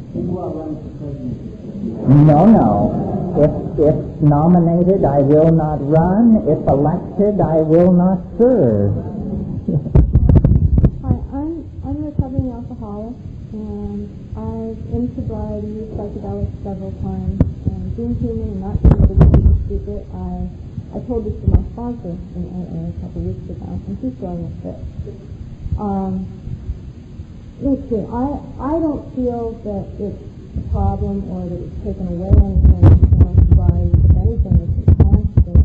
But I'm having a hard time articulating to her why I don't see this as a problem. I was wondering if you could address how to reconcile the use of psychedelics within 12-step programs. And I've heard that I heard at another workshop of yours that there are people doing this, and I wonder if you I don't want to name names, but the top people in AA are entirely pro-psychedelic. They have told me this. Addiction, repetitious abuse of substances has very little to do with this. Where I differ with AA, as it's generally presented, is the idea that all things are to be looked at the same. Again, this Luddite approach, where you simplify no matter how much damage it does to the complexity of the issue. A 12-step program is another form of infantilization. The whole idea of addiction as disease is a way of lifting responsibility off people. After all, if heroin addiction is a disease, then it's just sort of like the flu or gonorrhea. It's something which happened to you and it's very unfortunate, but you don't need to examine your own attitudes or psychology. This is in fact what we need to do. We have to take responsibility for our action. And I think that the 12-step thing is way out of control at this point, because there's a 12-step program for everything. I think, responsible activity, whether you're talking about drugs or managing your finances or your sexuality, there's no substitute for it. And you can't have a set of rules that will be sufficiently sophisticated to be a working substitute for intelligent decision-making. A lot of times 12-step also has diversion to it, that a lot of times, I have a friend who's also been in the program for 5 or 6 years, and he's so convinced of the whole thing about the Bible and the whole prophecy and everything that he's basically an alcoholic still. He hasn't come to terms with the problems yet at all. I mean, he's the same person with only one substance less than he had before. There's no substitute in politics, in psychedelics, in sexuality, in UFO hunting. There's no substitute for clear thinking and a reasonable knowledge of the rules of evidence. And if somebody's pushing some form of pipe at you, you need to have your crap detector out and working, because there's a lot of crap out there.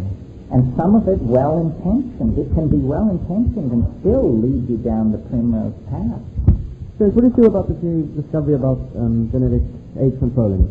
Very interesting. Genetic designing, preventing age and prolonging aging. You mean life extension? Yeah. I mean, it's inevitable. What do you feel is going to happen with that? Well, so many things are happening at once. This is just part of the mix. I don't think we want to live forever. I mean, somebody said death is nature's way of making room for next year's model. And there's something to be said for that. I really think that death is what it's all about.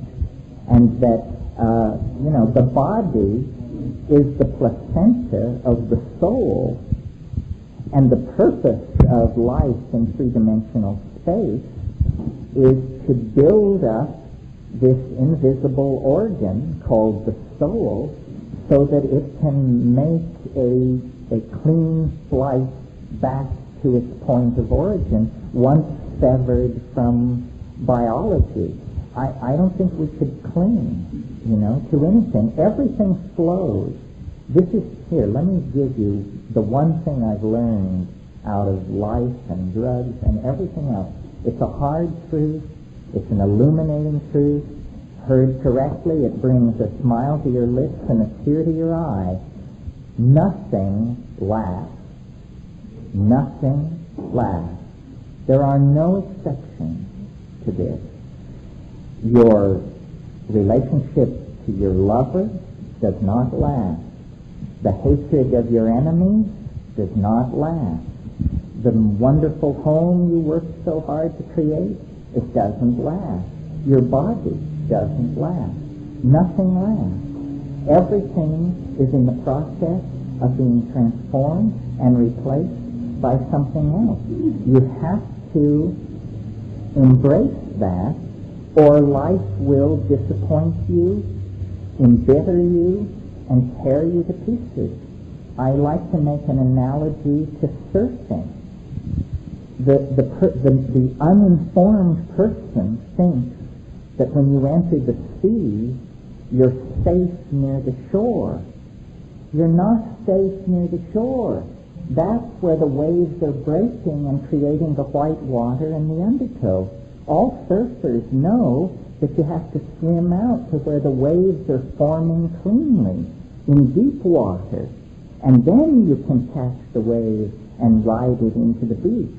But if you hold to the shore, you'll just be beaten to death in the incoming surf. That could be the end of the workshop as far as I'm concerned. That's how it works.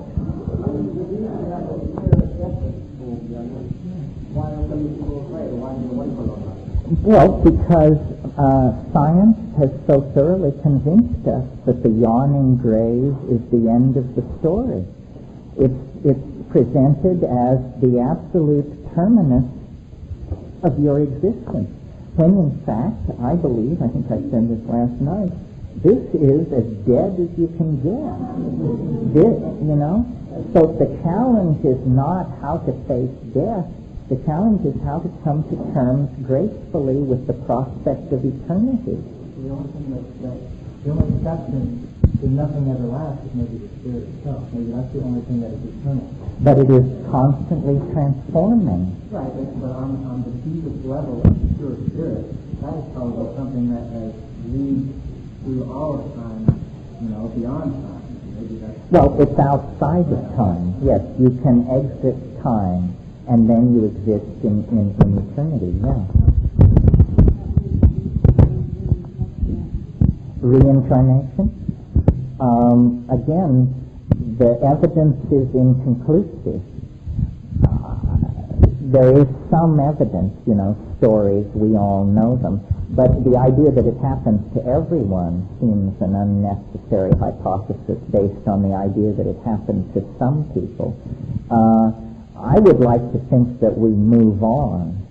I would like to think that there is a kind of ascent through existence. I'm open to the possibility of reincarnation, but again, underwhelmed by the evidence. See, maybe I should say a little bit about my own psychology, because I always get into these wrangles with people. I'm sort of presented as a person on the fringe of the New Age or something like that. I don't consider myself a New Ager at all. I got where I am through doubt, skepticism, lack of belief, hard-headed reason. And I've gotten, I believe, further into weirdness than the channelers, the people who are talking to the UFOs, and all the rest of them. They're such pushovers. I mean, the first voice that comes along from the invisible world, and they're ready to sign on to whatever gibberish is being pushed. I think you can be a rationalist. I think you can demand hard evidence, and still, this will not push magic out of your world.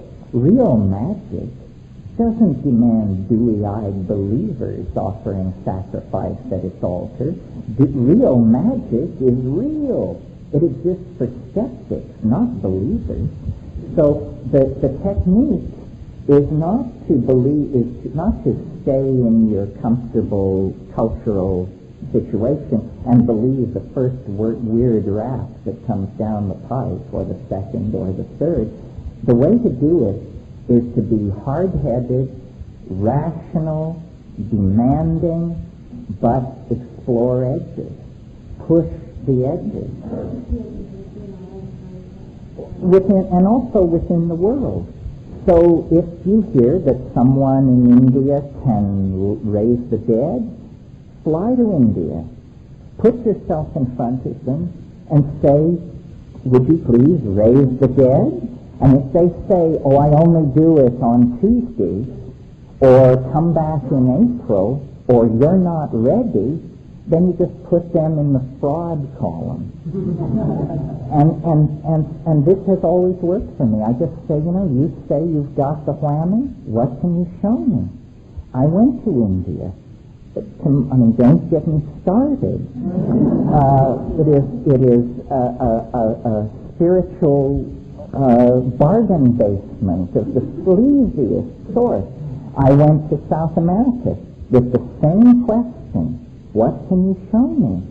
And the guy said, well, let's sharpen our machetes and we'll go out here a half a mile into the forest and we'll cut some of this vine and we'll bring it back and brew it up and I'll show you what I can show you. None of this kiss my feet, sweep up around the ashram 10 years, memorize 50,000 lines of the Avakasamsa Sutra or that kind of malarkey. If there's any assumption of hierarchy, head for the door. If somebody's telling you that you're little and they're up, head for the door. It's a con of some sort. It's a horrible, horrible con. The real stuff is available to those who ask for it. You don't have to prove yourself. Asking is sufficient.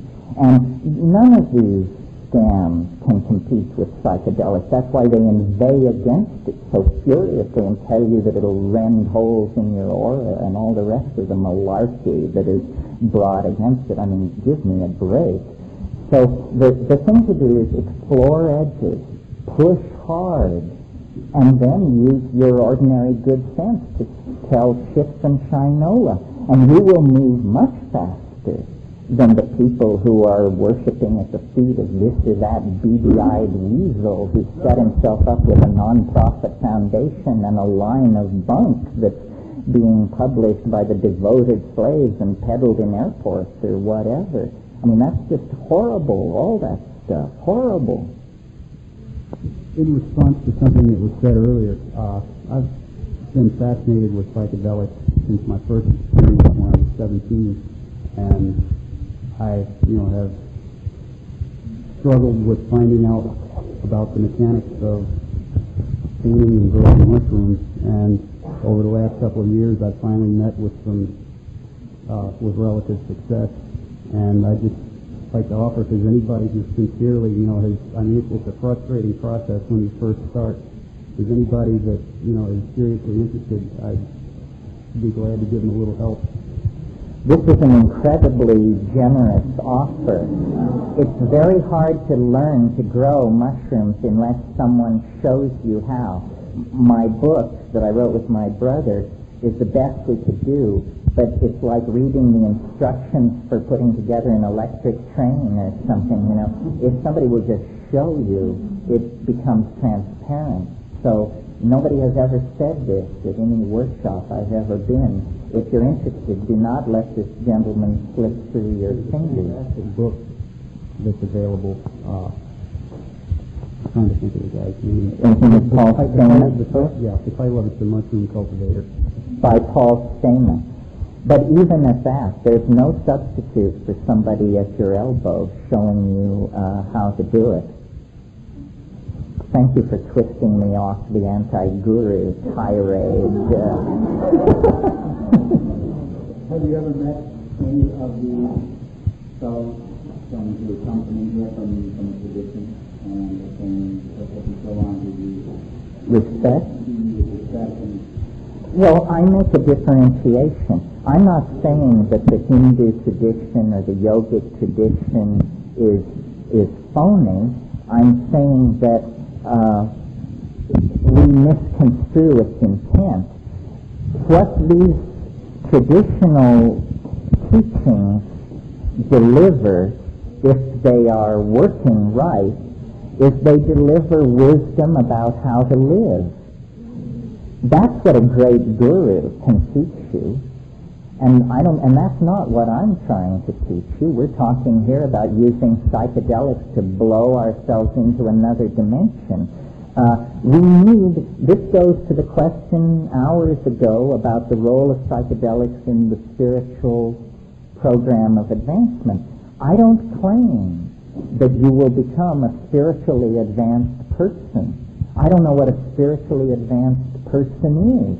What I claim is that you will contact a dimension of experience inaccessible by any other means if you will pursue this. And then you may decide that that's fine. You verified that everything I said is true or true enough, and now you don't ever want to do that again and go on with your life. Or you may be able to make some good of it. It is no substitute for ethical activity or moral sensitivity. It is no substitute for moral sensitivity. Moral sensitivity you don't cultivate in silent darkness in your bedroom with the telephone unplugged. Moral sensitivity is visit the sick and imprisoned, heal the sick, bury the dead, instruct the ignorant. That's what moral sensitivity is about, and people don't want to hear that. They want to go off and worship at the feet of some guru. What could that possibly have to do with moral advancement? Moral advancement is care for your fellow human beings, for crying out loud.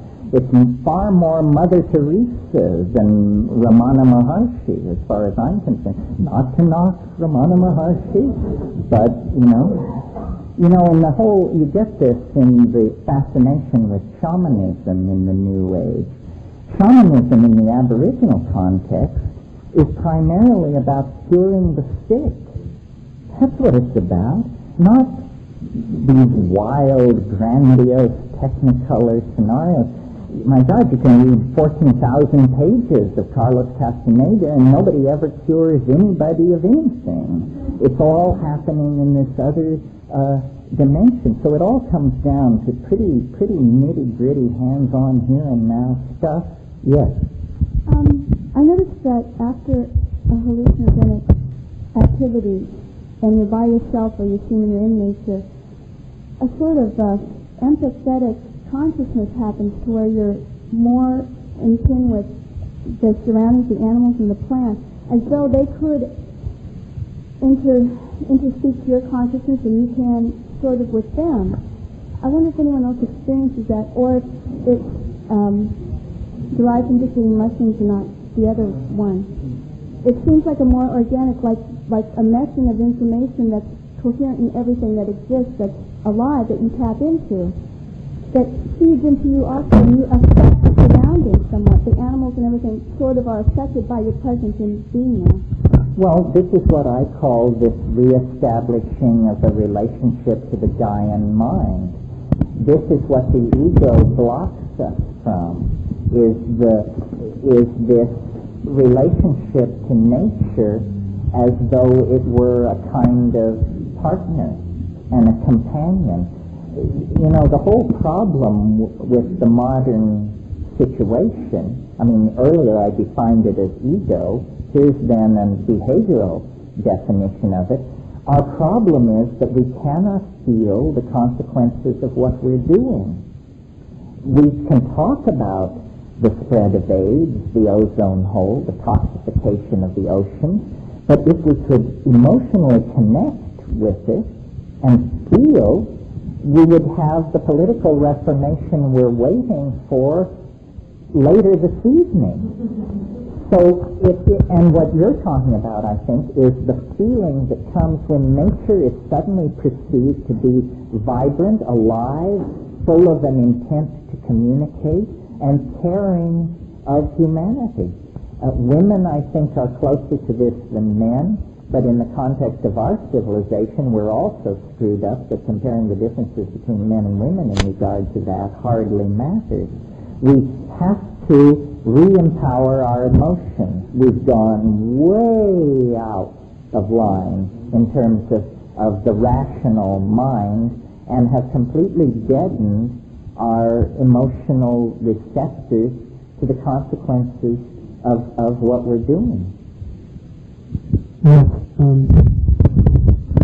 There's one thing you mentioned earlier about conspiracy theory, and not subscribing to that directly. I'm sorry, I didn't hear the last. You had mentioned about conspiracy theory and not subscribing to it directly as a theory, and I can appreciate that. But I think we have to look at it in more detail and maybe from some other angle to get more out of that. Maybe the terminology doesn't fit. But in the 60s, having lived through that era, we, I think, really touched on what democracy could be. It really was a different relationship between people for a short period of time. And I remember how it devolved as the 60s went on and the 70s came, and what we've all experienced to the remainder of the 70s into the 80s and now the 90s. I think it's been very dramatic change. I think that to describe that its happenstance would be folly. To say completely that the CIA, as an example, where I have no information and don't even want to have it. Plus it's something I let it go because I didn't fit their needs completely, may not be the whole story. For example, you talked about drugs, natural especially, but drugs in general can be inhabited as time goes on by those who experience it. And let's say, for example, as a theory, that those who experience that democracy early in the 60s were inhibited from further experiencing, were disassociated from it by safe houses, by whatever systems were developed, such that those drugs could be inhabited in a different way over a period of time. Rather than resulting in democracy, perhaps they result in Brave New World or some system of control. It seems to me like there may be a theocracy rather than a democracy that's ruling, and that there may be a thought process that is guiding. And one of the reasons we see these, when we look inside of these institutions like the Center for Disease Control, the National Institute of Health, the White House, one of the reasons we see these bungling people is because those are the only people who really can fill these roles. Not because there is nothing of intelligence behind that's guiding them. And when I say intelligence, I don't mean positive intelligence. So I feel like we have to, or it would be helpful for us to keep in touch with the idea of something going on, something guiding and counter-guiding. That, as you said about evolution earlier, that evolution really is moving toward a goal. I think that those who plan 500 years in the future, and there are people that do that, and those that may have a theocracy may see that goal and not want that. They may not want the free use of materials on this planet to flow freely between all people. Once that happens, we have whatever democracy truly is. I mean, even that would transform to a new word, a new name.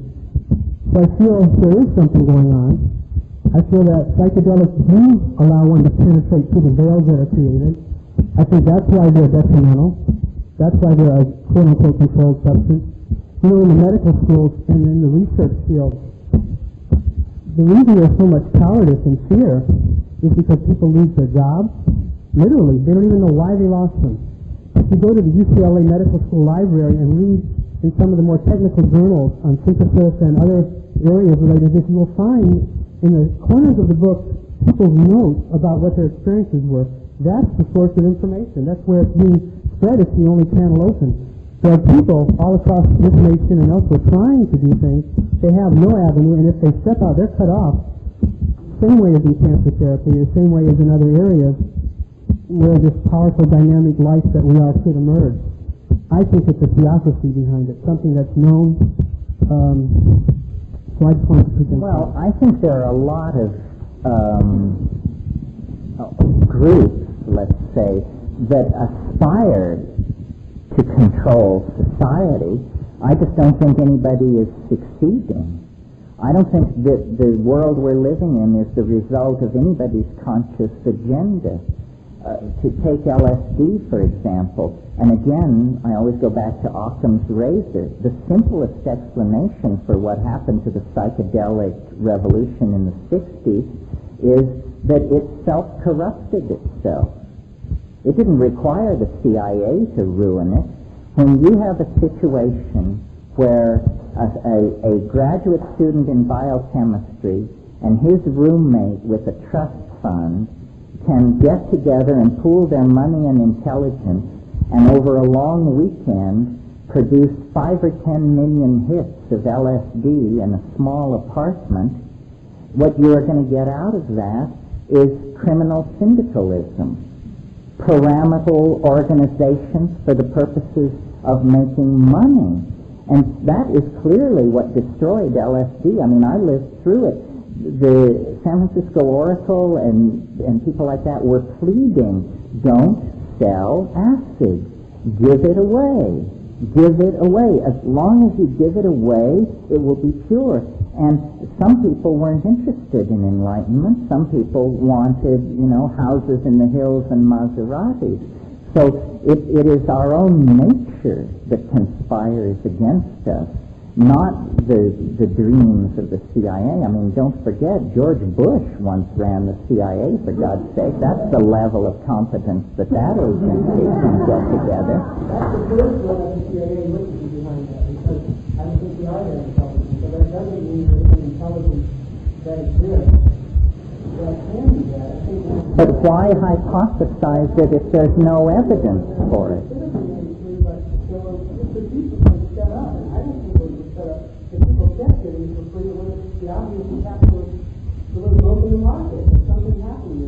Well, people decided they wanted to make money on it.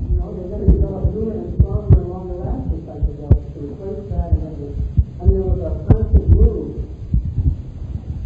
away from more of the psychedelic experience to more of it became very destructive. And I don't think it was primarily financial. What was it primarily? Control of what? Well, as you would yourself would say, if something went longer than you expect, you in a way lose control completely. Like what was it? But these things were distributed in microcultures relative to the global situation.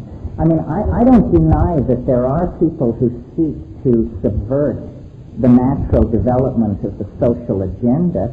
I just think that it's an impossible proposition. I mean, the real conspiracies are the Catholic Church, the World Bank, the IMF. And they don't think of themselves as conspirators. They think of themselves as 1,000-year-old organizations, shepherding, not in the case of the IMF, but...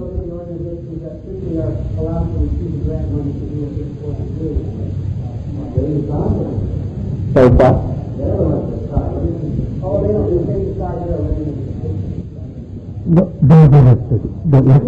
Well, let Richard has the talking. So listen to KBS Coming Blow at night on Wednesday night, get the full load of conspiracy stories from Dave Emery. And I think actually there's a lot to be listened to very carefully in terms of the evidence that he has gathered about this. But don't you think, Richard, that even if, we could almost say, even if all these conspiracies exist, we're hearing about so many that they must be self-counseling? Well, it's coming to crisis moment in terms of the massive cover-up versus the keep uncovering this and uncovering that, and they just can't keep their fingers on every part of the dike. Yeah, I think running a world-controlling conspiracy must be a fairly frustrating enterprise these days. I'm getting the high sign from the papers. Listen, I just want to speak to this lady's concern about LSD. LSD was used in the 60s for alcoholic rehabilitation very successfully. Single doses. And only, when the government put its thumb on LSD research was this stopped. But they had tremendous success with LSD in recovering alcoholics in straight psychiatric hospitals. So there is that evidence out there. There has to be an overcoming of the institutionalized fear that is exported into the society. The news is the psychedelic dimension represents a new world. And, we can go into it and enslave the Indians, or we can go into it and save our souls. And it's going to be guided and controlled, I think, by the informed decisions of rational individuals. And it's up to each and every one of us to make sure that we fall into that category. This is the best kept secret on this planet. It is your birthright, as much your birthright as the sexual experience, but more easily evaded, more easily distorted. And so there's a certain responsibility on each of us to try and educate and inform ourselves and then integrate it into our lives. We no more know what it's for than we know what electricity or wind is for. It can be used for all kinds of things. It can be used to distort human nature or to unfold it into some kind of incredible and amazing future. These things used to be called consciousness-expanding drugs. Well, now suppose for a moment that that were actually true, that that's what they do. If consciousness does not loom large as a part of the human future, then what kind of future is it going to be? If these things really empower consciousness, self-reflection, boundary dissolution, and creative ideation, then we must fully explore them, because we are on the brink of extinction because of a failure of creativity, a failure to creatively meet the challenges that history, our own history, has created for ourselves. We have to claim our birthright.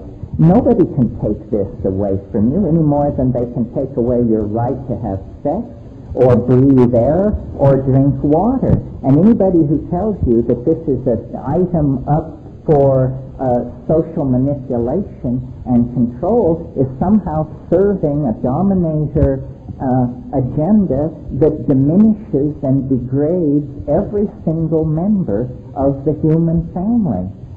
It is a true mystery. It's a doorway out of the dead end of Western history. It's the return path backward to the shamanic paradise that existed before history. If you don't believe what I'm saying, do the rational thing. Check it out. Thank you very much. Thank you. Thank you, Terence. Tape's up.